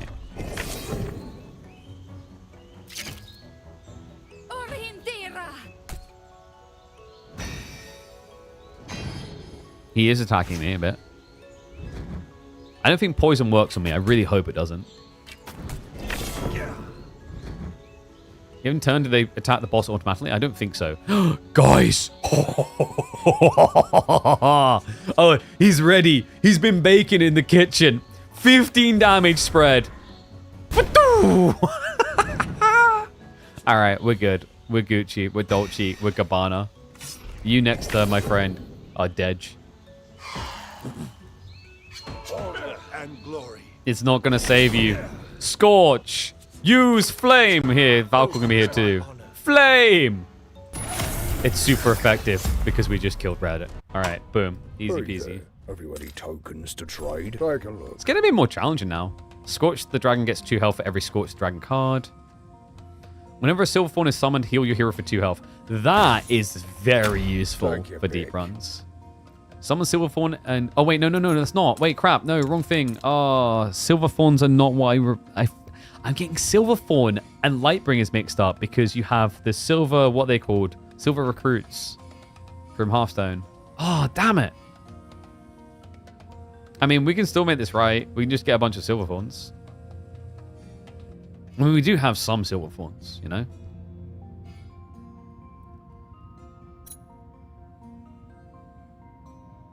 Let's get another Lightbringer captain. Let's get some silver fawns. Take your pick. All right, Lightbringer recruits Vegas. Let's see, we can get silver fawns, chat. It's fine. So what do you mean fail? Everything was strategically planned. All right. I just realized that nature is kind of cool, right? Because like poison ivy is pretty dangerous and stuff. Like, don't want to get her angry. Silver fawns and tomes, or silver fawns and destroy cards. We can get a card set, but we should probably destroy some cards, right? We could probably get more cards. I mean, when have you ever seen someone lose because they had too many cards in their deck? I mean, that happens all the time.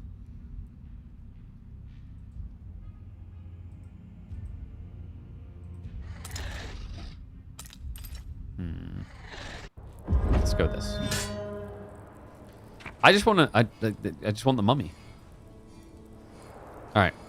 Draw a card and game 1 empty. We do like that strategy in the opening. We don't want Scorch yet. Borgman. Oh, we could get this guy, but like they're not going to attack him is the problem. And he doesn't have a way of forcing that, so it's not worth getting him straight away. It's like something once you have a line, I guess, is better. But let's start with this. What does he do? Eternal Flame. All friendly minions gain 1 attack at the start of every turn? Okay, so we can't let him... We can't let him exist. No. Like, we must purge. Regularly. Okay, so... I mean, let's get rid of you, get rid of you. He's going to get stronger. He'll sacrifice himself to kill something. Probably the full HP guy over on the right side. Because he's a douchebag. There it is. Called it. And then he's going to, of course, RNG onto the 1 HP'er. You piece of... And then what we want to do is this and this. Nice. We're good. And now we can Scorch and draw a card. Don't think that ranges RNG.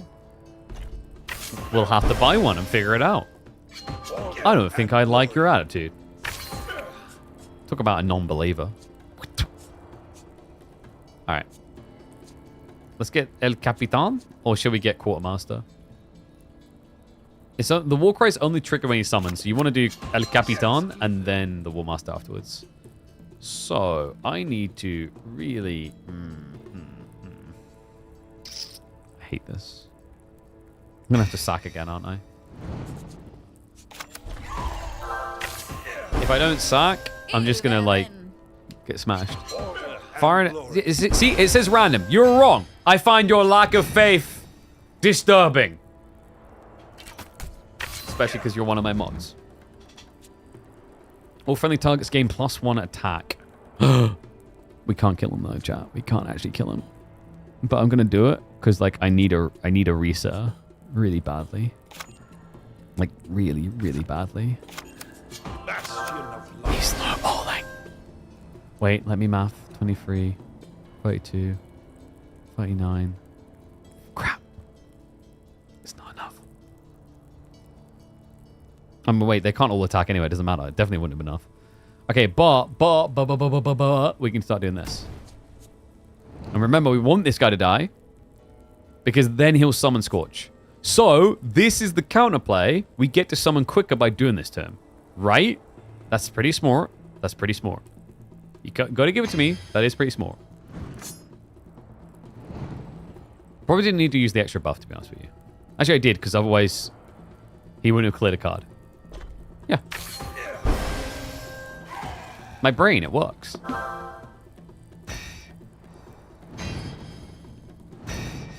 Mm-hmm. Yeah, but you can't... you can't kill him, can you, sucker? All right.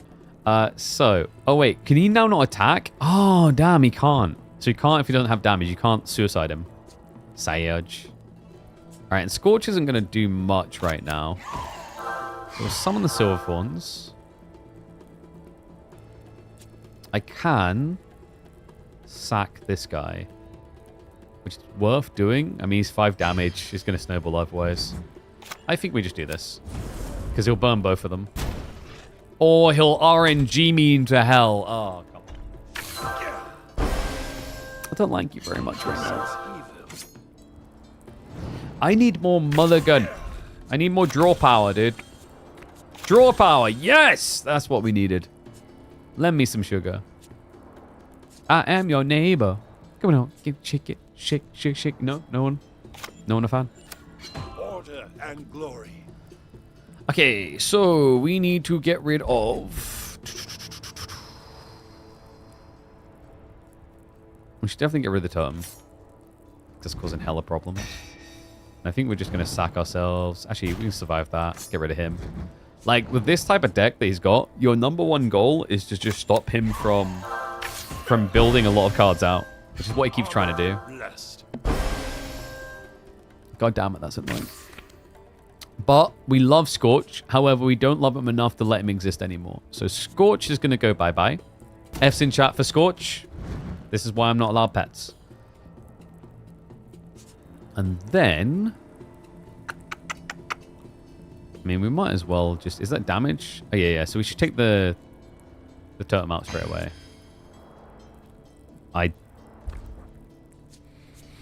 We don't talk about my math. My oath is my honor. Don't say anything. It's better if you don't say anything. Look, we're killing the mummy. That's all that matters. That's all you want from me. I sense evil. Do not judge the math.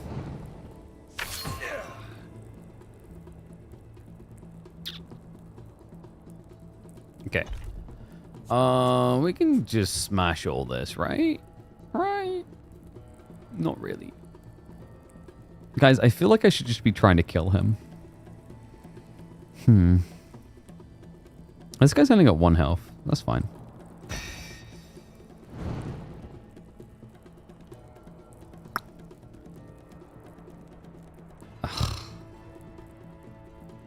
It's annoying that he's 7 health. I actually hate it so much that he's 7 health.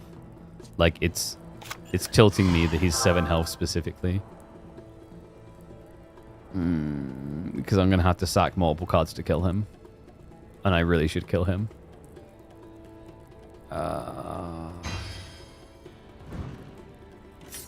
This is kind of sad.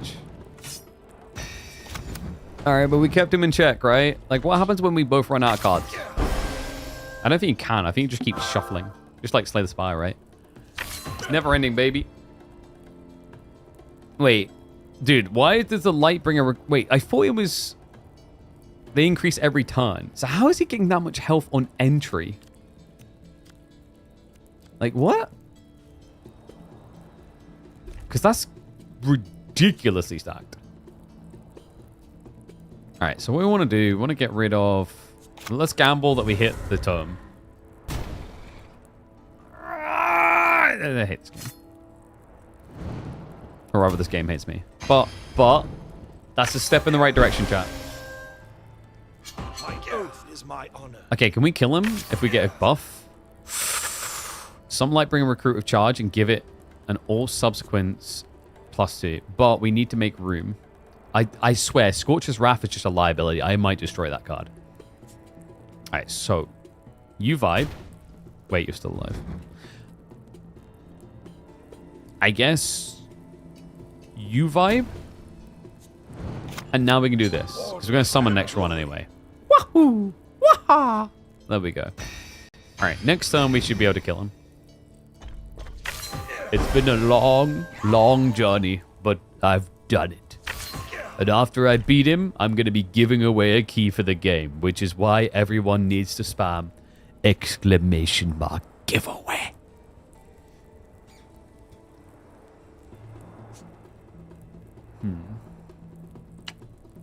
Can we kill? 11, 17, 23. Yeah, dude. I was just buying more time for you guys so you can enter the giveaway. Oh, dude. That money is so mine. We ain't struggling already. I don't know what you're on about. Lies. We got this.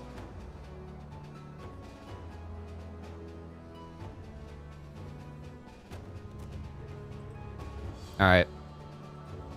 I'm going to do my cards, and then I'm going to give away a key. To trade? Take your pick. Your friendly totems 5 health. Don't care.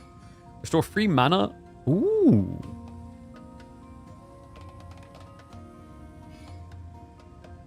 Or summon 2 Lightbringers. With the Aegis is like... I think this is... like the Aegis thing I think makes them useful later on. Because they can take a hit, right? Let's do it. Take your pick. Oh, and we're getting some rerolls back. Summon 2 Lightbringers recruits with charge.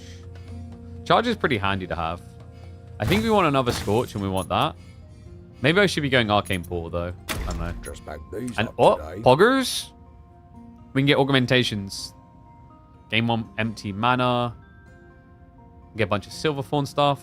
Or Infernal Surge. Just deals 3 damage to all enemies. Give Scorch 3 damage. Right, Astral Surge.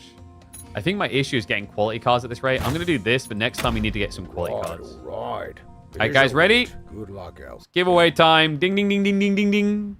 Yay, Papa Pigeon's giving us something. You don't deserve it. Did I mention that you get extra rolls if you're subbed? Kavayu, my boy.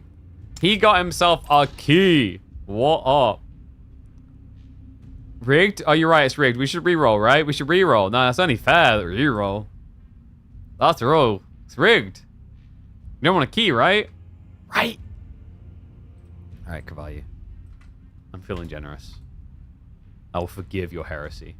This once. Check your DMs. You got a key. Yo, what's up, Drum? Thank you very much for the sub, mate. Might not be KPM, but I'm here for it. And I appreciate you for it. That's why we got goodies for people. It's nice to do other games, you know? We have our core content we do regularly, but it's nice to explore and discover what's outside of just AoE4. So I am now going to reset the entries. So ! giveaway and start entering. I'll let you know when we're doing the next one. Fallen Paladin or Silvara. Do we want some card sets with Lightbringer? Passive cards. Card sets with Crystal Augmentation and Scorch. Maybe some Scorch passive would be good. I don't want more totems. Sorry, chat. No booba today. Okay. Double your mana until the end of next turn. Not useful right at the start. Do like having Augment Crystals out the go. Out the gate, rather. And we'll go Silverthorn. Whoop, whoop. And his special thing is gain 1 health at the start of every turn.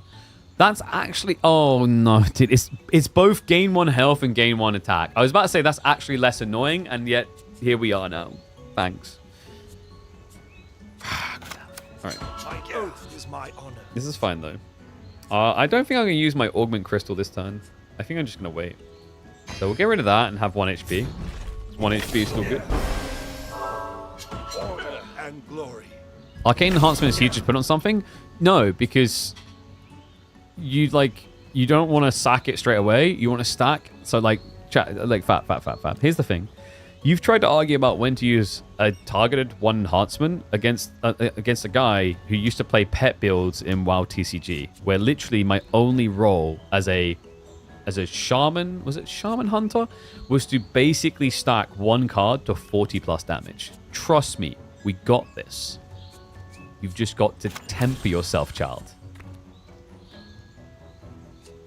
Yes, is it power cards only get used once? So they're one-offers. Temper yourself, my child. We will get there. Alright, I'm going to sack some of these trash cards anyway. Temper yourself. And we want Lightbringer El Capitano. And I'm going to bring Silverthorn in now. Because I know he's going to spam a bunch of crap out. There we go, dude. Game sense. We know. Right, so now we get rid of our trash Lightbringer recruits. Because they are worthless. Don't know why I leave this one around, but whatever. Whoop, whoop, whoop, whoop. And another Lightbringer captain.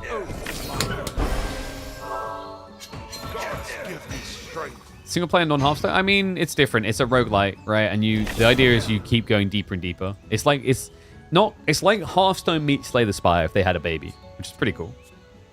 So, I don't want Scorch, man. I hate that it's giving me this that early. I need to buff him. Draw more cards. Ooh. That's an interesting strat. Arcane Enhancement on Scorch's Wrath so that it has damage, so that it can attack, so that it can eventually die, so that you can then spam Scorches out for free. I like that idea. That's actually a cool usage. Yeah. I made him more tanky so he doesn't die as quick, but like he has decent damage anyway, so it's worth buffing. Alright, so we always want to try and leave ourselves with some health here, so that we can like get 2 turns worth of use out of cards, like here for example.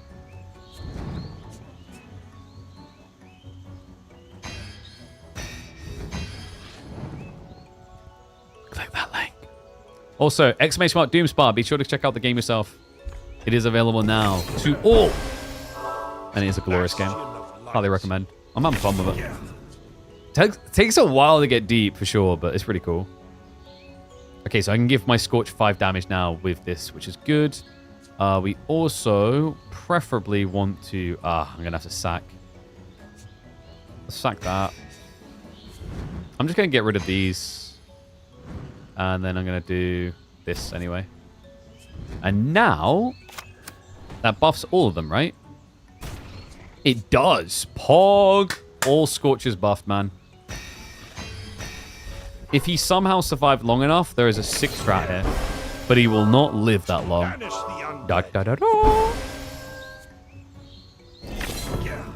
Missed lethal? No, I'm one of those people that like pointlessly extends the game so that I can feel better about myself because I have bigger numbers. What's wrong with that? What's it going to do to me? Die slower? Hey there. Have you any tokens to trade? Take Passive. Scorch gains 2 health for every Scorch the Dragon. I'm getting a decent amount of Scorches. So that's not actually bad. Yeah, that's decent. Take your pick. Another Draconic Flame Call is not a bad idea either. That's the one that buffs Scorch's damage. And then, do we Augment Crystal or summon Silverthorns?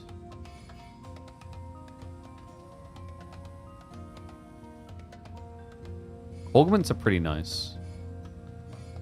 But like the problem is I don't have enough mill. I need to be able to pull through my deck quicker if I want to have more augments. So I need more things that actually do things at this rate. I might actually get a totem.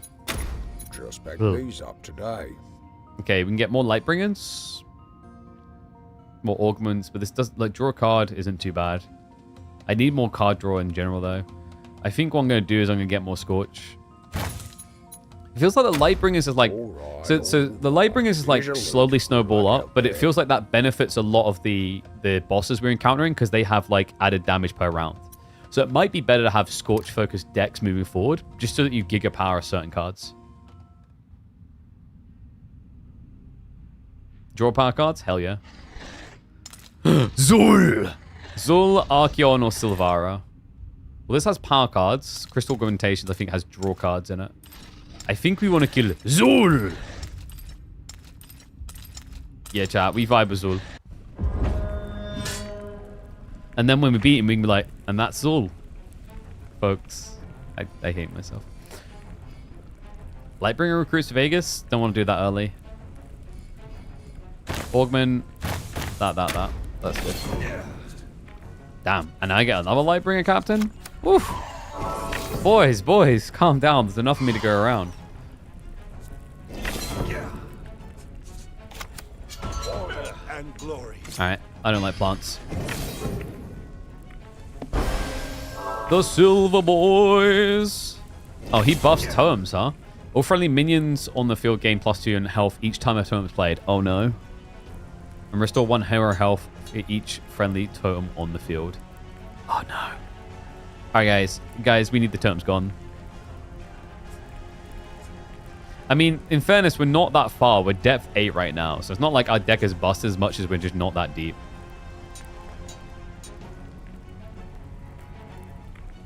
Inferno Summoner, give Scorch the dragon +4. Oh, there's another one that summons Scorch at the end, but that is an 8 cost, so we've got some way to go. How are we getting rid of this guy? I think I sack this, and then I sack the 2. No totems today, little one. No totems today. And also, did you just think that, like, I might just be that good at building decks? So maybe it's busted. Then. Yeah, no, why is it always that the game's got to be busted? Why can't it be that KP's busted, huh? Isn't that what you go to school for? I'm sorry, I had to make that comment. That's what I go to school. Busted? No? Wait, or is that McFly? I never know. Bro. That is not okay. Can you stop?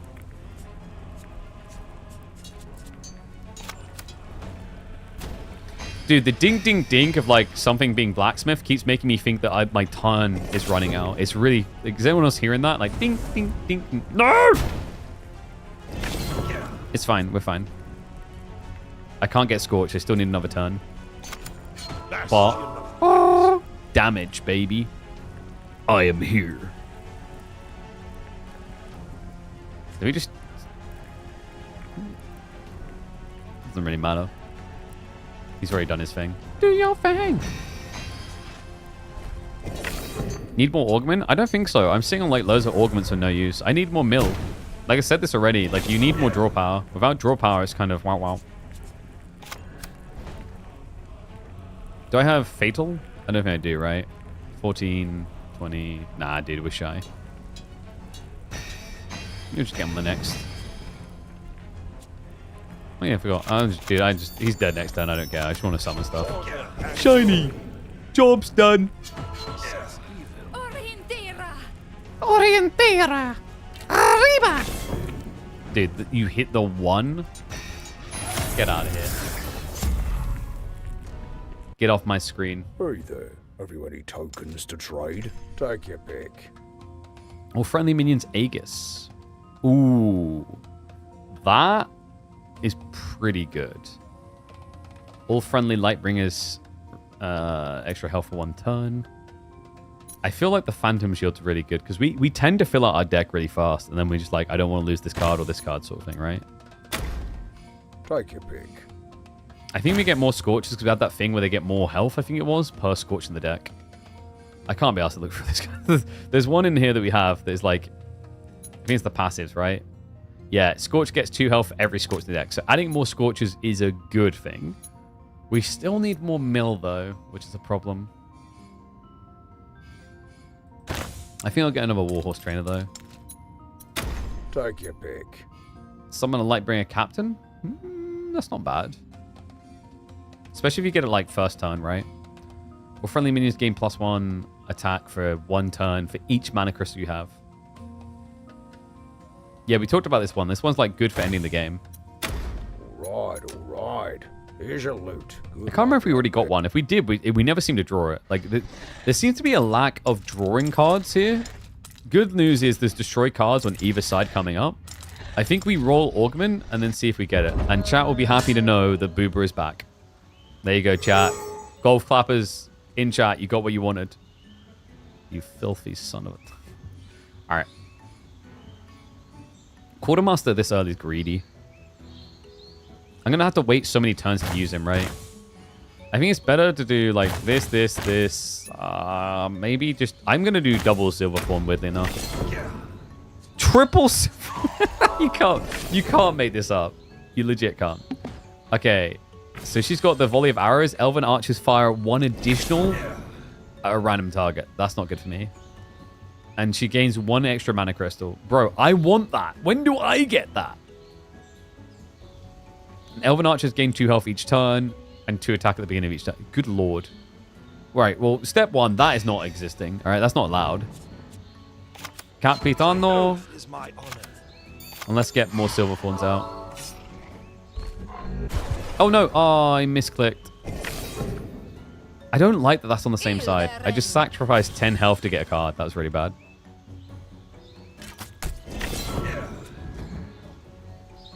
Double my mana crystals.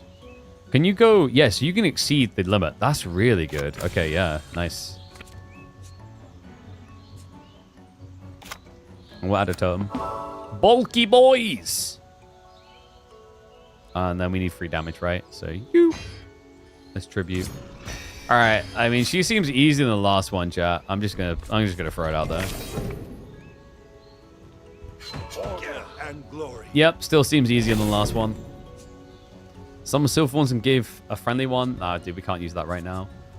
So we just need to sack some cards, right? But I don't think I can sack any. They've got too much health now. Oops. Yeah, agreed. Like, because I just went to click that and misclicked. Oh, by the way, yes, it does. If you click end turn, it'll just Bahama send them all in. That's handy. Hell yeah. Oh, no, was it Artesian asking that earlier? There you go. It does work. That's good then. Oh no, dude, the double shot. But like, I kind of want some of these guys cleared anyway, so whatever. Peace out. I think I'm even going to sack you because I want stronger cards. We'd cap out at 10 on Astral Convergence. I could summon a 2, and then I could do this. And then... Oh, wait, no. It used 2, wouldn't it? And then I'd be at 8. Just do it. Wait, what? Oh, I misread my brain. I thought it doubled the amount you had. It doesn't. It just doubles the existing pool. And then if you have loads of augments. That's not very good. No. Kind of sucks. I don't like that ability. Because now it disappears the next turn, right? If I'm not mistaken.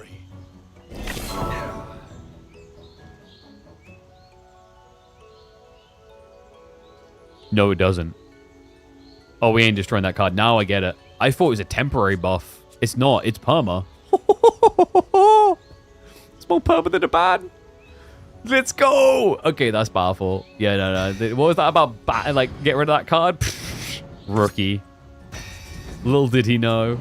Little did he know. Oh, wait. I can't summon the recruit. I'm an idiot. Whoops. Little did he know. Oh, damn. Really? Really? Dude, look at that health. 60. Alright, this guy needs to go. What's the cleanest way? Oh, dude, I'm going to lose 3 cards no matter what, aren't I? I mean, not really. There's an easy way to solve for that. All I need to do is just use this. Easy. Da, da, da, da. Not the best use on the follow-up ones, but whatever. I've still got all this stuff and no way to summon it because you can't get rid of cards you have without them being killed, unfortunately. I wish there was a way to sacrifice them. Please, kill me. I don't know why I used Aegis, actually. I kind of need to die. No, not me. Not me in the face. Like, the guys in front of me. Kill them, please. I'm just going to get rid of this. I kind of wish the Totem of Vitality was gone. You can't wish death upon people like that, KP. That's outrageous. No, he needs to die. Alright, nice. Now we can go ahead and do this. And that buffs up my Scorch. Woogies. Then next time we get the big boy out. And he will delete everything. What happened to my, like, flame callers? I used to have so many of them and they never come up now. I've definitely got to start destroying more cards. We've got just too much trash in the deck. Okay, so like that. Boom, boom, baby. Whoop-boo!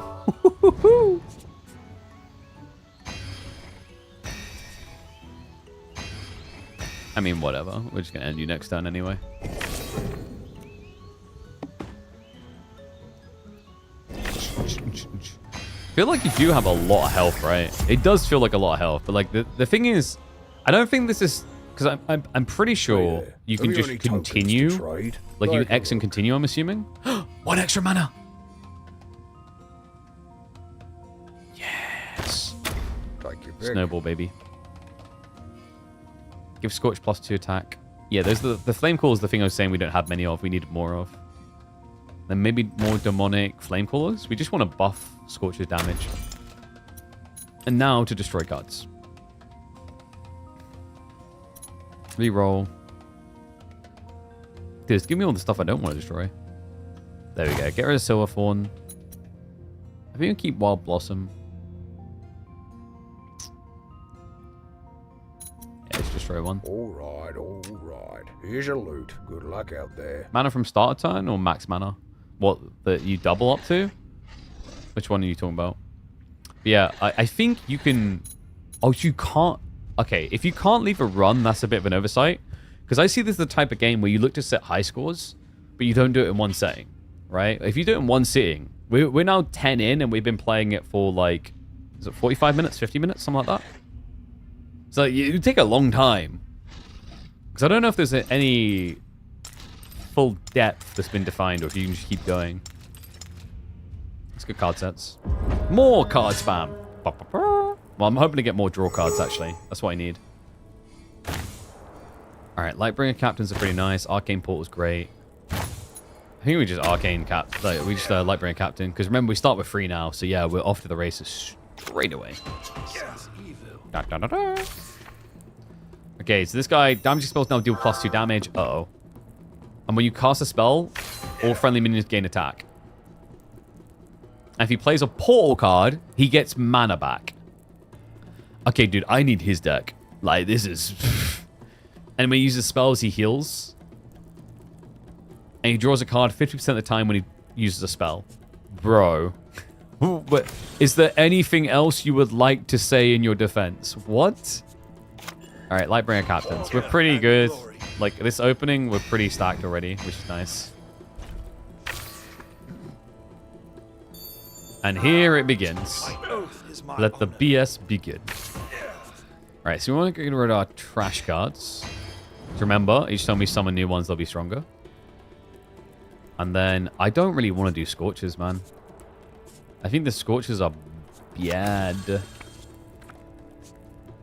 I just keep drawing cards? Is there like a deck? Is there like a hand limit? There must be a hand limit. The problem with the Scorch's Wrath, I kind of want to get rid of one of them now. Is like, unless I have a buff card to give them damage, they're irrelevant because no one's going to just attack them. What? Okay, guys. The +2 damage is kind of unfair. What? Bro, I just got triple Scorch the Dragon. Alright, so I need to hold on to them then, basically. Okay, so maybe this is good then, because he could end up killing it by accident with the spells. If he keeps doing that. What? Sorry, what was that about? Oh, your deck's so good and this game seems easy. 15 damage. Yeah, chat, we just reached the threshold. The game is no longer going to be easy. Uh-oh. I need him to kill the dudes. I need him to kill my Scorcher's Wrath, so my Scorchers get more damage. I don't know, Mage deck seems pretty good. Alright, so let's sack you. Sack you, sack you. Not sack you, but fight with you. I don't want to bring my Scorchers out with 6 damage. That's really lame. For the order. It's like the guy that once outpost rushed Marine Lord and brags about all the time, but what he doesn't know is that Marine Lord was AFK. We're just not doing it. Like, look how lame that was. That was lame. You call that a Scorch? I call that lame. Lame! Alright, do we get rid of the trash? Yeah, I'm gonna get rid of some trash. Gotta make room. There we go. Now we're getting buff damage. That's what I've been waiting for. So we're bringing out a Scorch? Sure. 8 and 18 is not bad. Could be better.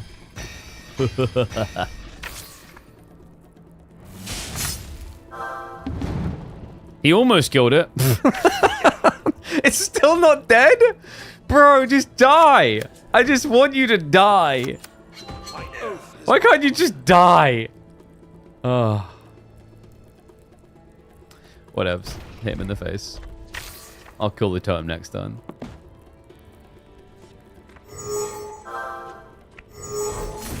Oh my god. No, can you please just hit the Scorchers? Just hit the Scorch. Yes! Yes! He done. Yes! Yes! New Scorchers are here! Alright. It's happening. I've lost a lot of health in this fight compared to the previous ones. Goodness, that took a while. Alright, I think I'm just gonna take the 4 damage to the face and kill you faster, buddy. Because letting you have another ton of heresy is a bad idea.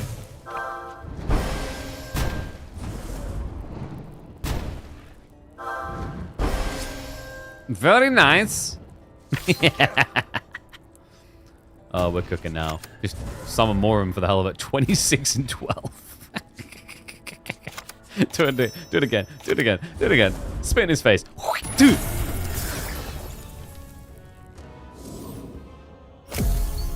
Yo, wait.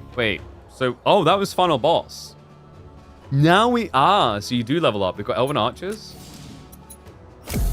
But chat, we go deeper, right? We can also get Eternal Flames, or friendly minions gain +1 attack at the start of every turn. Hog.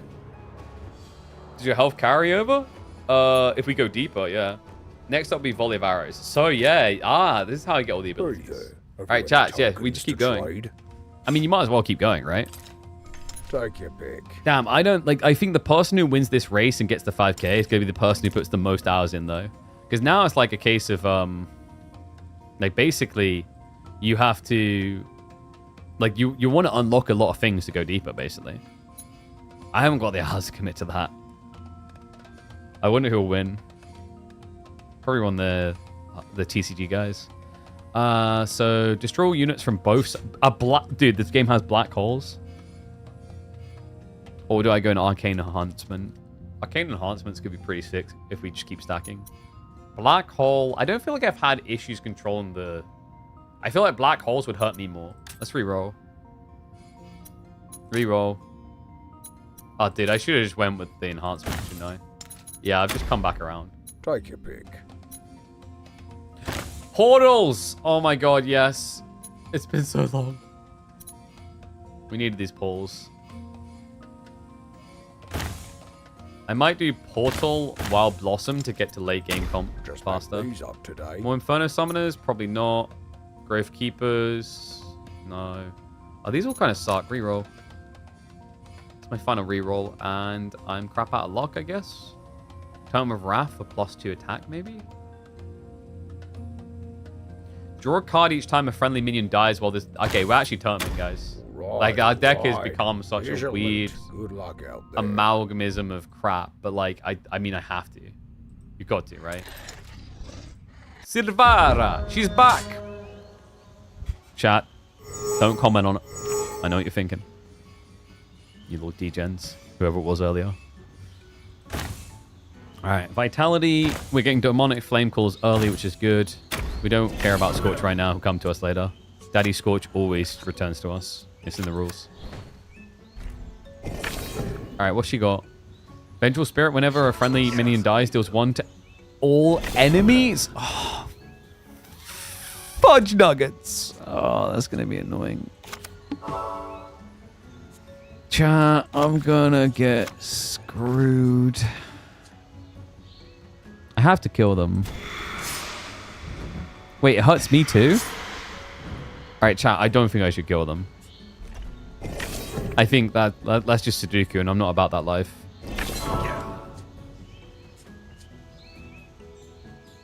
Give the Scorched Dragon +5. Probably, yeah. Alright. Kill the witch! Kill the witch! Nah, don't care about that. Ain't about that life. Even though you shoot more, don't you? Yeah, you piece of crap. Ignore the witch. Wait, no, ignore the elves. Kill the witch. Kill the witch. Oh, no, I don't have enough for that either. Whoops. Witch. I just need a rusher. Like, it's Sudoku. It's slow Sudoku just to freaking kill all these things. Just ignore them. They can't hurt you, right? They're not real.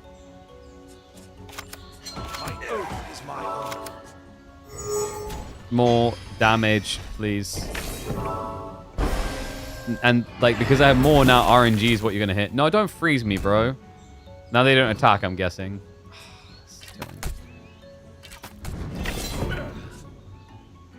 Warcry? Yep. Whoop, whoop. Oh, I think I was meant to summon one more and I didn't. But he's pretty good himself. Alright, on we go. This has to be more efficient than actually killing the cards. Right? Oh my. Alright guys, I think we're reset and run. I think we're dead. What was that fap block? Oh, it came so easy. You just win the game. It's win the game. It's so simple, man. I mean, just mathematically, you just win the game. Not looking so simple, is it? I think maybe we should have killed them. Just win the game. It was easy, just went 4 different directions. Do you ever consider it's because we were on like depth 10 and that's beginner depth? Huh? Do you ever consider that?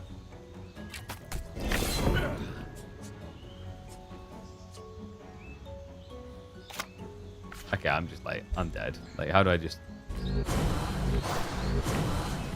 There we go, sped it up.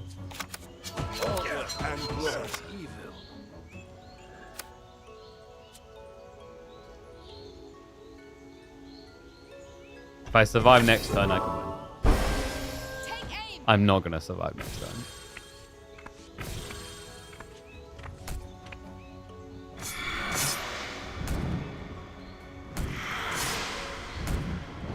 I'm dead. I'm dead. You leave me with one. Oh! Alright.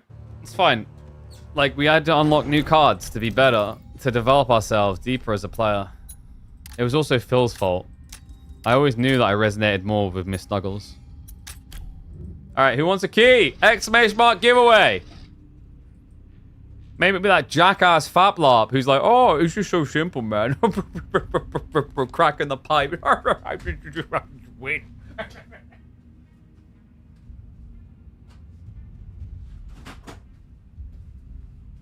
It's simply elementary, my dear. You just win the game. Dude, you know what will happen? If Faplop wins this, by the way, I'll force him to download it now, screen share, and then we'll have both of our runs happening. And then we'll laugh at him when he dies. Alright? I'm putting you on blast, man. Alright. I'm going to give like 30 more seconds. Exclamation mark giveaway if you want to be in with chance of winning. Alright, depth 1. Who do we go after? What way do we want to build this time? Scorch, Lightbringer, Totem. Should we try Totem deck? Totemism is so cool, man.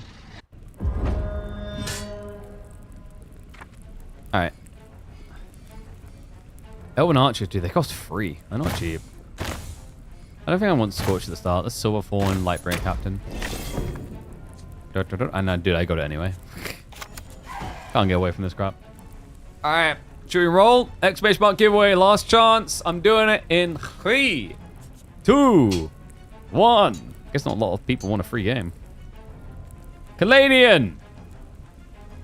You there? Caladian. I have keys for you. I'm a generous overlord. Providing the goodies. Let me just slap bang this guy. I'm whispering it to you on Twitch. There you go. Enjoy. Let me know what you think of the game. What do you guys think of it so far? I think it's kind of cool. I was originally worried, like, this is kind of slow. But, like, once you hit past depth 10, I'm like, oh, actually, they do actually get challenging. Which is good. I think maybe, like, depth 1 to 10 could be a bit quicker. Because it feels like there was a difficulty curve. Like, the first boss, like, okay, now this is a bit challenging. And then the next layer is like, what the hell? Right? Like, it just escalated very quickly. All right.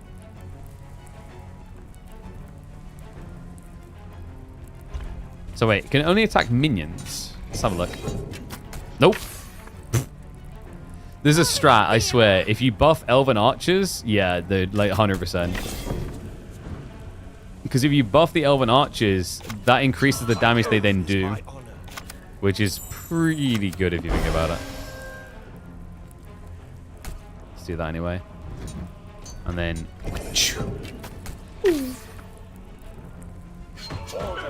What's up, Salzaros? I think quite a few people hung around YouTube, didn't they? 40 people. That's pretty good. I wasn't sure about leaving it up on YouTube. YouTube can be weird like that, but we'll see. Oh, bye. Look at that, Fablob. I'm so good at the game, I took no damage. Checkmate. Hey there. Have you any Can you prove you can do the try? same? No, because you don't have the game. Alright, Scorch. 2+ every... Nah, I don't think we want to do that. Let's do something different than Scorch this time. Minion-specific effects now apply to totems. Minion-specific effects like what? Take your pick. Take a look. Nice, Caladian. Enjoy. Reminder, guys, you can chat about these things and all other things as well on our Discord. !Discord, check that out. Also, !Doomspire. Go have a look at the details in the game yourself. See if you notice someone I haven't noticed so far. Oh, Eternal Flame's really good. That's the one that every single turn they just get more damage. Just snowball is all hell. Yeah, we want that. Take your pick. Yeah. And then, like, what? Yeah. And then you get minion health, which is pretty good. Do we go for some augment crystals? We always love augment crystals. Take your pick. Then usually draw 2 cards is really nice. Or summon a random totem. We're doing a totem deck, but I feel like I need draw power. Like, draw power was our weakness last time. We just got screwed over. We couldn't find arcane pools, even though we rolled like a cajillion arcanes. Like, dude, if we got stopped by Gandalf, like, he would have, 1, confiscated us, but 2, had to hide the erection because of the amount of mana that we were pumping, you know? Like, there you go, more augment. Fallen Paladin, baby. He shall fall into deeper despair. That's a pretty good starting hand, actually. Yeah, getting the arcane pole.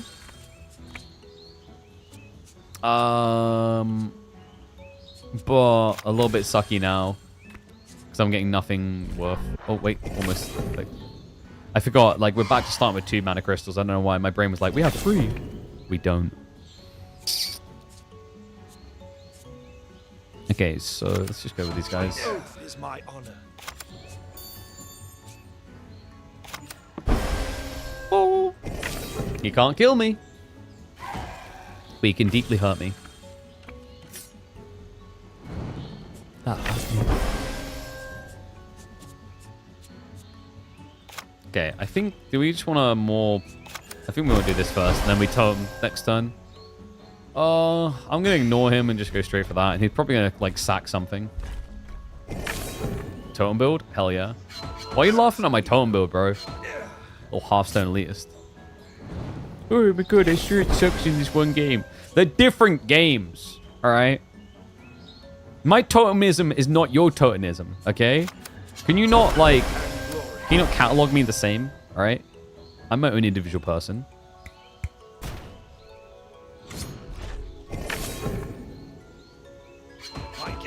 My honor. Would we call like Totalitarianism? Like, you know, totalitarianism, but like different. God, I butchered saying that. It's so hard to say. All right, we can just pump everything. Actually, no, we can't. We're one. Cool. We'll just do this. But that doesn't matter. I win. It's mathematics. I do kind of wish you could start at deeper depth, but like, especially for this challenge they've got going on this tournament, it wouldn't work. Also, like, how would you have your cards? Yeah, I guess. Give all friendly minions Aegis. Isn't too bad. But we're not really doing Silverthorns this time. We don't care about that. I guess you could do Silverthorns Totemism. That's not bad. Now that I think about it, the way that it snowballs isn't a bad idea. What do you think, guys? Totem Silverthorn? It's nature and shamanism.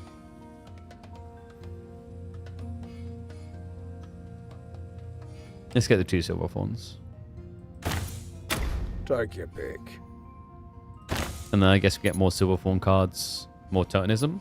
I do like having more Elven Archers, though. I just don't think we got all the cards necessary to make a good Elven Archer deck. So I'm probably going to get another Arcane Portal. Take your pick. And then we can give 1 minion a buff. I don't think we do that. I think we Totemism, baby! All right. Here's your loot. Good luck out there. Bosses need to be a bit harder earlier. Yeah, agreed. Feels the first 10 depths are just for deck building. Exactly. It's like, so maybe you could just increase the amount of cards you have, but that might increase the amount of RNG in some ways.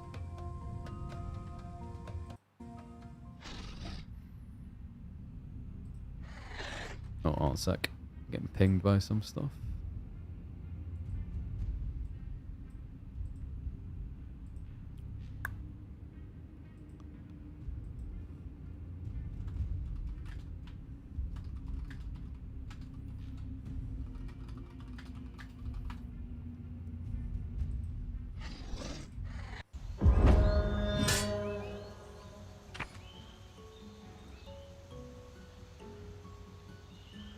Alright, there we go. 1 second, just double checking someone in the background.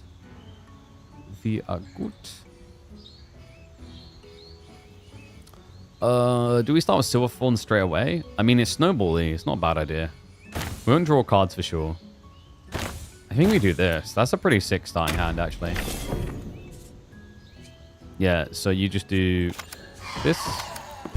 But this is the poison guy, right? So you're just going to AIDS me straight away. Because he has the charge guy. Oh, wait. Lame! And each turn I buffed my damage, remember, chat. Now we're snowballing. Dude, it's so much better now that we've... Like, this is the thing. Leveling up is really important. Like, Eternal Flame has already made such a big difference to our scale. Oh, I forgot to summon the totem. I should have done that already. What did I get? Draw a card each time a friendly minion dies. Yeah, that's pretty good. More Silverthorns. Because I can. He's dead next turn. Unless poison's going to be +2, right? Yep. You piece of crap. You piece of the pizza.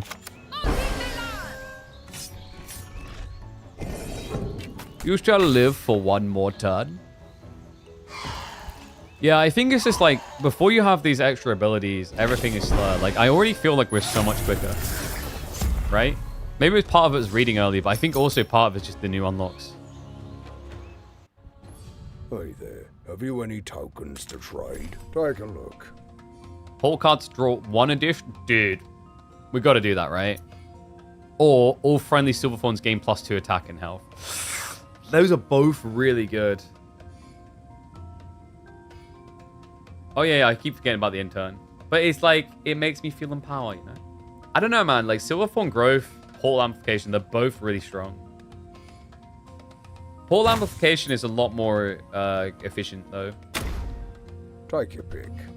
Infernal Surge, deal 3 damage to everyone. Scorched Dragon, don't care about Scorch. Summon Silverthorns with +1 attack and health is pretty nice. But it's 3 mana. That, double your mana crystals until the end of next turn. Oh, that's what it... So, yeah. So, you basically use it at the end of a turn, and then next turn, you're, like, Giga Stacked. Astral Convergence ain't that crazy. I might just go Silverthorn Sprout. Take your pick. And then all friendly Silverthorns get 5+ on attack until end of turn. Summon a random totem. I think we do the Silverthorn Surge, because if you get the timing right, you just have insane burst on luck turn. out there. Right, you could be doing, like, 40, 50 damage, which is pretty good.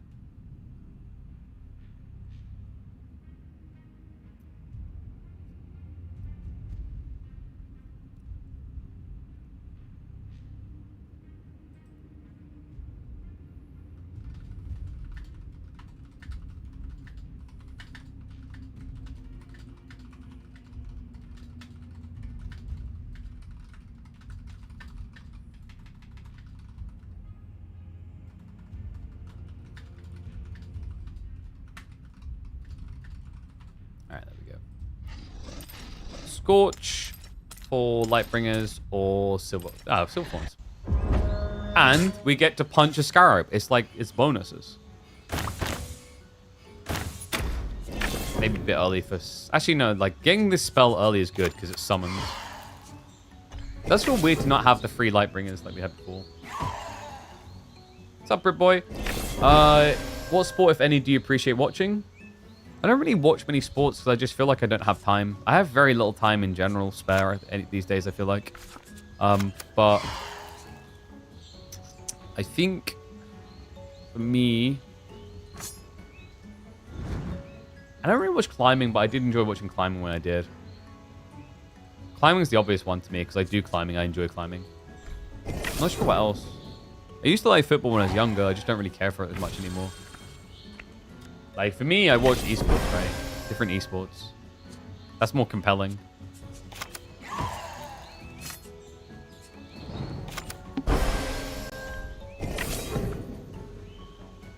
Yeah, dude, Olympic climbing is crazy. I actually kind of like watching non-Olympic climbing where it's like more strategic than just speed. Because those ones, they're basically speed core, right? Like, how quickly can you clear this? Whereas when you do, when you watch like the other types of climbing, it's more like, hey, you know, strategically, like, how hard of a climb can you do? You ever seen the ice climbing? Ice climbing is kind of crazy. I forget her name. There's I think it's a Norwegian girl. She's really, really good at it. Like, she does it for country, and like the way she climbs, holy monkey! It's not enough to kill, which is kind of annoying. But just get rid of him. Like, what else? Like, Emma loves darts and snooker, but I'm not really crazy. Darts was cool for like a month, and now it's boring as all hell. I don't think it keeps its charm. Hey there. Have you any tokens to trade? You know what? Like, I don't really watch it often. When it comes on, it's kind of intriguingly calming. Is bowls? You know, the bowl where they roll the balls and get it closest to. That there's something about that. I don't know. Anyone else had that? It's kind of a weird one. More Silverthorn Surge? Nah, I do Crystal Surge. Take your pick. Snooker is boring. Actual billiards is more fun. Did I miss the giveaway already? Nope. We've still got one more to do. We just haven't done it yet. In fact, I need to wipe the slate because we had Caladium win. So I'm going to reset that. Exclamation mark giveaway. We'll do it in a little bit. It's not time yet. Silverthorn and Blossom? I do quite like the Blossom. Take your pick. Dude, are we just giga stacking our Silverthorns? I think we are. With enough mill. Right. Here's your loot. Good luck out there.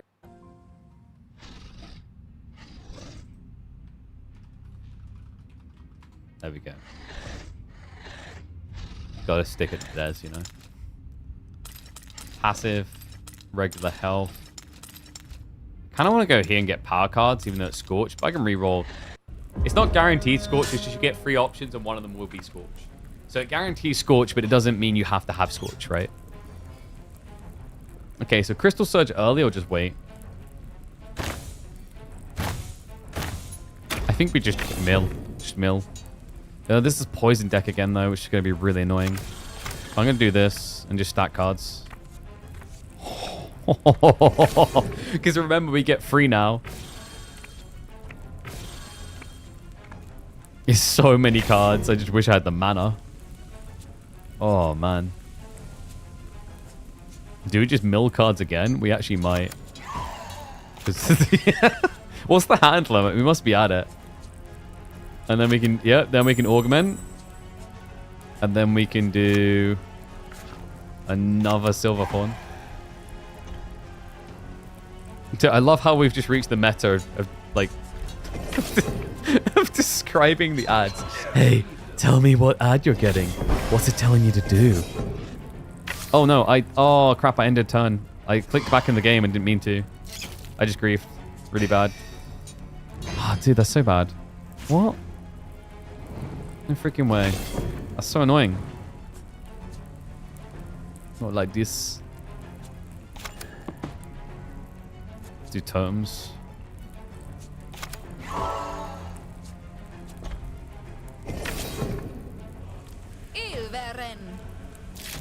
Not the archers. Oh, and the scorpion. It should only be 2 poison, right? I had to open my goddamn mouth. Piece of crap. All right. Anyway, it's fine. We've got these now. We have trash mobs to absorb. I need to get rid of that. I mean, this poison, I'm gonna die eventually anyway.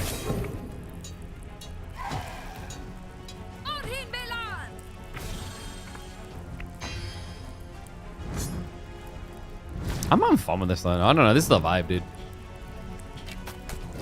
Rip to the people that like, oh, it's not AoE 4. I'm not gonna watch. You missed out. I think this is a pretty cool game. Because like, I mean, we're only at the early stages, and I'm already thinking like the combo meals we can do. You know what I mean? And that's only gonna get deeper as you go on. You know? Not if I'm gonna watch. That's good. I mean, I get that people love AoE 4, but it's like, you can love multiple games. I like to think that that's in our past, like, as a gaming community, of, like, being the people, like, you know, years ago, it's like, oh, you only play this game, sort of thing.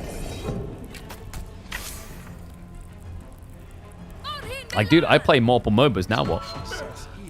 And I do indeed like Paradox Grand Strategy games. I'll probably look to stream European Universalis 5 when it comes out. Dude, that one accidental skip turn really hurt me, actually.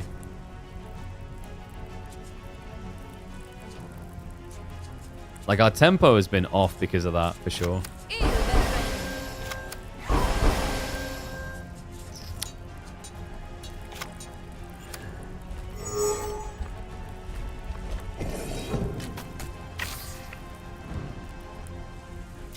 Yeah. EU5 should be a vibe, man. Just wish they wanted to invest more in the esports side. Would love to help them do that, for sure.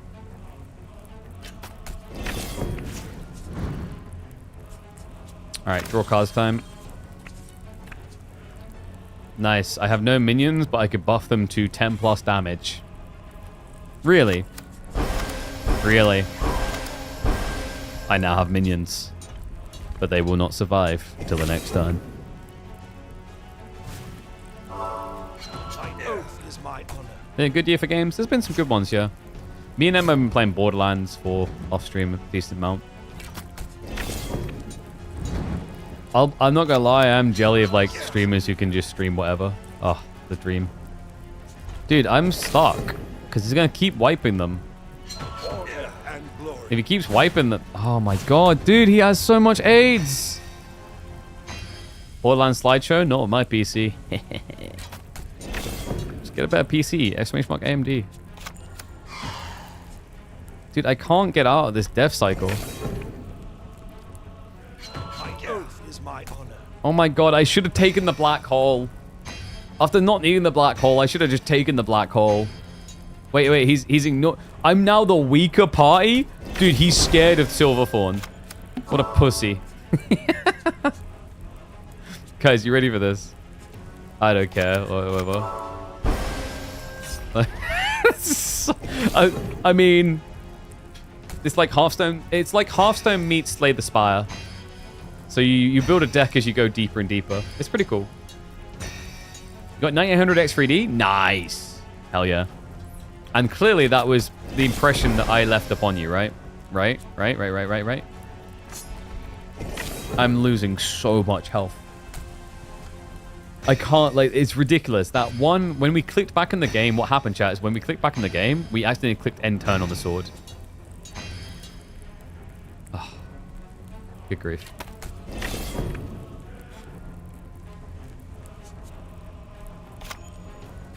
Alright, rando damage. Yo, this is clutch. This is clutch. Yes! Okay, we're back in action. Be better to restart the run. No! We will go. Right? No, not poison. Not poison. No, not poison.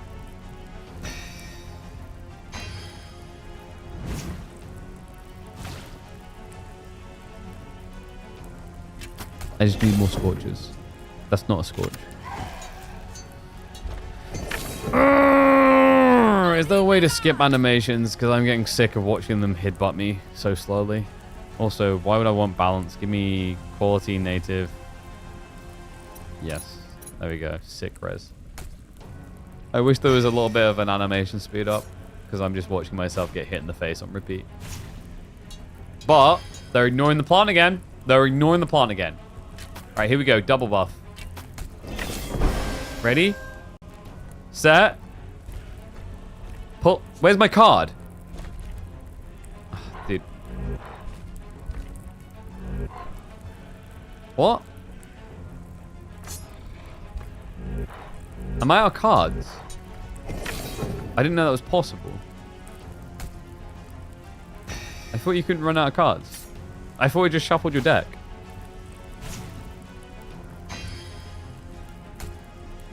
I guess not. I don't know if I like that. I mean, you should eventually just come around again. So you do have to just spam crap ton of cards, or you get kind of griefed. Hey, All right, chat, we're still have you alive. any tokens to We trade? vibing. Look. Ah, silver thorns with crippling strikes might be good. Take your pick. Damn, that hurt though. Silver thorn and give all friendly silver thorns more health is good. I don't know if we need more augments, maybe. Probably not.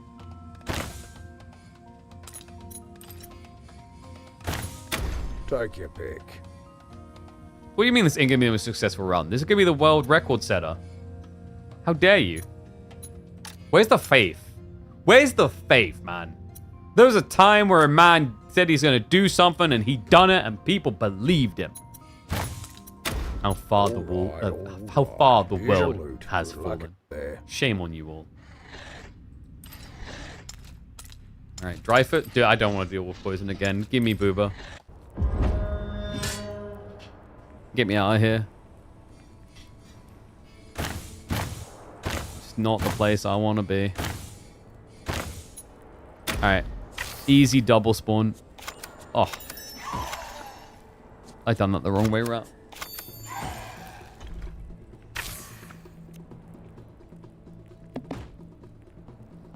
It's been a long day.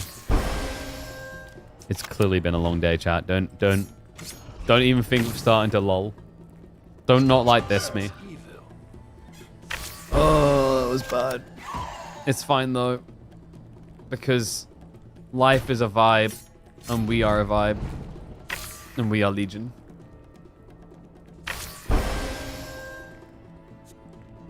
Nice, more health. Poggers. XD, where's your cards? Where's your cards, Lamau? See, chat, you were like, oh, I think this is gonna be a bad rot. Oh. See, no, it's still fine. I've still got plants.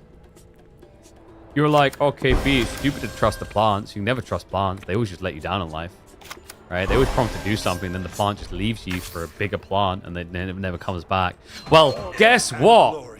We've sunk our roots in. We've sowed our seed. We trust the plants. Hey there. Have you any tokens to trade?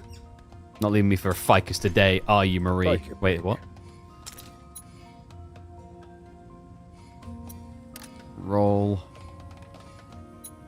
Lightbringers? Nah. Silver Thorns, baby. Take your pick. Wow, wow, wow, wow, wow. I think we go turn to Wrath. Get a little bit late game in there. Get a little late game funk. Draw a card and empty mana crystal. I do not mind. Thank you, sir. Destroy 2 cards. I think, do we just get rid of Scorch? I mean, Scorch was kind of useful that one time. I think we let him be for now. Is there anything I do want to get rid of? Nothing yet. I think we pass. All right. Here's your loot. Good luck out there.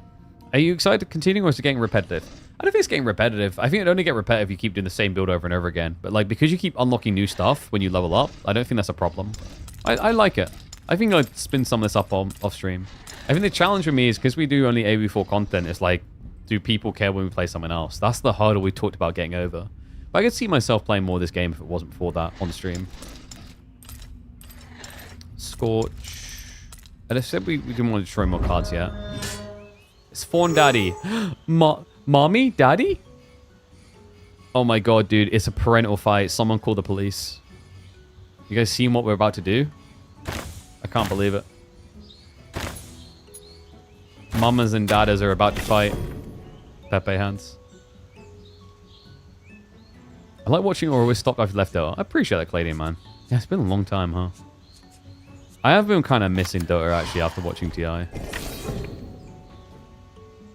What's the downside of playing on stream instead of off stream?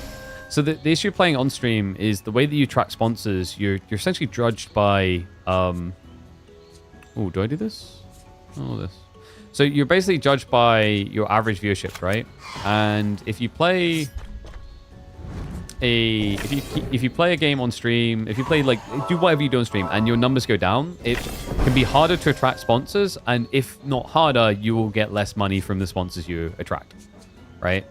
So, you know, you have to, that's the balance of it. Is a lot of the time people build up the average viewership, they net deals, and then in a lot of cases you're going to sink your viewership, at least slightly, with those deals, right? Because it's just your core audience isn't always going to be attracted to whatever game you're playing.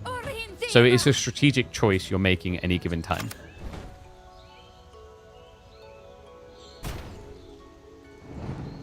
In an ideal world, I could just so the dream for any live streamer, any content creator really in gaming, is to essentially become a variety streamer. Because if you're a variety streamer, you can just play whatever, right? And your audience is just there for you.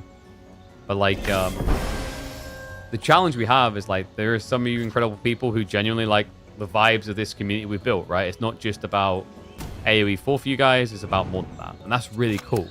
But there's also a lot of people that aren't that way. The challenge is, if we're doing AoE 4, then we're judged on our sponsorship deals based on just the AoE 4 numbers, where the people who don't care as much about non-AoE 4 things will still be there, right? Or at least there in the numbers, so it looks like they'll always be there.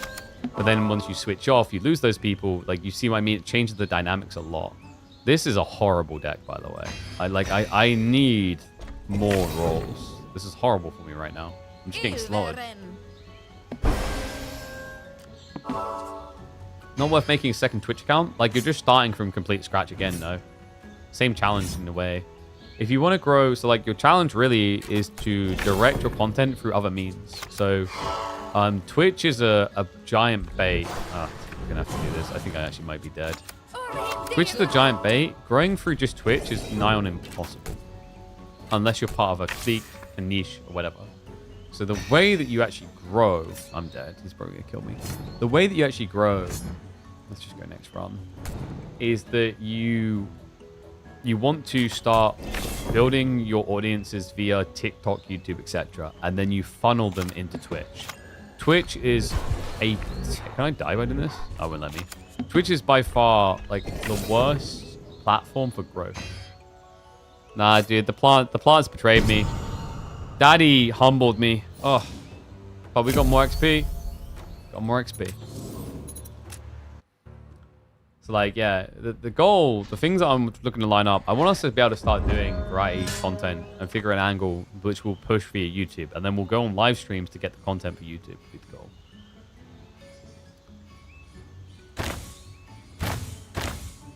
Yeah, and that's why the idea of, games eventually dying isn't bad unless you have a closed mindset.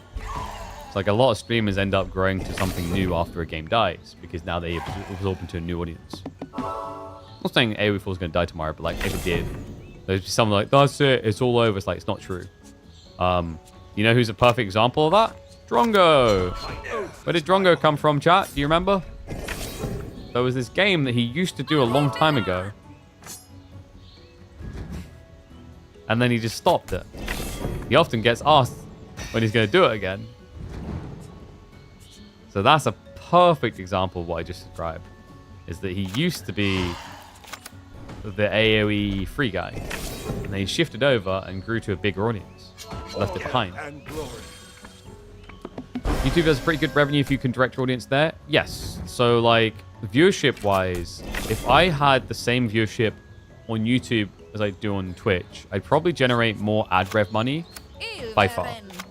But why I don't push people for that, I don't just exclusively stream there and all this crap, is it comes with other problems. And the other problem is to do with the fact that, like, YouTube numbers, they're not, live stream numbers aren't public, clearly. So people would just see like 3,000 views on a YouTube video and they would calculate your sponsorship value the same way they would a standard video, which means you wouldn't get very much. So like from a deal perspective, the value of why am I not just killing him? I'm an idiot. The value of a Twitch viewer to a brand on a live stream is intrinsically higher than any other platform. Full stop. You win a key giveaway? Dude, we haven't even had any entries yet. Exclamation mark giveaway. We said we were going to do it soon. No one's in it.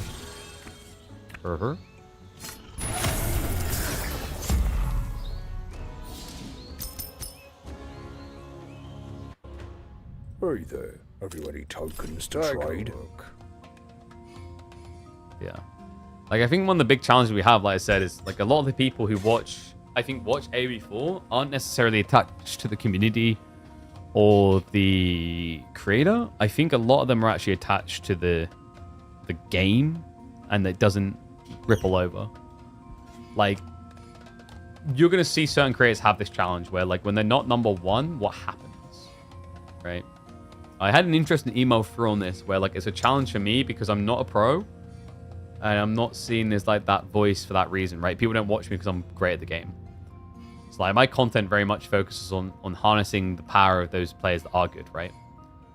It's like a very different like challenge to overcome when you deal with esports audiences in general. Scorch the Dragon buffs 100% stronger. Do we do a Scorch deck, chat, or do we do a Silver Thorns again? Scorch just felt kind of slow, man. Lightbringer recruits, maybe? Yeah, dude, let's do Lightbringer recruit. And we'll try to get that one where it summons a random Lightbringer. I think we'll do Lightbringer Totem build this time.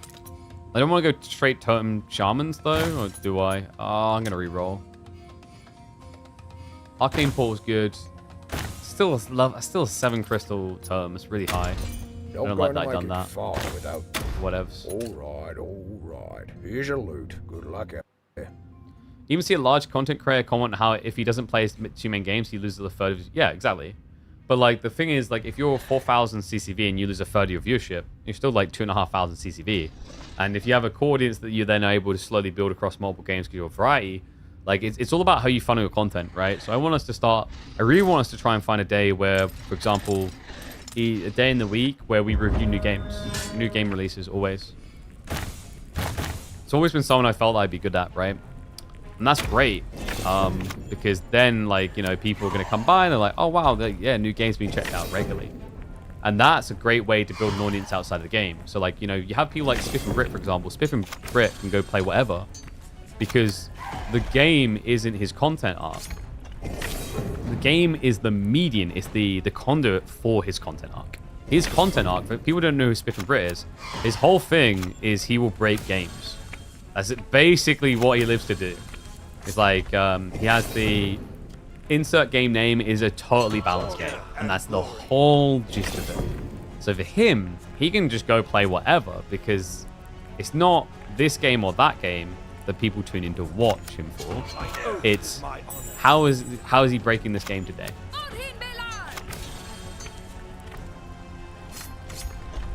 We'll just clear his deck and then push through. And glory. Yeah, that's why, in hindsight, I wish we'd, like, I don't know.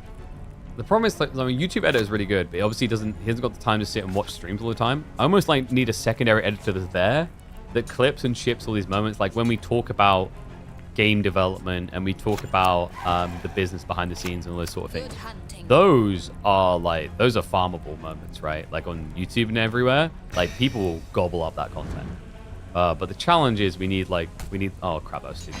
We need them put up there.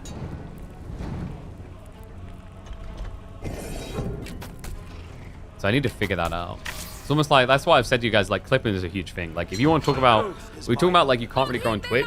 There's 2 ways you can grow on Twitch, just through Twitch.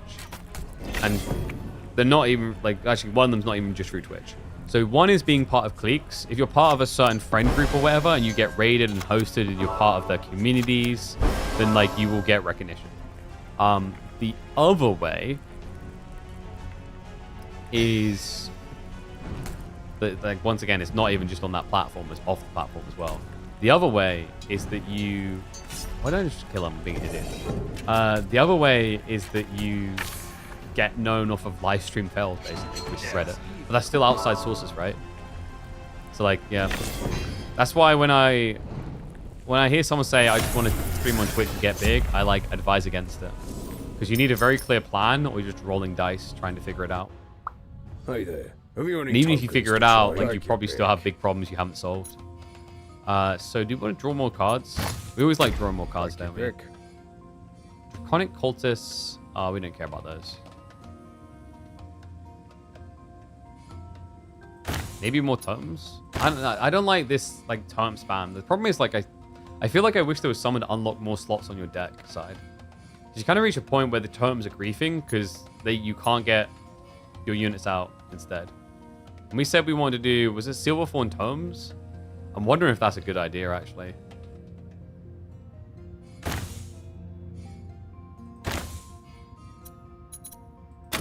Just picked these up today. No, they do have an all attack button. I just keep failing to use it. I'm just really bad for remembering to use it, especially when we're talking about stuff like this. I think we just hook up Valkor early. All right. Here's your Even loot. though we'll never Good get to luck him. out there.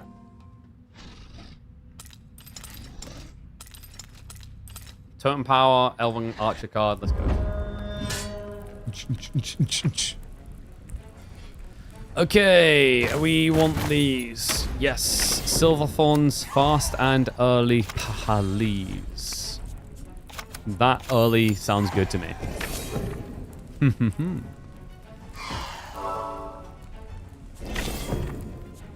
Okay, I think...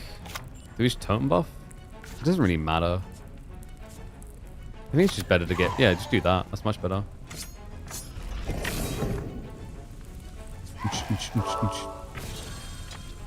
Yeah, if you end turn with things there, they'll just attack the guy at the back. Which we don't want to do yet. Oh, damage. Do I get rid of the 3 or the... Yeah, I get rid of this. Die, Bush Daddy, die.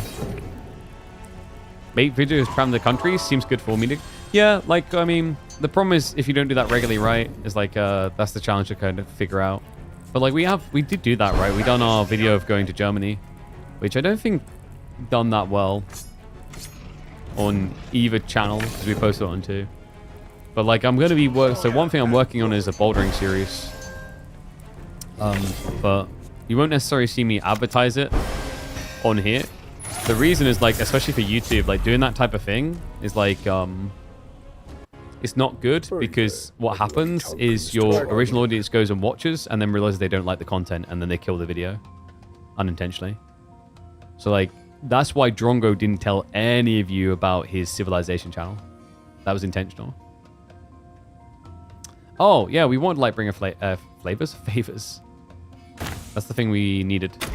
Because we're doing a Lightbringer build, right? Because we've got the other passive, which, yeah, gives them more health and damage. Getting the Lightbringers with charge is good. Let's get more augments. Crystal Surge can be nice. Maybe Tome. Let's do Tome. All right. Here's your loot. Good luck out there. It's dead? Oh, yeah, but he hasn't done it for a while. But, like he tried, though. Like, his experiment of going into that game involved him not telling anyone that he was doing it, which is really important. Because the problem is, if you invite your previous audience in, and you were originally a niche-type person anyway, then you just kind of strangle your new channel, right? You smother it in its bed. Because the people who will come and view you on that channel, like, don't want that content, necessarily. It's different when you're, like, once you achieve variety, it doesn't matter. But before you're a variety streamer, like, that's the type of waters you have to navigate and the way you have to navigate it. The problem with Drongo, though, and what he done there is, like, he essentially put himself in a situation where he never would be able to have the coming to Jesus moment where those two things come together, right? or it would be very hard. So you see some people essentially sacrifice like the growth of their channel temporarily to secure its future, basically. And it's all about timing and understanding, and even then, like, you can be wrong about the timing. Like, I know I've had creators who they thought that Path of Exiles 2 would be their big step up, and it failed to deliver them what they were looking for. We saw that with Age of Mythology. Some of the people that switched over, one or two of them were like, yeah, this will be the next content arc. Like, without naming names, I'm sure there's people that come to mind for people. There were a few that went over and like, this is the next step. This is where I like level up my content, and I'm going to make it big, and Age of Mythology is going to be big. And then nothing happened. Damn, Archer. Wasn't that my kill damage? I'm pretty sure that was kill damage. Just got griefed. Oh no, we're good. Witch. Da, witch. Burn the heat. Who wants a key? Is it time for an exclamation mark giveaway? To trade? It might be. Take your pick.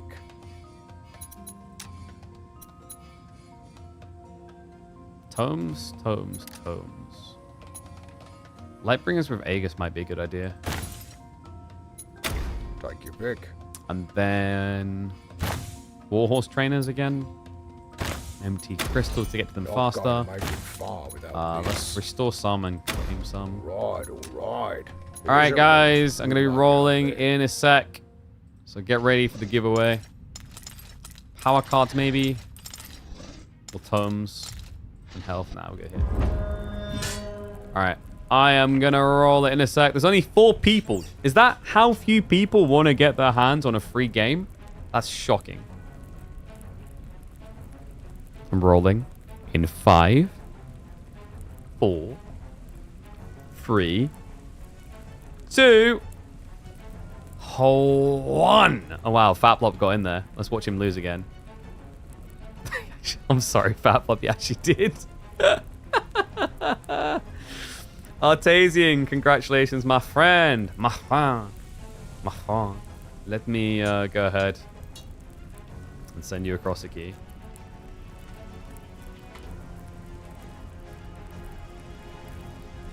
Next sub is for me, and then the sub after, and the sub after, and the sub after. Wink, wink. There you go, buddy. You got to get in the habit. Boom. There you go. Enjoy it, mate. Bon appetit. That's what we do. Deliver the free goodies. I might be able to get another code later, but I think... Have I got to go soon? I might have to go soon. Let's try and get some more dubs in, though. So we don't want that as a starting. We want this. Let's do this. Da-da-da-da. There's no point using it now. Use it next turn, because otherwise you'll roll a 2 card and won't be able to spend it. So it's just a waste of 1 mana. So now what we can do is we can roll this. We'll play that. Crack him there.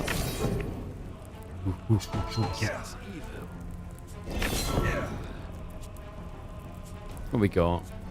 Summon Lightbringer recruits? Probably.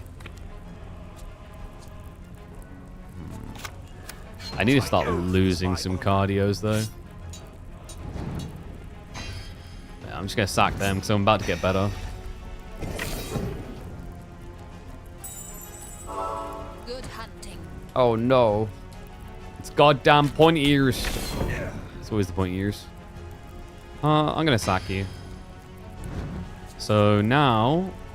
Ah, man. I've got double Warhorse Trainer, and I just don't have room for them is the problem. Screw it. That's what I mean. Like, I wish I could just I had another way of getting rid of some cards. Because some of these are just trash. Maybe I just need to focus more on augmentation. But that, like, the augmentations tend to come from the powers anyway. Hell yeah, time to catch up. Beat me. Destroy me. And I shall come back more powerful than you could ever possibly imagine. Alright, now we can do that. We get... Wait, I misclicked. I don't want to talk about it. That's not too bad. Alright, he's dead next turn anyway. Whoop, whoop. Fire! Wait, that's not good for me. Actually, no, we're fine. Didn't even kill a single thing. What a pleb. Potato aim a gamer, baby. Ran all the way to the bank. Hey there. Have you any tokens to trade? Take a look. Scorch Menace, all Scorch damage, Scorch Dragon buffs, blah, blah, blah. This is all useless, isn't it? Silver Thorns again. Bro. Can you give me something I want? And it's not worth risking again. I'm just gonna take the pool Take your card. pick.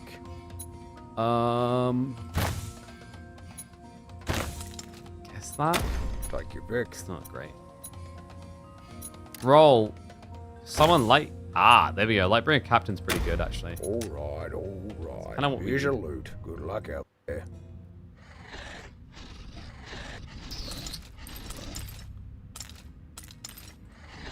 Lightbringer cards. Booble. Do. I think we do this. It's actually not a bad opening combo. Just sucks for the 2 cost. The 2 cost is pretty bad. But what we can do is this, into this, then get a card out. And then we're ahead on mana already. That's a pretty broken opening. We like that. We like breaking the game. Just push. Good hunting. Uh-huh. It's going to be Filthy Elves, isn't it? Filthy, gosh darn, Elven sport. I think we just want to get rid of the weak. Yeah, you just need... I think this... Like, the way this plays, you just have to get in a habit until you get loads of augmentations of just basically trashing your early cards as much as possible.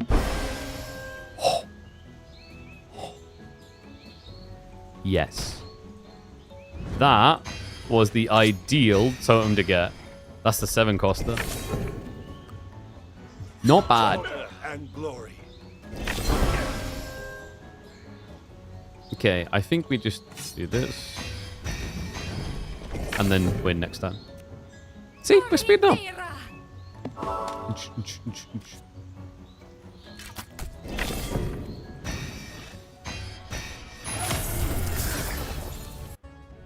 Hey there. Have you any tokens to trade? Lightbringer recruits gain +2 health and attack until the end of turn.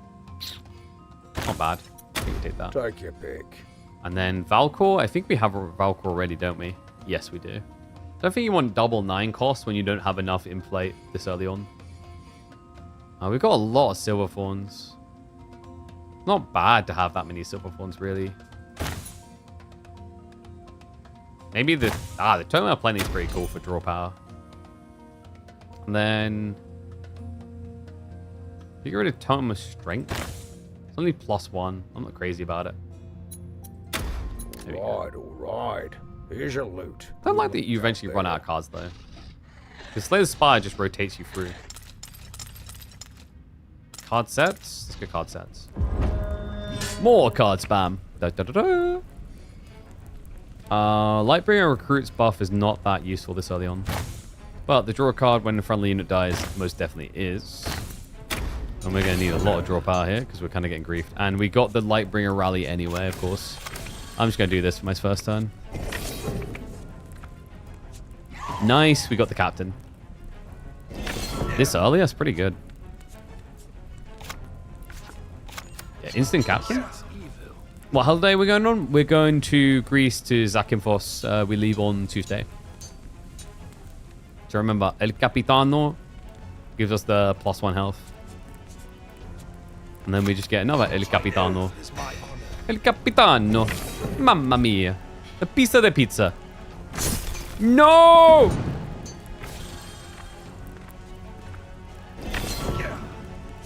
I wish I had Toma plenty there. Ah, mamma mia. More pizza de pizzas.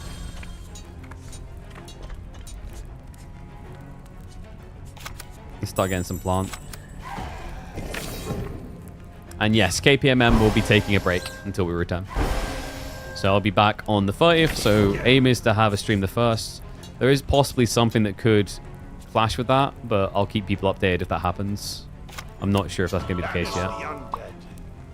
Nice. I think we just killed that, right?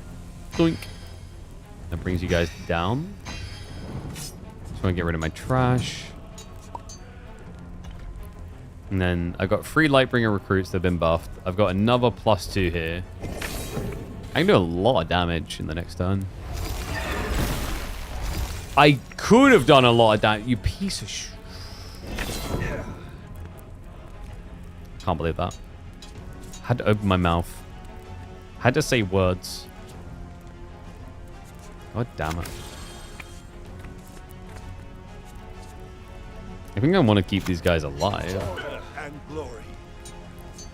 Oh, but I can't. I just realized I somehow clicked the other card. I'm pretty sure that I didn't click that card, but okay. All right, next turn, chat. Next turn. This is the one where he's not crippling me, preferably. I mean, in fairness, Lamau?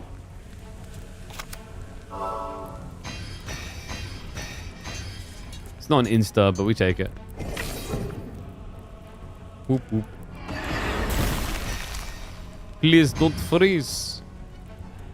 Dude, you attack me? You dare? You peon? You peasant? Get out.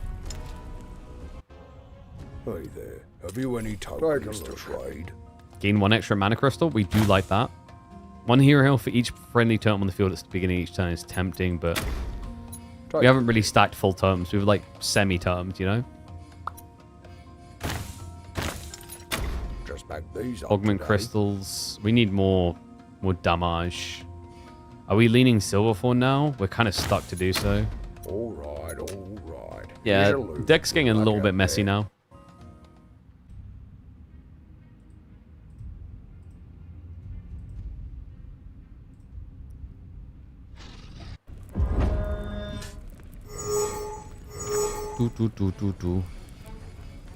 I might make this last one, chat, because I've really got to go.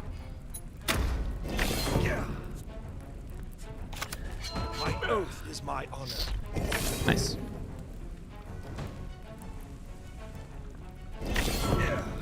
I wish there was a save continue, though.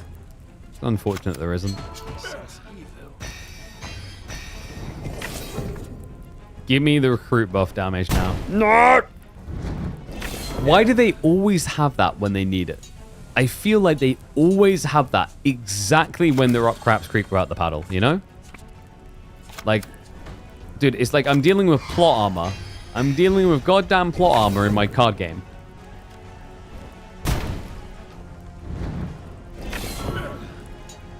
Always with the plot armor.